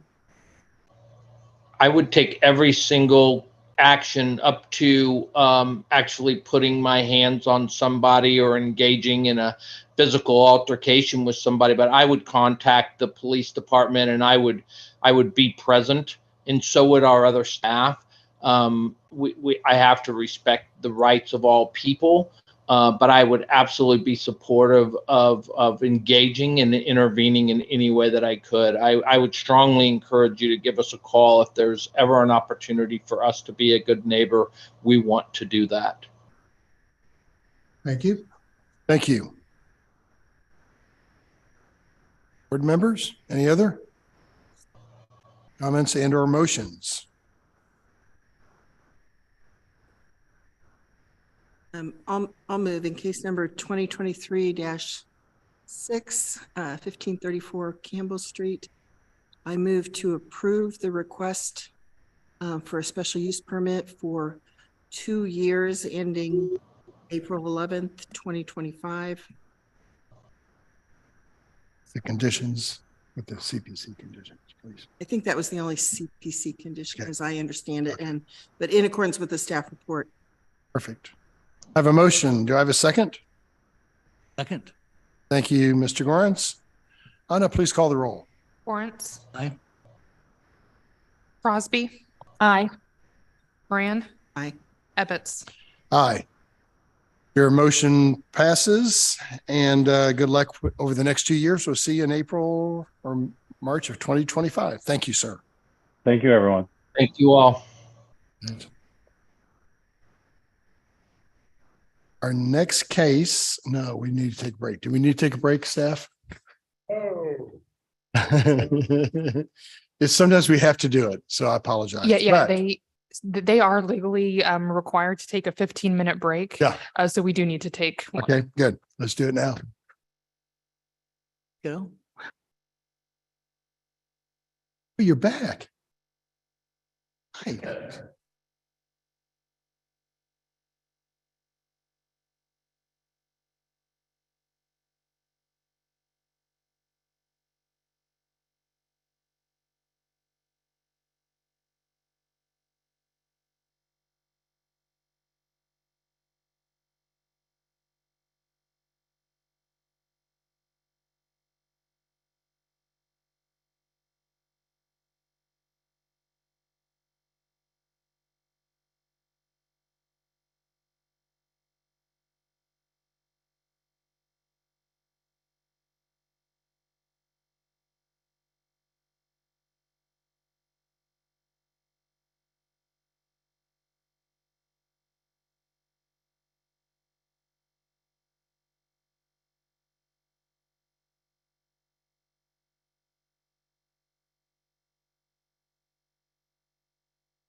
Ready? Welcome back. Let's continue on to docket number 14, case number BZA 2023-18 with an address of 2117 Olive Street. Applicant, please come forward or raise your hand. The applicant is in the chamber. Okay, perfect. Come on up, sir. Mr. Bowie, I'm assuming? Yes. Great. Have a seat at the chair there. And swear you in. Okay, Do you solemnly swear or affirm to tell the truth and nothing but the truth during this hearing today? do. And could you state your name for the court reporter? Melvin Bowie. Thank you, sir. I guess where you, do you solemnly swear? Did I just do that? Okay. Forgot. Been a long day, huh? Yeah. I did do that, right? Jeez, that's a long day, but thank you, staff, for keeping me focused. Sir, there's a list of administrative exhibits on your case labeled 1, 2, I'm almost there now, 1 to 9 on page 3. We need those to hear your case today. Do you have a problem with us admitting those? Oh, Great, thank you. Those are admitted. And part of that exhibits is a presentation by Justice Smith, who's going to tell us about your project. Thank you. All right, good afternoon. Thanks for taking the time to hear this case. This is docket number 14, CD-BZA 2023, case 18. As previously stated, this is at 2117 Olive Street. It's going to be an R 1.5 zoning, and it's an approval of a variance to the platted front yard setback requirements and any other necessary variances to allow for the construction of a second-story balcony to the existing home. Here's kind of a rough outline of where the house is. For a closer view, it's kind of on the corner of Olive Street and East 22nd Street. Here is the home. As you can see, it's where these the shingles are off. Right here is where that second-story balcony is going to be going. Here's the site plan to kind of look at that setback. So the variance today is a variance to the front yard setback of 7.5 feet for the construction of a second-story home. A substantial change to the character of the neighborhood is not anticipated. The home was built in 1905. The difficulty could not be obviated by a feasible method. The house is pre-existing in the required setback. With that, that'll conclude my presentation. Thank you. Thank you. Mr. Bowie, why should we approve your project today, sir? Say why? Yes. Because I wanted the neighborhood to look better. I've been working on the neighborhood for 50 years or more. And you're expanding your home, it sounds like? Expanding it, Yeah. Are you what are you doing to it, sir? putting a balcony up there. Any neighborhood opposition from neighbors nearby? No, We're all excited to see it happen. yeah, they've congratulated me. That's great. I'm almost there. Board members, do you have any questions of Mr. Bowie? None for me. Oh. Is this your single family house? Yes, it is. You're not renting out half of it or anything like that, then? Say that You're not again. renting any of it out? Today, no. Well, for the second floor balcony, is that gonna be part of just for you? No, it's gonna be I'm eventually going to rent. 2-story, it'll be 2 floors? Yeah, 2 stories. Thank you. And you may have said this, Justin, but the balcony is going to be in line with the rest of the front facade. Yeah, it won't go any further than that roof line. The house is just in the setback already, so. Okay. Well, Ms. Crosby, do you have any questions of our applicant today?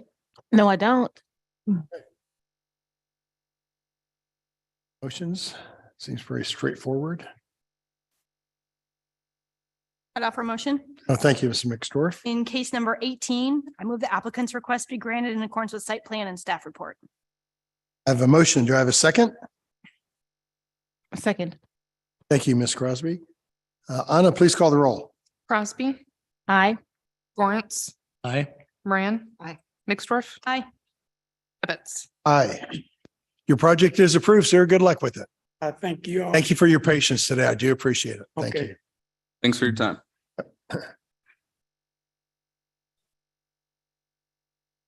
The next one is docket number 15, BZA case 2023-19 with an address of 5732 Northeast Detroit. Would the applicant please come forward? Online? A Chris Joseph is online and I will promote them to a panelist now. Wait.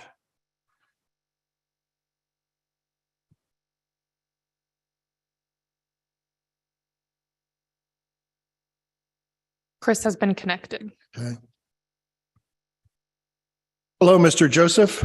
You got your camera and microphone on? Yes, can you hear me? I sure can. Thank you for coming online with us. You're welcome. I want to swear you in first. Please raise your right hand to be sworn. Do you solemnly swear or affirm to tell the truth and nothing but the truth in this hearing today? I do. State your name again for the court reporter. Christopher Joseph. Thank you, sir. We need to admit some administrative exhibits labeled 1 to 9 found on page 3 of the staff report. Do you have any problem with us admitting those today, sir? I do not. Great. One of those is a presentation by Mr. Clements on your case. Jared, please take over. Thank you, Mr. Chair. For us, we have docket item number 15, case number CDBZA 2023-19, located at 5732 Northeast Detroit. Zoning district is R-6, and the applicant in this case is seeking approval of a variance to the residential parking space setback requirements in order to receive as-built permits for an existing Circle Drive. So this is the subject site. It's near Northeast Vivian Road. See the Circle Drive there. This orthographic photo was taken after the driveway was built. Here is the site plan. The setback requirement is for 20 feet. So the case factors, the variance is a 6 foot, 8-inch variance. Substantial change of the character of the neighborhood is not anticipated. The difficulty, there's an error here, says could not be obviated by a change in design because this is already built. With that, I will conclude my presentation. Perfect. Mr. Joseph, why should we approve your case today, sir? Well, we bought this house in February of 2021. The company I work for, we bought it and the driveway was there. It's in good shape right now, and we believe that it doesn't cause any harm to the neighborhood in the place it's at. And so we just don't see that there's a issue to any of the neighbors or anything with that driveway. So we're just looking to get that to be left as it is. Mr. Clemens, how do we know about this case? Did somebody complain or what happened? I believe what happened is the applicant team purchased the property from another developer of some sort who did a lot of work in the home without permits. This applicant sought permits and was discovered that the driveway was installed at that time as well. So they're just seeking permits so that they can get a certificate of occupancy. Okay. Do we know if circle drives like this are kind of common in this neighborhood? I guess I could. I think there's a few nearby that I had seen, not immediately adjacent, but Mr. Joseph, do you intend to live there? Or are you going to kind of fix it up and then move on down the road, so to speak? We're gonna finish fixing it up and then either sell it as a flip house or rent it out and manage it as a rental property. All right, thank you. Mhm. Board members, any other questions of Mr. Joseph? Oh, go ahead, Mr. Gorens. Do you have a garage in the back or attached also? No, sir. Well, they're gonna, how many cars do you think they'll park there? What's, look like a? Probably one or two is what I'm thinking, because it's a 3-bedroom house, so one or two driveways, one or two drivers.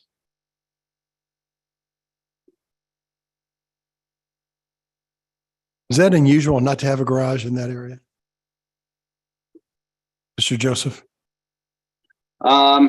From what I could see around the neighborhood, some houses had them and some do not. Okay.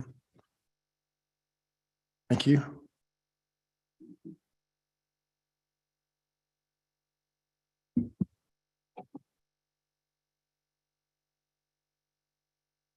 Park. Oh, you do? Okay. Ms. Crosby, any questions?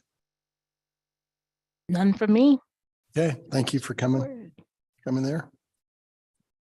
Board members? I'd offer a motion. Thank you, Ms. Mixdorf. In case number 19, I move the applicant's request be granted in accordance with site plan and staff report. I have a motion. Do I have a second from anybody? Second. Thank you, Ms. Moran. Call the roll, please, Anna. Crosby, Aye. Lawrence, Aye. Moran, Aye. Mixdorf, Aye. Ebbets. Aye. Your project is approved. Mr. Joseph, good luck with it. Awesome, thank you.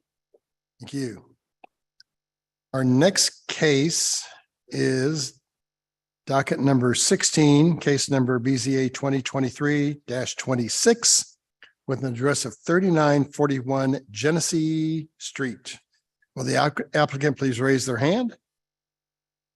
And Or is he here in the audience? They are online, and if I can provide some clarity, I made a mistake in issuing the docket, and the case number is actually 00028. I think I didn't say that. I think I said the run brought about. Oh, I apologize. It says 26 Oh, on it's the 26. docket, but it's actually 28, and that was my error. So that will be amended to 28 with an address of 3941 Genesee. Richard Woods, the applicant, they have raised their hand and they are being connected now. An additional person, the property owner, Sarah Sarah, Leeson. they are online as well. Great. Will you each raise your hand to be sworn in, please? And turn on your cameras and microphones. Thank you.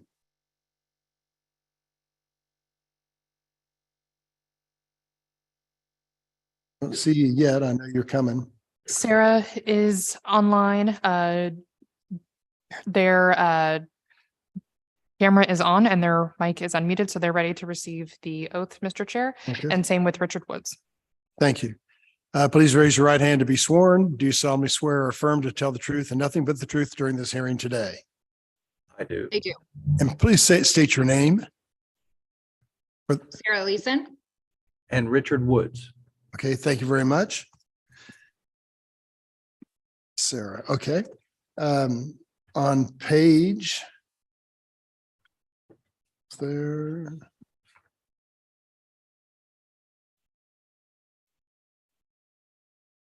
Almost. On page 3 of the staff report, there's a list of administrative exhibits labeled 1 to 9. We need to admit those for your case today. Do you have any problem with us admitting those? I do not. Thank you. Those are admitted. Part of that is a presentation by Mr. Clements on your case. Jared, please tell us about the case today. Thank you, Mr. Chair. For us, we have docket item number 16, case number CDBZA 2023-00028, located at 3941 Genesee Street, zoning district R5. Applicant in this case is seeking approval of a variance to the infill rear yard setback requirements of R-5 to build a proposed addition onto an existing home. Here you can see the location of the subject site. a little bit more closely. It's on West 40th Street and Genesee Street on the northeast corner. See the site plan submitted by the applicant. The addition there is covering the proposed addition is where the existing deck would be. Its distance from the rear property line is one of the variances being sought. The other is the distance between it and the existing garage. So for variance A, the rear yard setback is a 5.52 foot variance. So basically 5.5 feet. Substantial change to the character of the neighborhood is not anticipated. The difficulty could be obviated by a change in design. And for variance B, accessory structure separation requirement, it's a 4 foot and 2 inch variance. Substantial change to the character of the neighborhood is not anticipated. Difficulty could be obviated by a change in design. With that, I'll conclude my presentation. Thank you. Anyone else in the audience that's interested in this case that you see? All right. Why should we approve your case today? Either Richard or Sarah, whoever wants to speak on the case. Sarah, I'll go ahead if that's okay. That's good.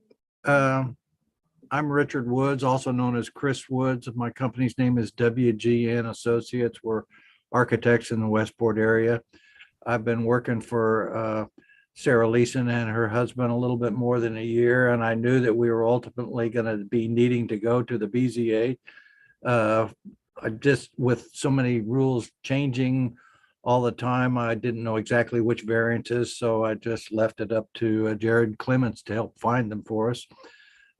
Sarah Leeson and her husband want to make a commitment to the a Midtown neighborhood area. They've bought this home. They've lived there for several years, and as they contemplate enlarging their family, they need additional space.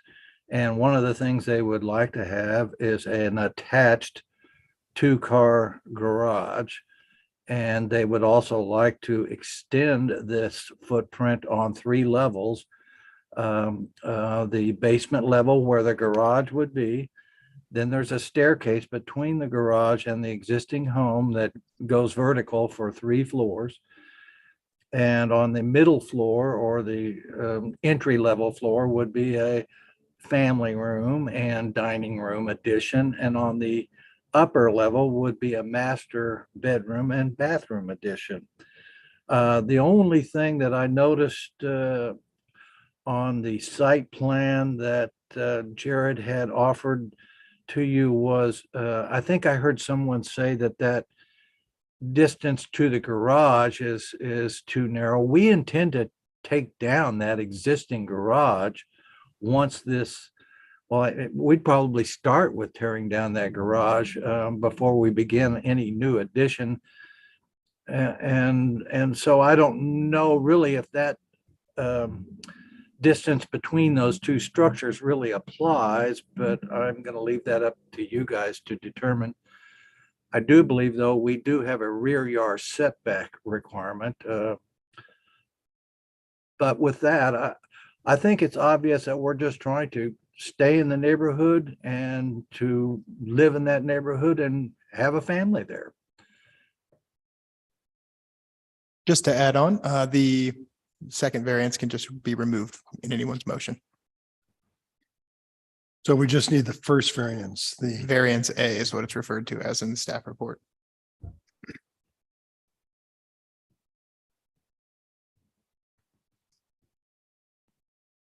Has there been any comments from the neighbors about this addition?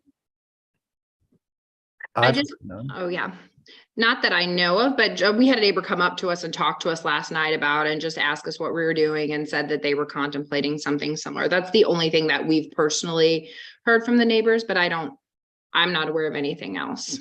Okay, thank you. Anyone else with any other questions about the case? No one else appears in the chambers or on Zoom. All right, board members. I would offer a motion. Okay, thank you, Ms. Mixdorf.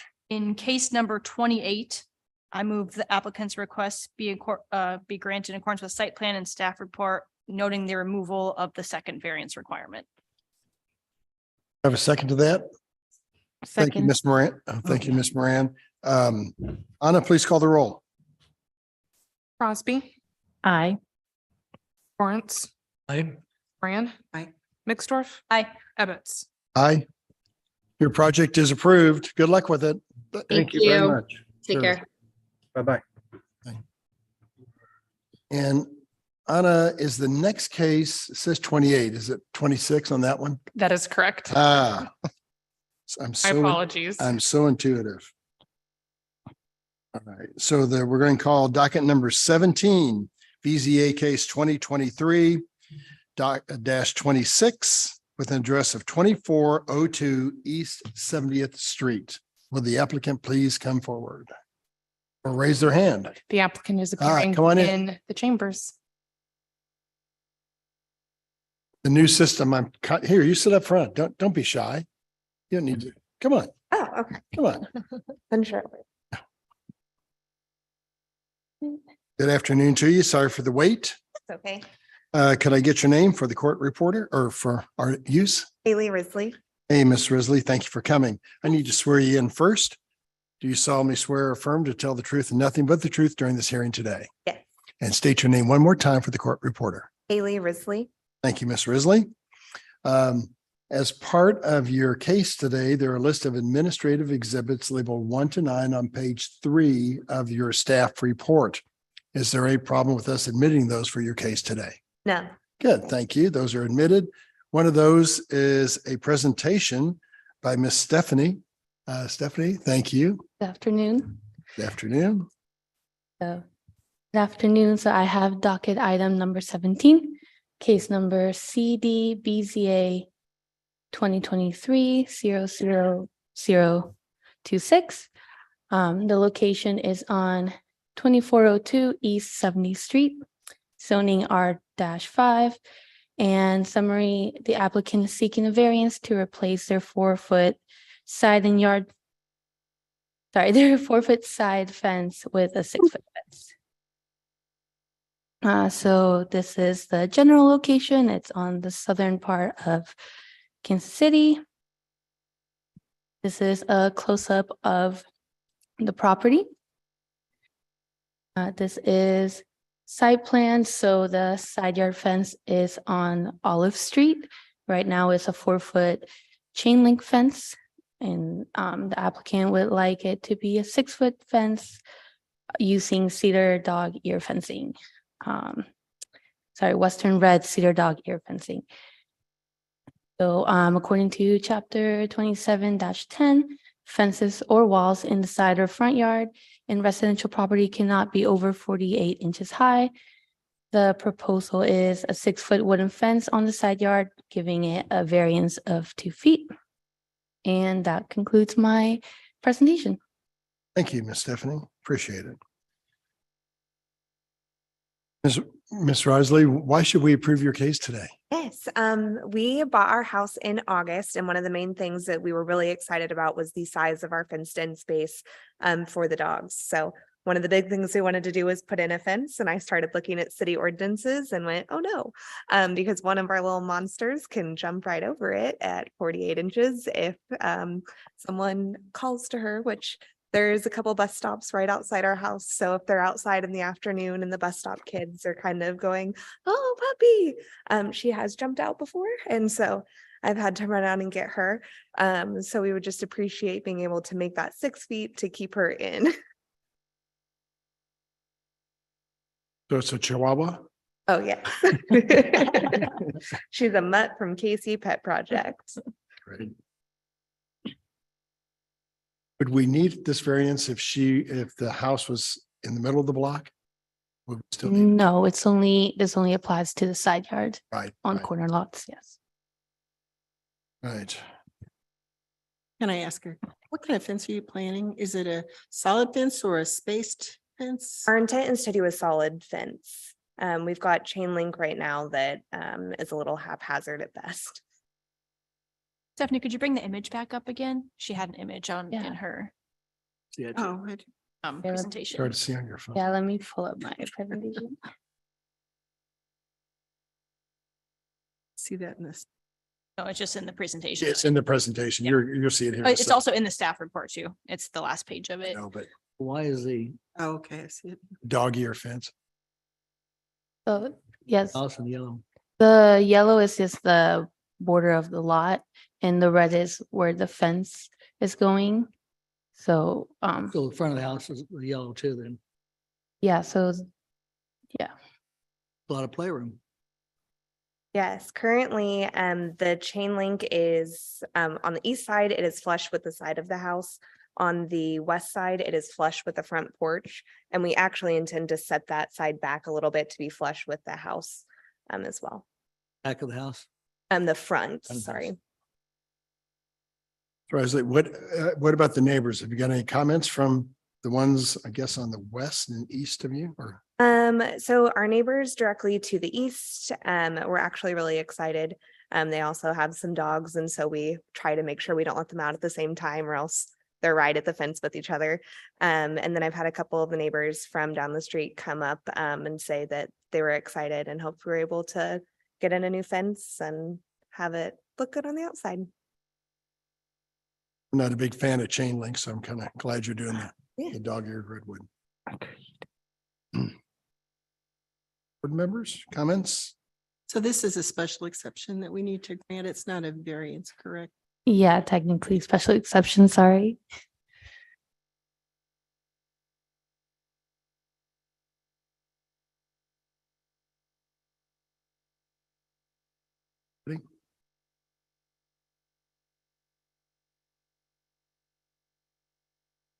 Offer a motion again. Maybe Crosby wants to. Ms. Crosby, what about you offering up a motion on this one, if you're so inclined? Hey, I'm more than happy to. Let me make sure I get the verbiage right. I move that we approve the special exception as proposed by staff and recommended in their report. Thank you. Do we have a second to that? Second. Thank you, Ms. Mixdorf. Anna, please call the roll. Crosby, Aye. Lawrence, Aye. Moran, Aye. Mixdorf, Aye. Ebbets. Aye. Good luck with your project and the dog. Thanks. Thank you. All right. Now down to docket number 18, case number 20, BZA 2023-30, one of the address of 208 West 81st Street. Mr. Torres or Adam I'll Riley. be looking for Mr. Adam Riley and Jonathan Torres, who I am promoting to panelist currently.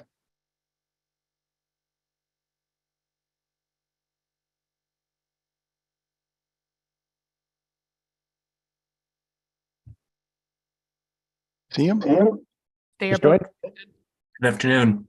Good afternoon, sir. Thank you for your patience today. It's been a long day. Thank you again for waiting. There's also an L Cook that I'm going to promote to panelist as well. Right. Sorry, I wanted to hop in before all the Good. swearing in happens so that everybody got in at once.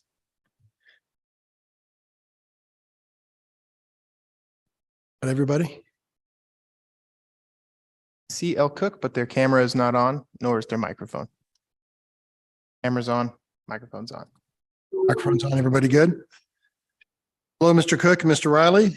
Please raise your right hands to be sworn in.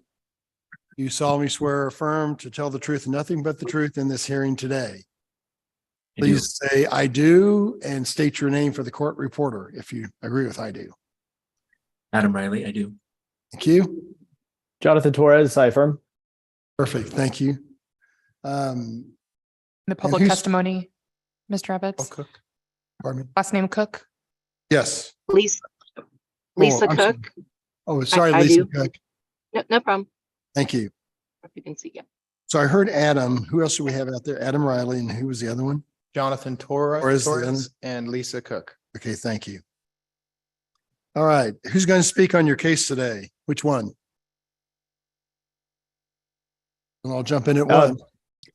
Yeah, Johnny and I will speak. I'm the architect on the project and Johnny is the owner. Okay, great.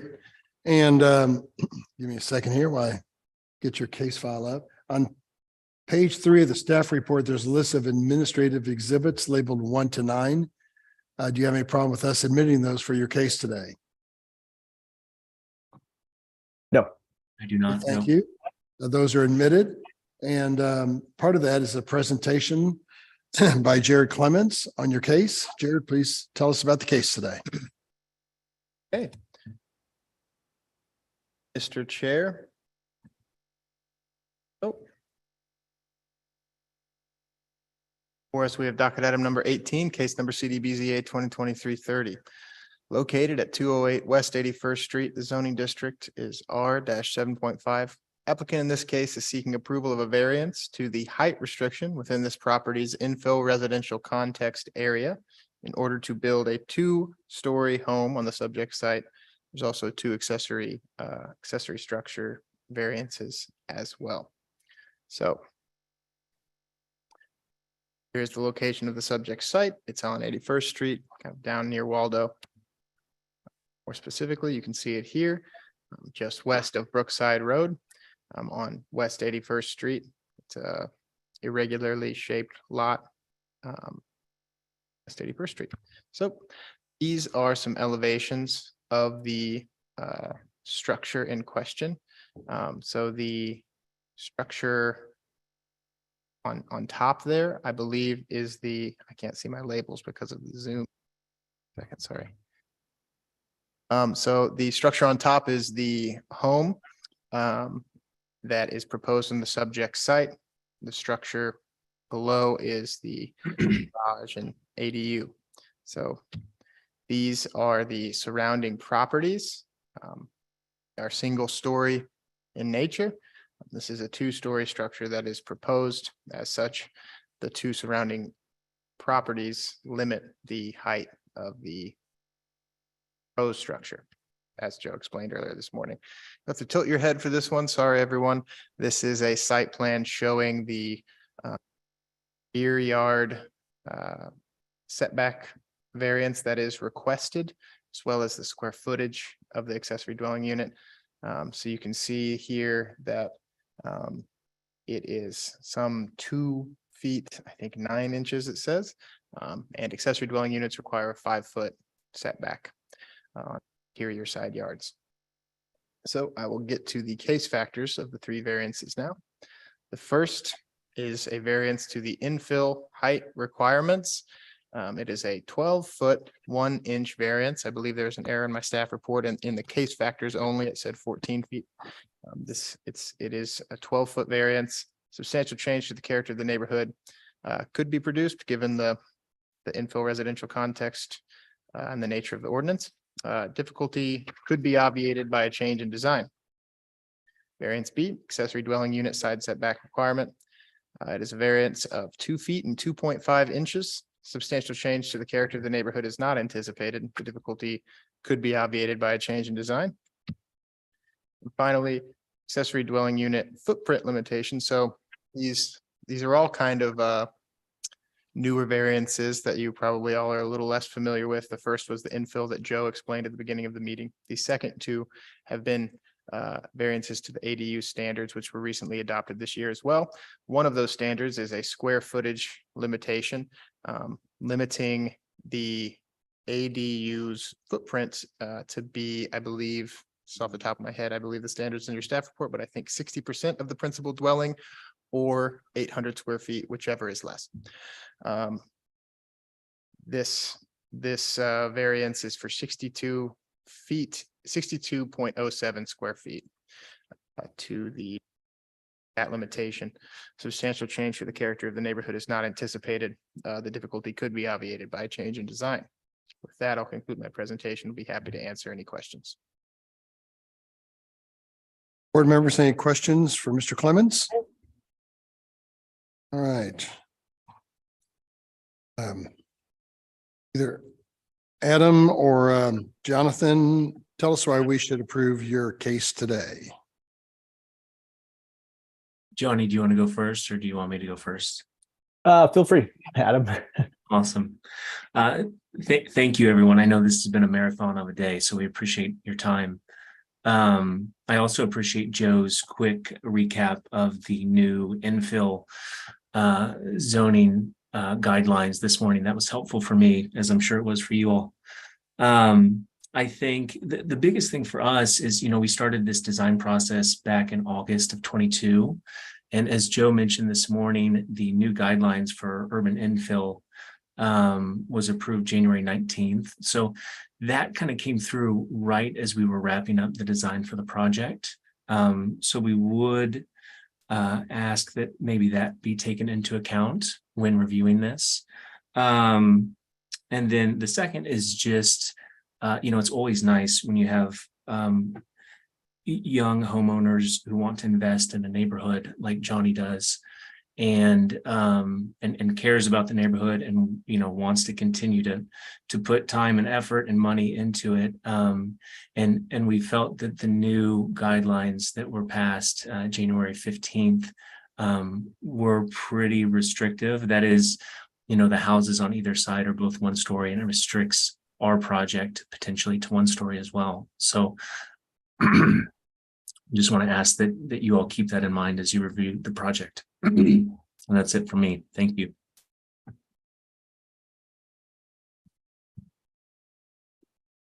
Jonathan?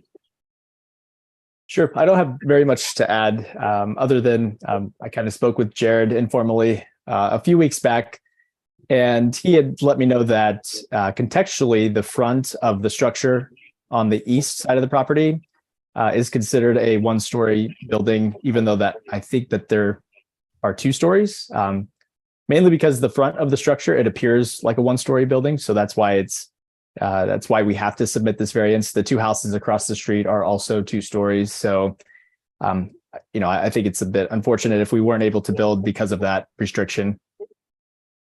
So other than that, yeah, I'm excited to build if we were able to get these variances passed, but I know we have to run through this formal process. Are you east or west of Warnell? This is east. Okay.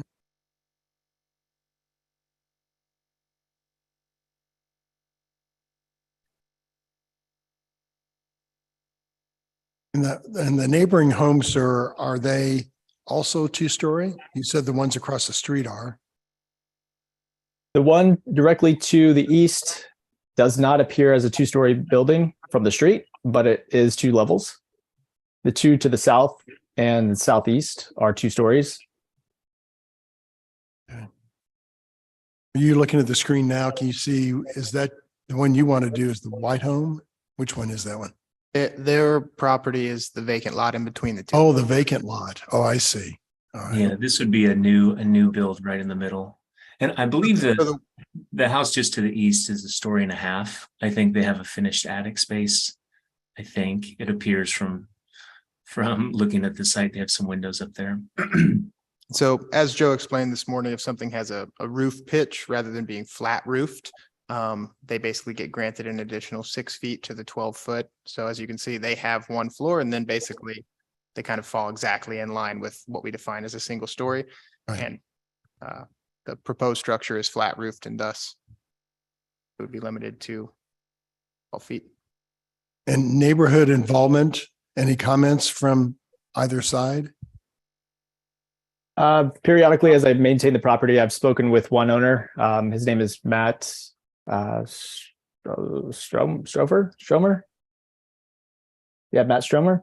He's on the south and east across the street.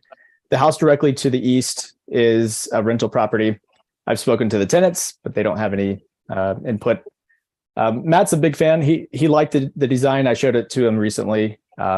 He's excited for me. I have not talked to any other neighbors. Jared, any lot variances, or is it just the height? I'm jumping around here. Sorry. Well, I've got a question. Sorry to interrupt you there. So when I look at the elevations, it looks like a garage door, which would not be allowed in the infill ordinance then as well. right? Or is that just a storefront window? I at- believe, so there's different, it's so complicated, but there's different thresholds. Height requirement goes based on the two nearest lots to either side. And the garage door and driveway, vehicular stuff, basically you can categorize it as goes as the whole infill residential context area, so the whole street. And I believe when I did this, I did a review of this for Mr. Riley. Okay, so there are. Formerly, there was no driveway or garage issues. Okay. I believe. To answer your question, though, it is a garage door. You're correct. And there's another garage door for the garage in the back, but there's actually not driveway access to that back one. Is that correct? I didn't see on the site plan much of a driveway. I just saw.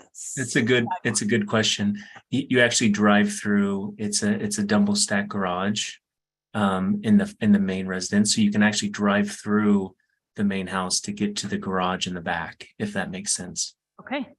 Thank you for that clarification. Welcome. I have a question. Go ahead. Is there a foundation and what is the material that the house is made out of? Yeah, also a great question. Yeah, it's board and batten, and it would be slab on grade. Looks like 81st Street dead ends. It doesn't go to the trolley trail and across. Is that what you're seeing too? So it shows on the site plan, yeah. Yeah, so. That's right. We're one house in from the trolley trail. So you don't have any really through traffic. Everything's right there, right? Mm-hmm. Yeah. Okay. How much taller will the top of this building be than the neighboring structures? Top of those? So this is, I think, 24 feet and 1 inch. I don't have the measurement for the house beside it, but it appears to be, some 18 feet tall, so maybe 8 feet taller. It would be We had taller. the neighboring house at about 14 feet. It'd be 10 feet taller. Yep. Be 10 feet taller than the neighboring house. Is there ever a structure on this lot?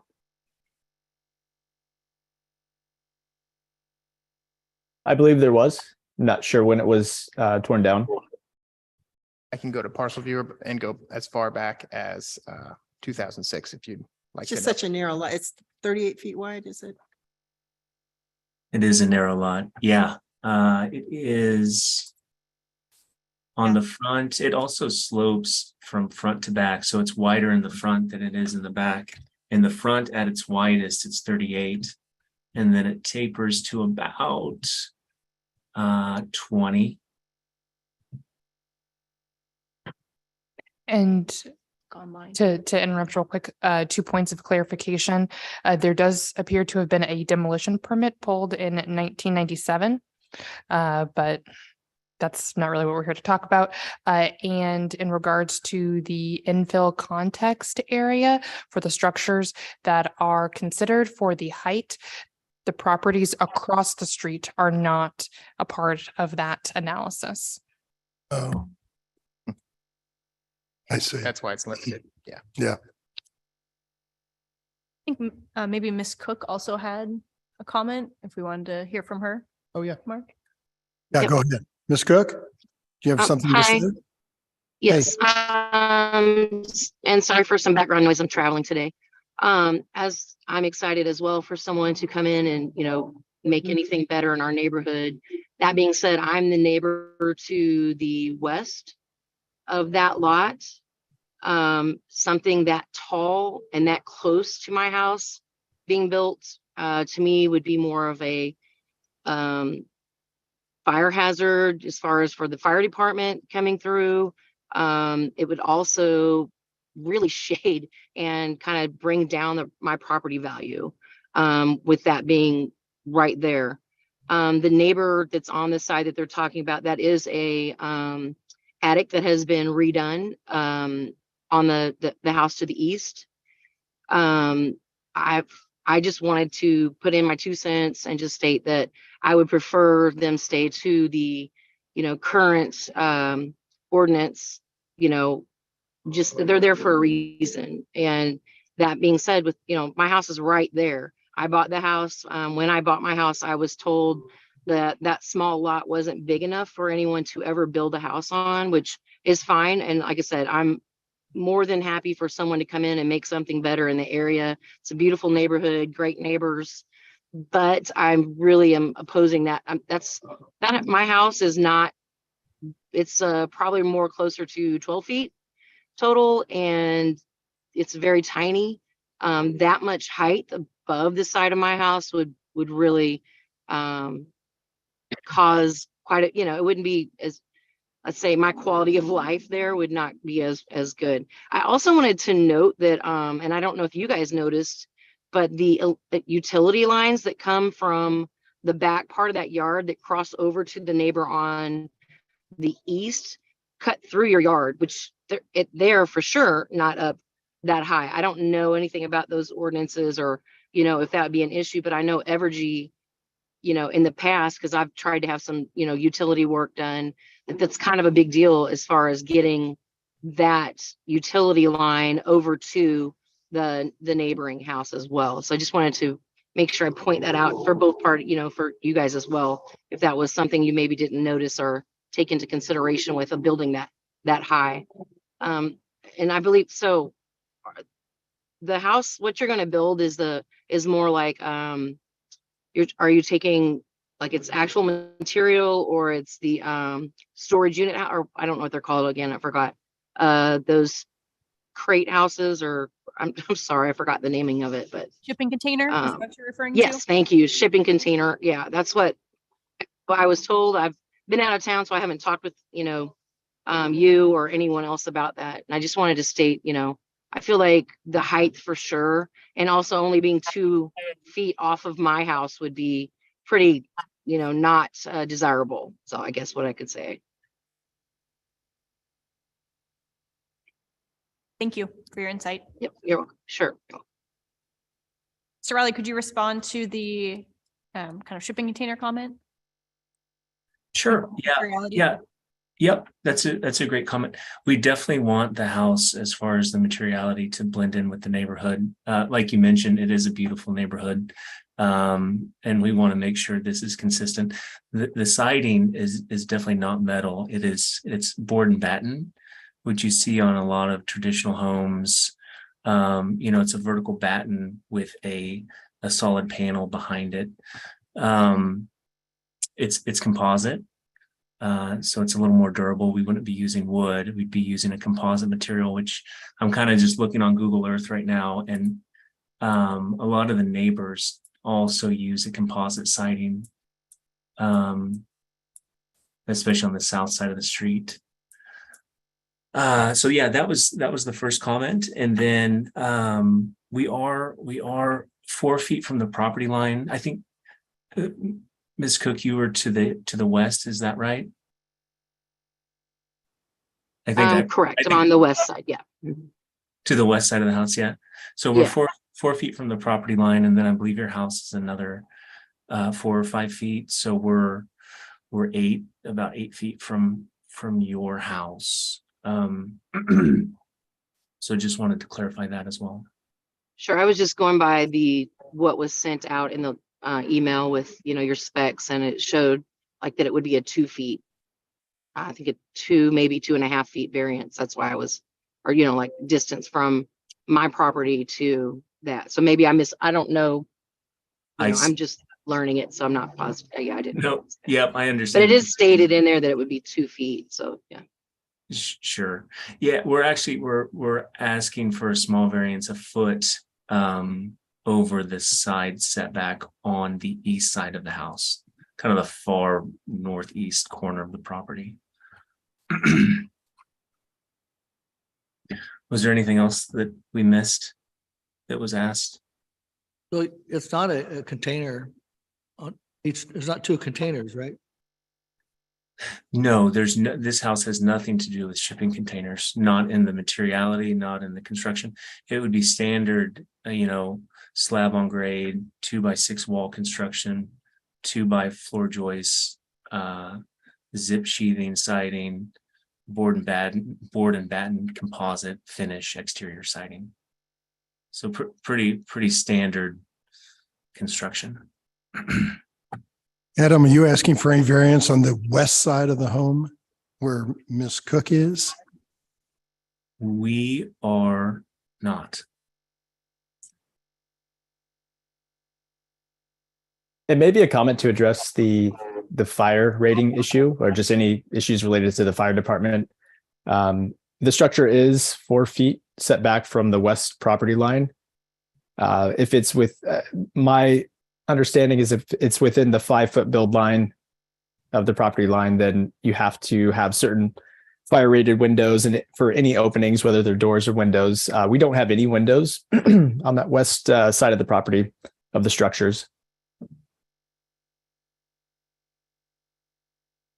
And I believe Miss Cook's home is another 4 feet into her property line. So it's probably 8 feet from building to building, would you say?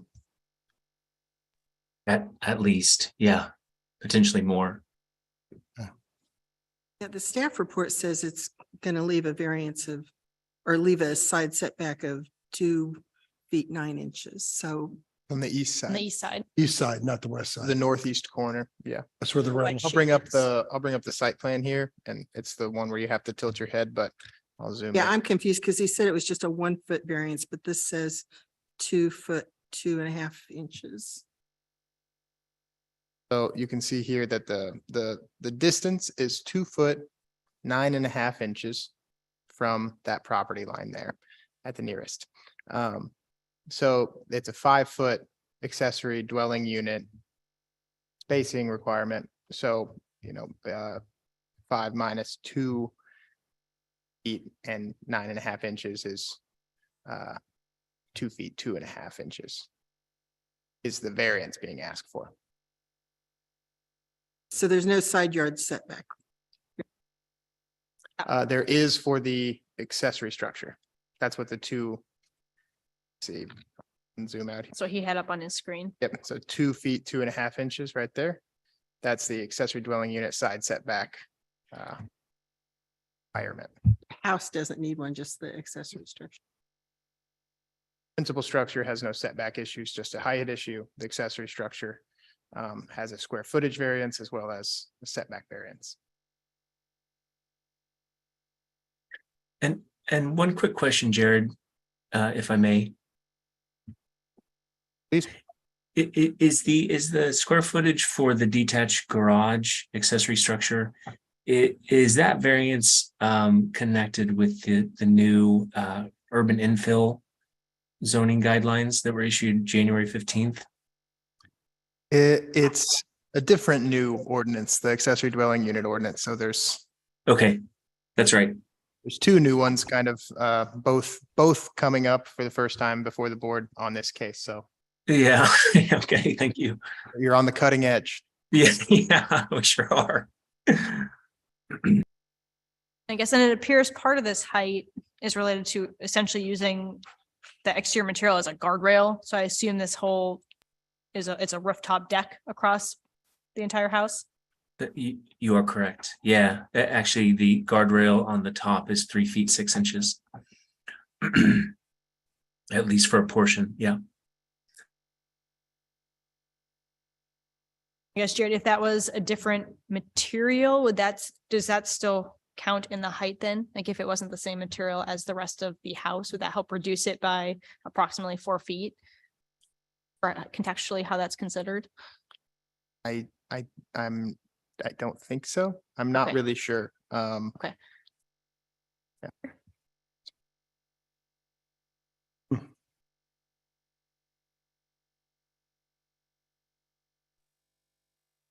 I have a question about the height then again.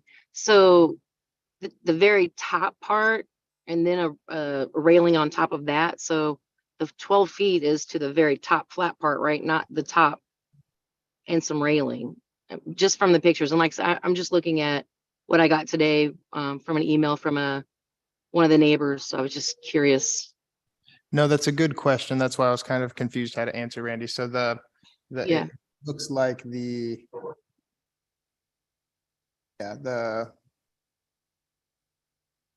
looks like the house is about 20 feet tall for house part, and then there's the Exactly. other 4 feet. and then that there's a is deck. Yeah.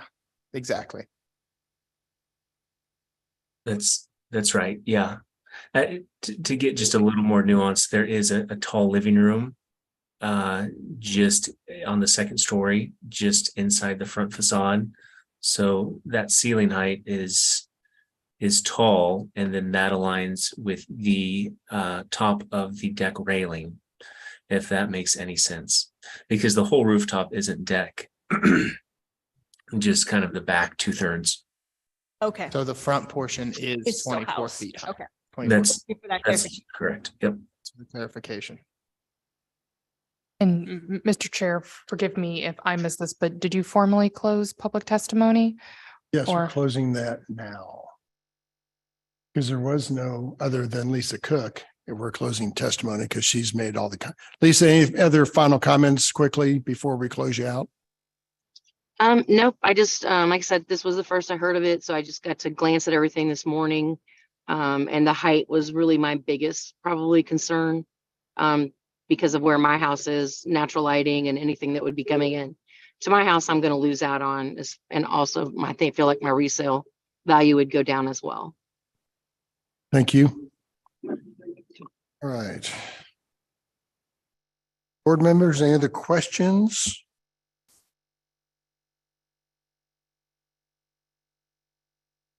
Or comments?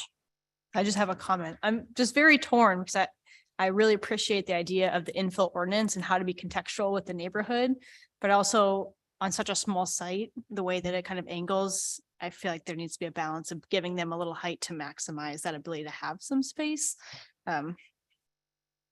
I would ideally like it to be shorter. I feel like that would help it with the context of the neighborhood as we kind of talk about some of the neighbors' concerns, but I understand the kind of the hardship here with the site size as well. Well, the site size and also that they were already in design. It's already They'd in process, designed it yeah. by the time this ordinance passed. That's my question as well. Yeah, geez, they were already so far along once this changed. Gracious. And I'll, since you're discussing it, I know you haven't asked me directly, but in regards to like vested rights in regards to the old standards, if a permit or some other review was initiated prior to the adoption of the ordinance, they would not have been held to the infill standards. But that hasn't occurred. So they are required to follow the guidelines that have been adopted just because they didn't know about it or, were thinking about building this house beforehand. That is not available for our city staff to review. Thank you.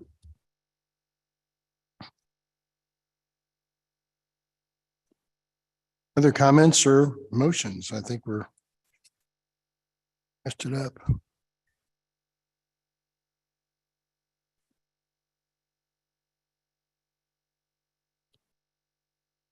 It's tough because this is brand new deal on the infill. And I'm excited for, I think, what this will do contextually to the city in terms of how this can be addressed. But understand the hardship in this particular case here as well. I'll make a motion in case number 30. I move that we grant the variances requested in accordance with the site plan and staff report. I have a motion. Do I have a second? Second. Please call the roll. Anna? Crosby. Aye. Lawrence.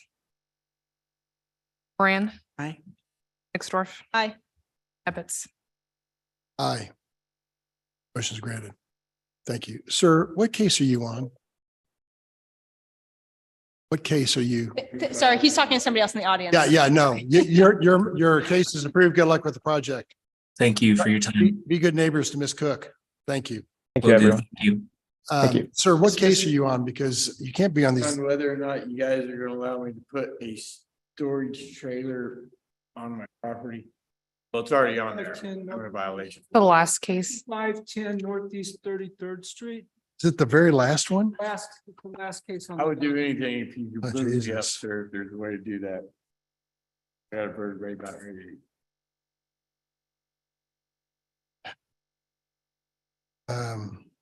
What's the board feeling? Yes. Yeah, let's go and move them up. So let's call your case, sir. Docket number 20, BZA case 2023-27 with an address of 5510 Northeast 33rd Street. Will you please come forward, have a seat? Thank you. Sir, I apologize for the long wait. It's just, this is one of those days. And the next series of cases may take a little bit longer, so we're going to move you up. Thank you very much. And take me a second to get to your case. It'll just be a moment. Very last one.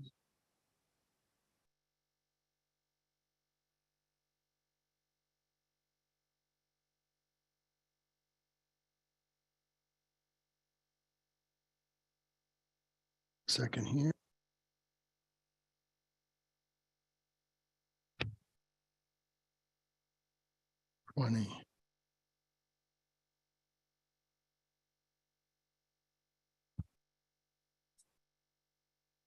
Ma'am, are you here in support or opposition of this case?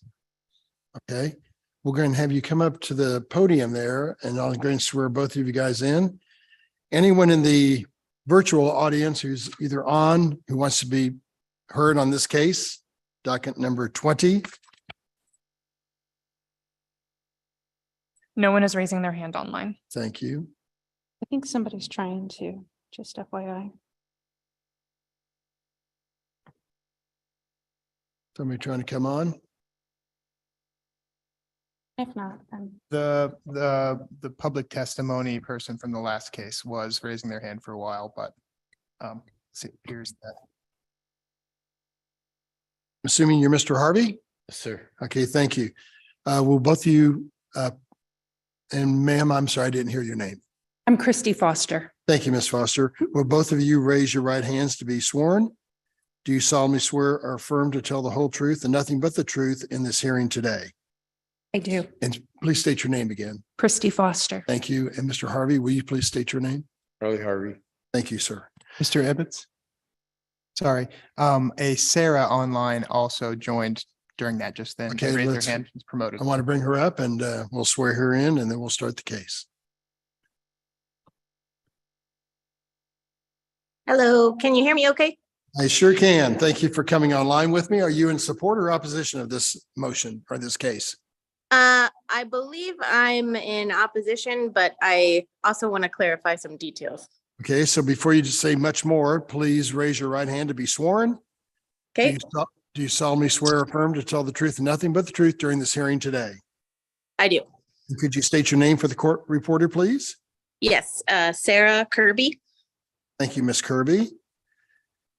And Mr. Harvey, there's a list of administrative exhibits labeled 1 to 10 on page 2 of the staff report. Do you have any problem with us admitting those for your case today? No. What's happening? Okay. Okay, those are admitted. And Mr. Harvey, would you mind getting closer to the microphone because you're going out on the World Wide Web? Thank you, sir. No problem. So those are admitted. One of those is a presentation by Anna on your case. Will Anna please tell us about this case today, please?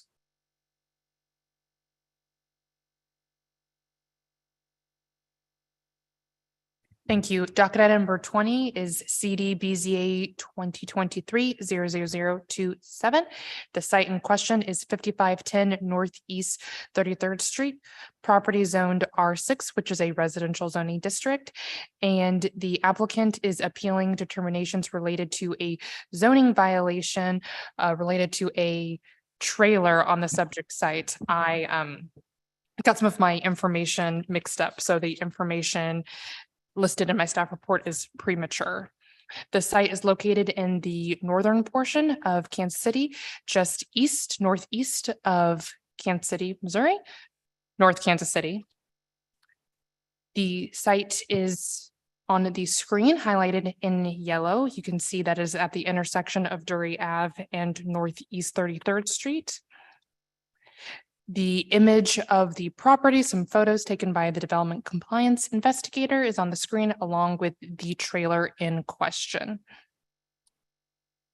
A 311 report triggered the investigation of this site. As I said, I put a lot of information about a demolition debris landfill, which is not permitted in the R6 zoning district in my staff report. The notice of violation was just in regard to the trailer on the site, which cannot be on the site.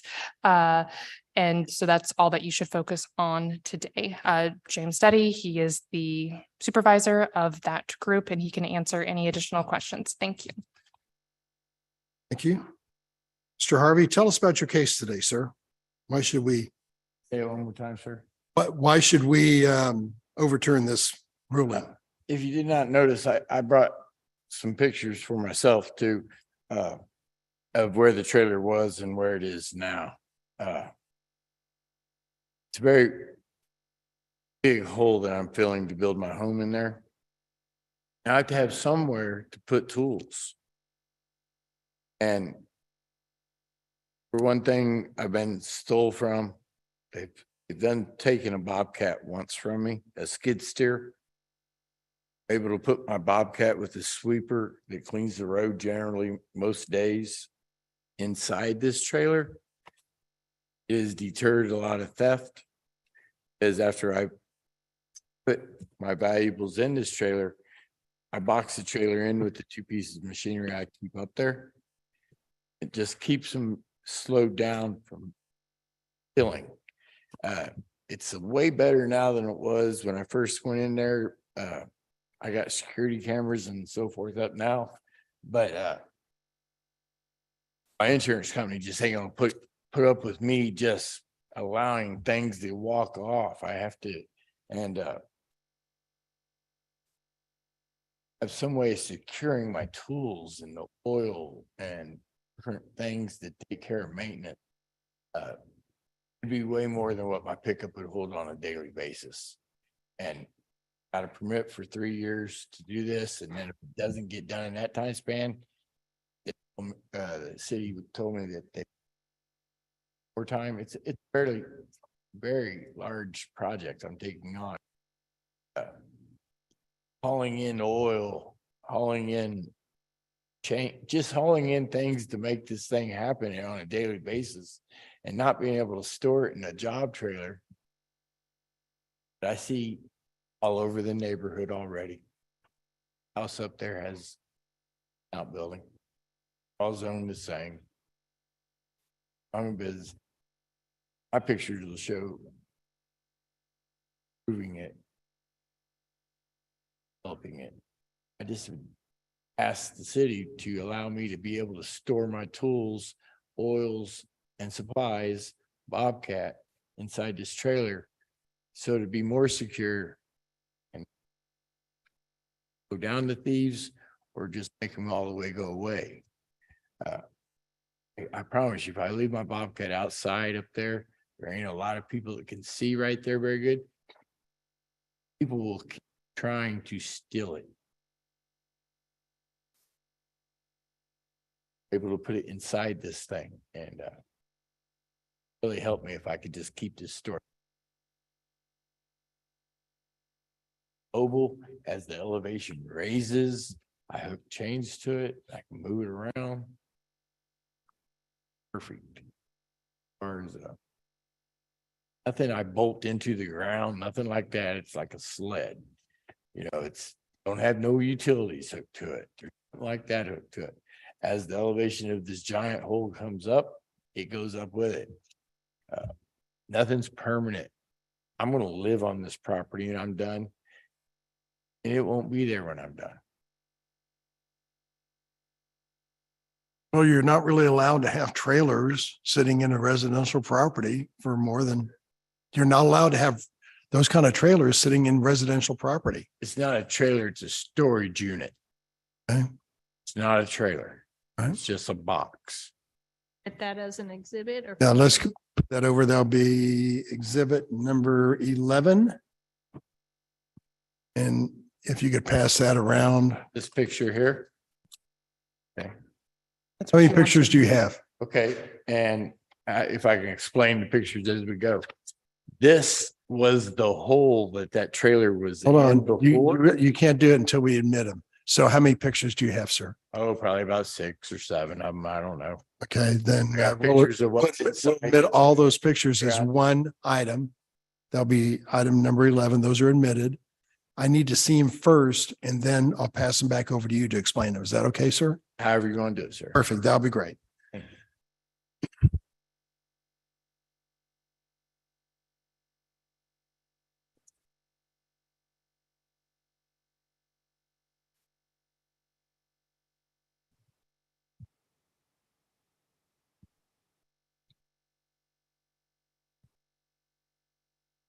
The trailer.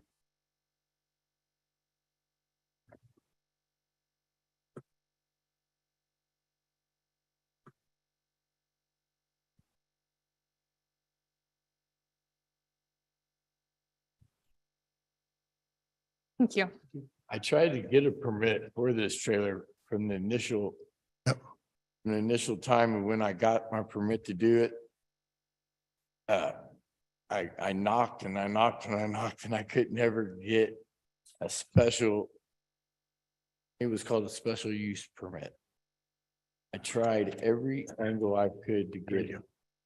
When were those taken, sir? About? I took them pictures,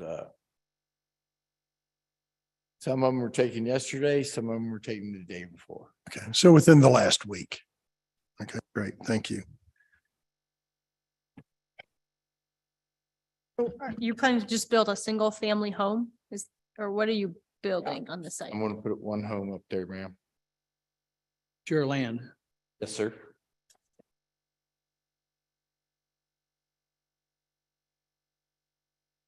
Got a lawnmower in there. It's got different things. I've got a question for Anna. So how does, to do any of this kind of grading, is there permits in place to start this process? If it's not a building permit necessarily, if there's no building Correct. plans? The grading permits have been issued by the Land Development Division. And that is to prepare the site for residential development. So but the outdoor storage that's occurring is not what's permitted by the zoning code. When you see other larger developments or other developments of a residential lot, sometimes people do store on site large equipment to prepare the site. And that's when it's connected to some sort of residential plan that's been approved or building permits, then we understand that, okay, they're developing on the site, they're preparing on the site, it's construction related. If it's happening for a long time, then a temporary use is often permitted. But in this case, all we have is the grading permits that have been issued.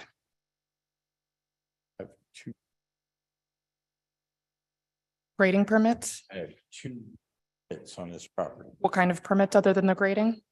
Talk into the microphone, Mr. Harvey. Thank you. Talk into this. Thanks. Do you plan on getting a building permit, Mr. Harvey? Yes, sir. How soon? Sorry. There's a back portion of this property that's unspoiled soil. I gotta get what's in front of it up to that to make it work. And when my family's company or other companies that we work for get material, they bring it in, I'm filling it up. It would cost so much money to go get material and bring it in. So people voluntarily bring me with their material. Okay. And so I can't put a timeline on that question you just asked me. Now it's picked up as it should. It should crescendo all the way to the end. Word of mouth, this, that, or another.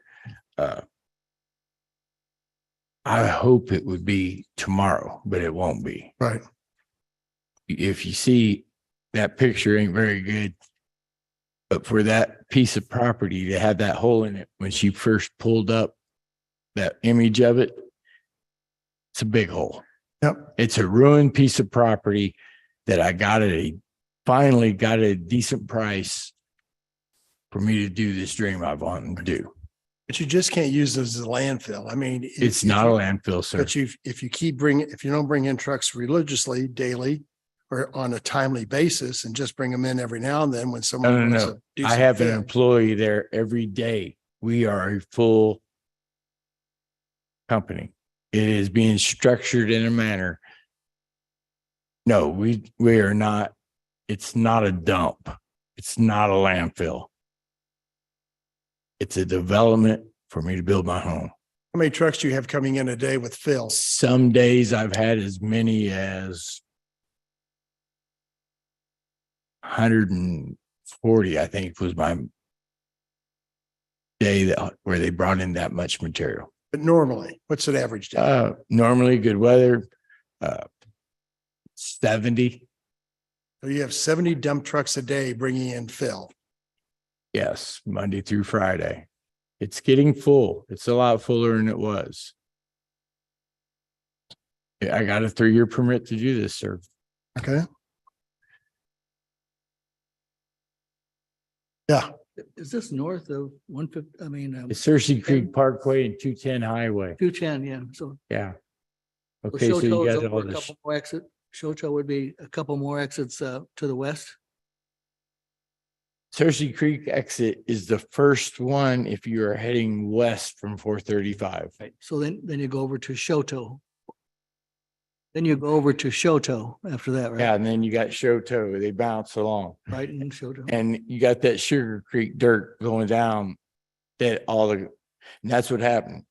A contractor took out of this place, and made this giant hole, very unsafe hole. And it made it a place where everybody took their trash, took their drugs and all that stuff. That issue, I think I've already made a big difference. As people still come up there and throw trash away. I'm developing this property. It's gonna be a nice place when I'm done. It's gonna have a yard. Place eventually for my grandkids at. All right. Thank you, Mr. Harvey. I'd like to hear from the other two people, Ms. Foster and Ms. Kirby. Ms. Foster, you're next. Okay, thank you. Thank you for sticking out all day. It's been an insanely long day. Yeah. I'm here just to try and represent my neighbors. We have been against this development since it started because our fear was that it's going to become a industrial dump in a residential area. I know that today we are strictly talking about the storage trailer. But I think in the context of what is going on, should probably address the elephant in the room, which is the fact that this is a residential neighborhood and we do have this volume of trucks coming in, dumping material that I would deem is not clean fill. My husband and I built a home in the neighborhood in 2017. I understand the need to want, or the desire to build. I would encourage that, but we have yet to see any type of home plans from you, Mr. Harvey, that really confirm that you're actually going to build a house in the neighborhood. To date, we've seen it used as a landfill. And knowing that your family is in industrial wrecking business, I feel like this is just a great place for your family to dump things to. Maybe that's going on, maybe it's not, but just seems like a big coincidence.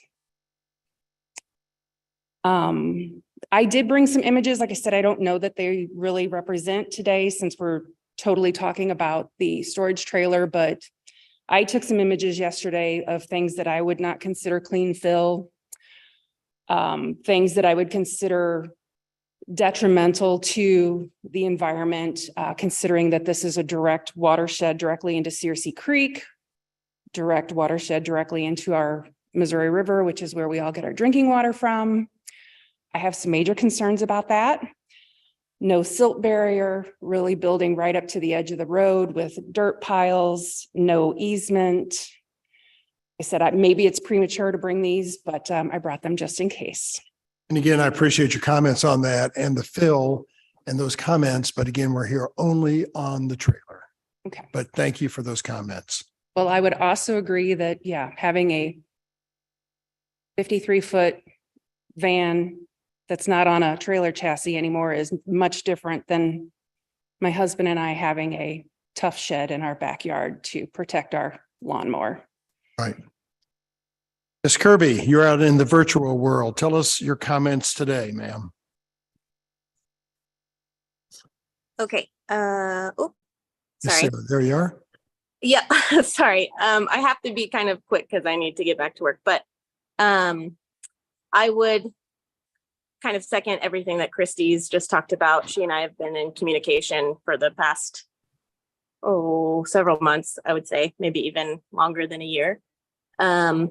My family has great investment in this area. My grandparents purchased a property that was almost 30 acres directly north of the property in question in the 50s. And that property, part of which has been given to my husband and I. We have a new baby. And so there's a lot of issues being the direct next door neighbor to everything that's going on this property. Besides just the obvious eyesore that a lot of the things there are going to cause, there's noise, but again, he has permits for what he's doing. I understand that. But more than anything, I just want to make sure that I make it a priority to keep track of kind of what's happening on this property. And try to make sure that, everybody is working according to their permits and that Mr. Harvey is successful in achieving his goal of building a home someday. We don't mind the idea of having a neighbor at the bottom of the hill from us, but from what we've seen so far, it doesn't seem like that's a goal that is anywhere in the near future, which it sounds like Mr. Harvey would agree to. So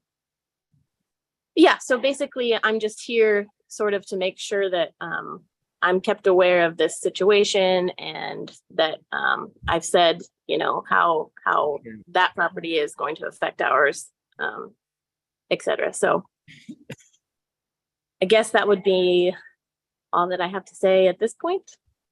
Thank you, Ms. Kirby. We're going to take you offline. Do you have any other comments before we take you out? No, I guess I can just watch this later to see what you all decide. Is that? No, you can continue watching. You just won't make any Oh, other comments. I won't Yeah, have you can still speaking watch. privilege. Okay, all right. Yeah, that's fine. Thank you. Thank you. Ms. Foster, I'm going to give you another minute or so, then we're going to hear from Mr. Harvey and then we might vote. Again, I don't know that I have anything other than, What you've said. Mhm. Mr. Harvey, comments on what they've mentioned to you today, sir? Yes, sir. All the material that's hauled in there is overwatched by the city. They keep a good eye on me. I've improved that property a whole lot already. Right. I do everything above board and open book. I know I got this neighbor, this lady right here on me. I wish somebody come in here and find something I'm doing wrong. The silt fencing, the water, all that. It's been over. People are doing their job, making sure I'm doing my job, I assure you. And so, as far as the trailer goes, that's why I'm here today. I need to be able to put my supplies in some form of a trailer. That one there works great because it's durable. I can put a chain on it. I can just drag it up to a higher elevation, and elevation's always changing because I'm putting lifts on it. It's getting compacted. I use the trucks and the machinery in a form of rolling property in, and it's compacting the soil so it can be used for something proper. It is not ever being dealt with like it is a dump, ever. I'm laying my head down there one day soon to call it my home. I'm not trashing my own property. And so it would help greatly if I can just have a job trailer on there to store my Bobcat inside of it at night so it don't get stolen. It's a residential neighborhood, but no trucks pass any residential homes to get to my property, not one whatsoever. And it's kind of over here by itself where a thief would really love to be able to go down in there at night and have their way. And so I spend a lot of money on security cameras, cellular, and not only do I want it to be safe for me, but also for my community that I plan on being having neighbors up there. You know, I get along great with 99% of my neighbors. I have one neighbor I don't. She's here today. She does everything to try to bankrupt me. I don't want to get into it. Doctor, don't get into that. I don't want to. I want Don't to talk say about the trailer. I just would like to have the trailer and so I can go back to work. If you got a building permit for your home, the Mhm. trailer, the job trailer, like in most construction sites, would be permitted. But because you don't have that yet, sir, you're not in compliance. I with the code. understand that, but I have to be able to develop the land to be able to get a building permit. Right. Until I can get a building permit, I can't do that. And so from day one of me getting this permit, I've been knocking on the city's door. How can I get this special use permit? Mr. James, the gentleman over there, has been very helpful with working with me to try to get this. It's not that I didn't want to get it. Anything I need to do to keep the city happy, to keep everybody happy, I go about doing. I'm here today. I spent $500 to request this. Right. Who does that? A lot of people. Okay. You saw All your right. But cases that come shows through the my door. sincerity in wanting to do it the proper way. Thank you. I had a question. Mr. Gorens, go ahead. How long are you planning on before you have the house up or you don't need the trailer anymore? What's your time frame? They gave me a 3-year permit. And I'm hoping that's how long or less it'll take. I mean, it's a But that's very just the grading, right? Since there is no building. 660,000 15-yard dump truck loads to fill this hole in. You know how much money that would cost if I would go hire one dump truck to haul one load up there to fill that hole? A lot of money. Right. So I'm doing it in a manner where I do haul material in there with my family's company to fill the hole. I let other people haul in there for their job sites to fill the hole if it meets the requirements of what I can take in there. And I'm an open book. Is the permit from the city or the state? Oh, ma'am. Who's the permit from, the 3-year permit? I'm still Chris not. from Kansas City, Missouri. I can clarify. So he has a grading permit and a site disturbance permit, which allows him to prepare the land. There are lots of people who obtain building permits for properties that are yet to be developed. If there's lots of trees or lots of grading, if it's zoned correctly and the plans are shown to be approvable, like from a structurally sound point for the home, then the property owner is also allowed to, with the appropriate grading and site disturbance permits, to do that as well. So the site does not have to be 100% ready for development before a building permit is approved. And that would allow some of this on-site storage of equipment. Correct. Ma'am, that could allow it, just like I could get permission today. I mean, I would still have to come back again in front of same council probably to get approved. I'm not asking for more than less than my neighbors. They're zoned the exact same way I am. And every one of them has 1, 2, 3 outbuildings behind their homes. They're called sheds. Well, We've done this committee before where we've given a stay of 3 to 6 months for you to get that building permit going, as opposed to going against you today, forcing you to take it off within 30 days. So I know we've done that before in this committee, so that would be an option. I can't make the motions, but that'd be an option to give you 3 to 6 months to get your building permit for a home.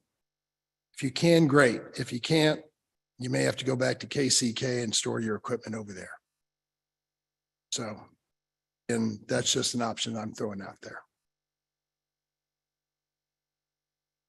So, Ms. Crosby, do you have any questions of the applicant? No, I do not. Okay. Would the applicant want that kind of stay? Would you request that kind of stay to give you 3 to 6 months to get a I building want permit? any help you guys can see that it's a major hindrance to haul in and haul out equipment every day. If I could just leave it in this shed, trailer, whatever you guys want, box, I call it a box. That's what we call it. We'll get it out of the box. It makes it very beneficial. So again, Mr. Harvey, time's fleeting. I What we're understand. suggesting to you is that this committee could give you a 6-month stay or 3 months, depending on what someone says here. We usually don't go beyond that. And during that 6 months, it would give you an opportunity to come forth with a building permit to the city for your new home. With that building permit, it might be allowed for you to have a job box, a job trailer, something on your property while you have that building plan in with the city. If you don't want to do that and just want to fill and do your work and you don't come up with a building plan, then you're in violation. And that's this committee to say yes or no, of course, but it's pretty clear that what you're trying to do is not really in the city code right now. I'll take 6 months. So in 6 months, you've got to come up.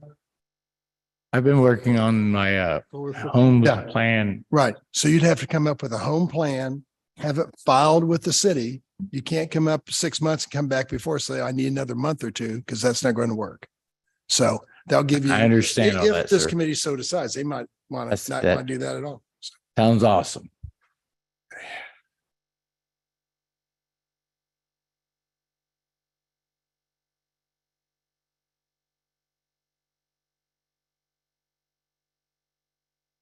We've done that before, Ms.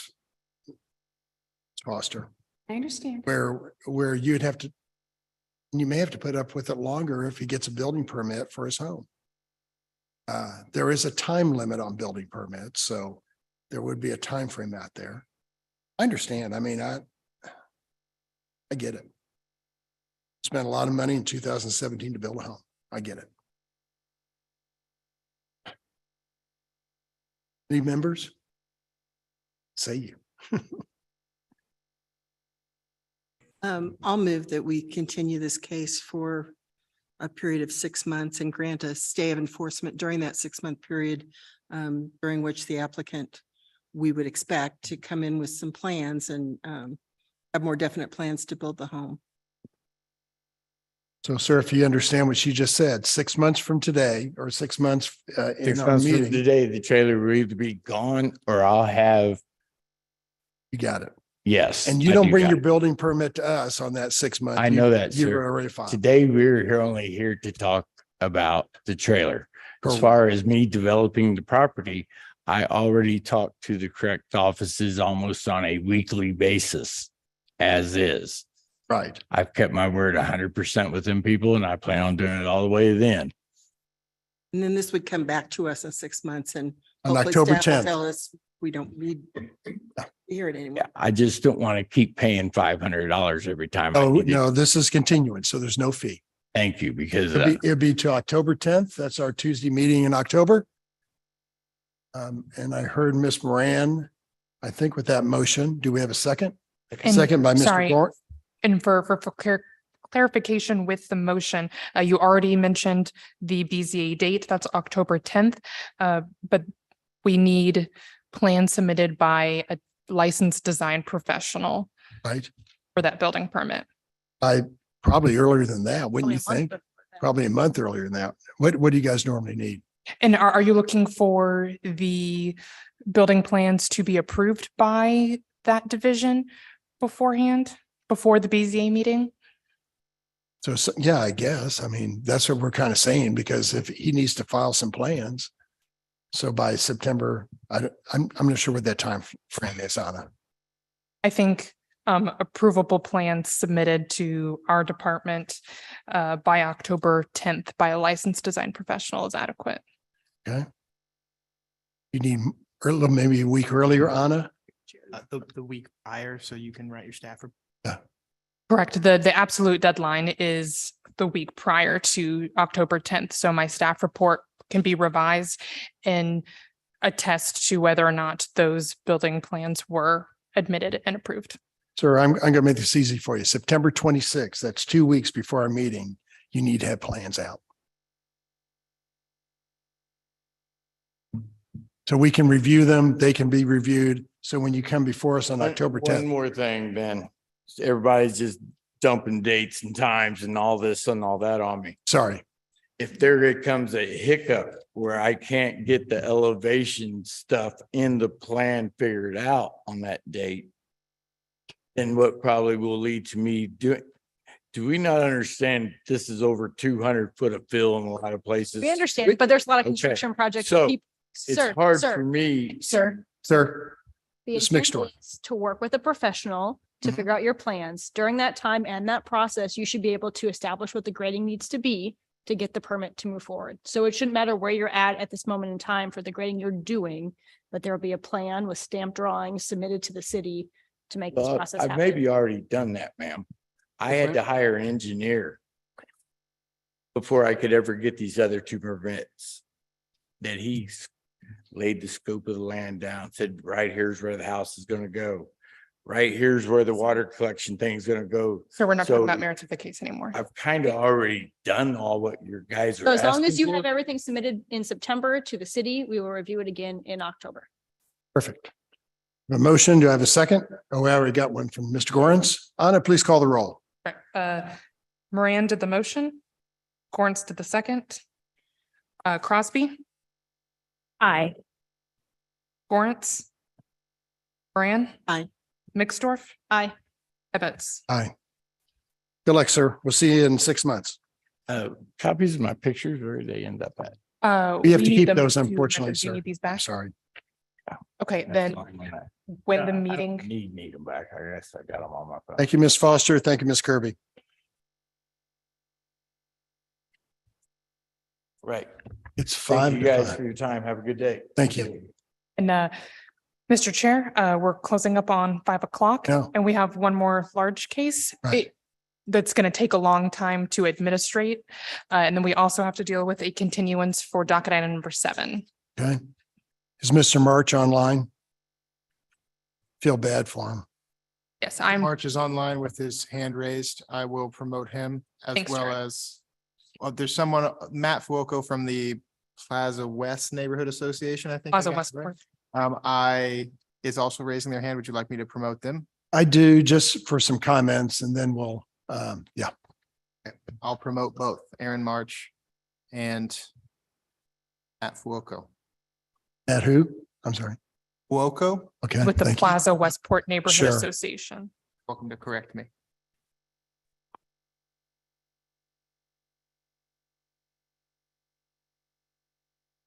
They have both been connected. Hello, Aaron. Good afternoon, Mr. Chairman, members of the. I apologize.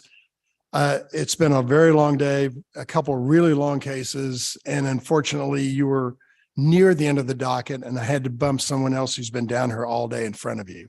So I do apologize for that. All I can mention is, maybe Anna can get you first on the May docket, which would be May 9th. And I know the Plaza Westport guy is that, Matt, is that his name? Matt, you on with Yep. me? Yeah, we've been here since 9 a.m. I know you have, sir. And so have we around the table. So I get it. I totally understand it. But we're against a hard stop at 5 o'clock. So we can't go past that time. But Do we lose members or what's the clock stop? these guys, Oh, okay. yeah. So, To go past, that's why I didn't. I know sometimes we have, but not Okay. today. So hopefully Anna will get you on first on our May docket. And the cases all look fairly similar. So hopefully you'll, once you get past the few exhibits, we'll continue on from there. Do you have any comments for us, either Matt or Aaron? Well, our understanding, I don't know, from Mr. March's perspective, is there not a sale that's being held up because of the lack of conformity with a property? Or is that just the impetus for this discovery? Mr. I don't think we March? should talk about merits of the case. Okay, better not Yes. talk about it. Yeah. No, Well, Mr. Chairman, given the hour and the length of your day, we're fine. I mean, we don't have a choice, but we're fine with the continuance. And this should get administered very quickly at your next meeting. Thank you, Mr. March. We went through some cases with you maybe a couple months ago that went fairly quickly once we got them heard. Exactly. Right. Okay, with that, thank you very much for coming, Matt and Aaron, and we will see you next time. Excellent. With that, we have a continuance. I'm Well, so sorry. then we formally need to read docket item number 7. That's case CD BZA 2023 00023 for the address of 2020 Bryan Avenue. That is a continuance to the May 9th, excuse me, yeah, May 9th Board of Zoning Adjustment meeting, as well as docket item number 19. There's 24 companion cases, CD BZA 2023 00031.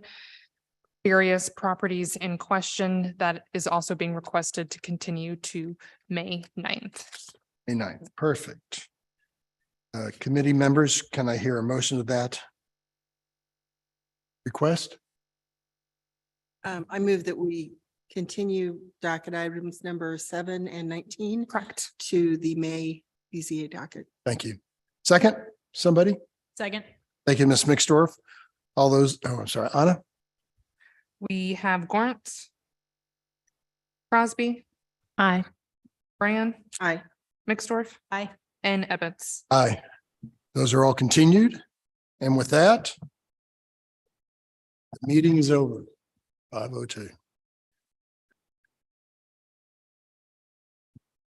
Where's the cuts? That where we can Sorry? take a nap? Oh, a nap? Thank you, everybody. Sorry.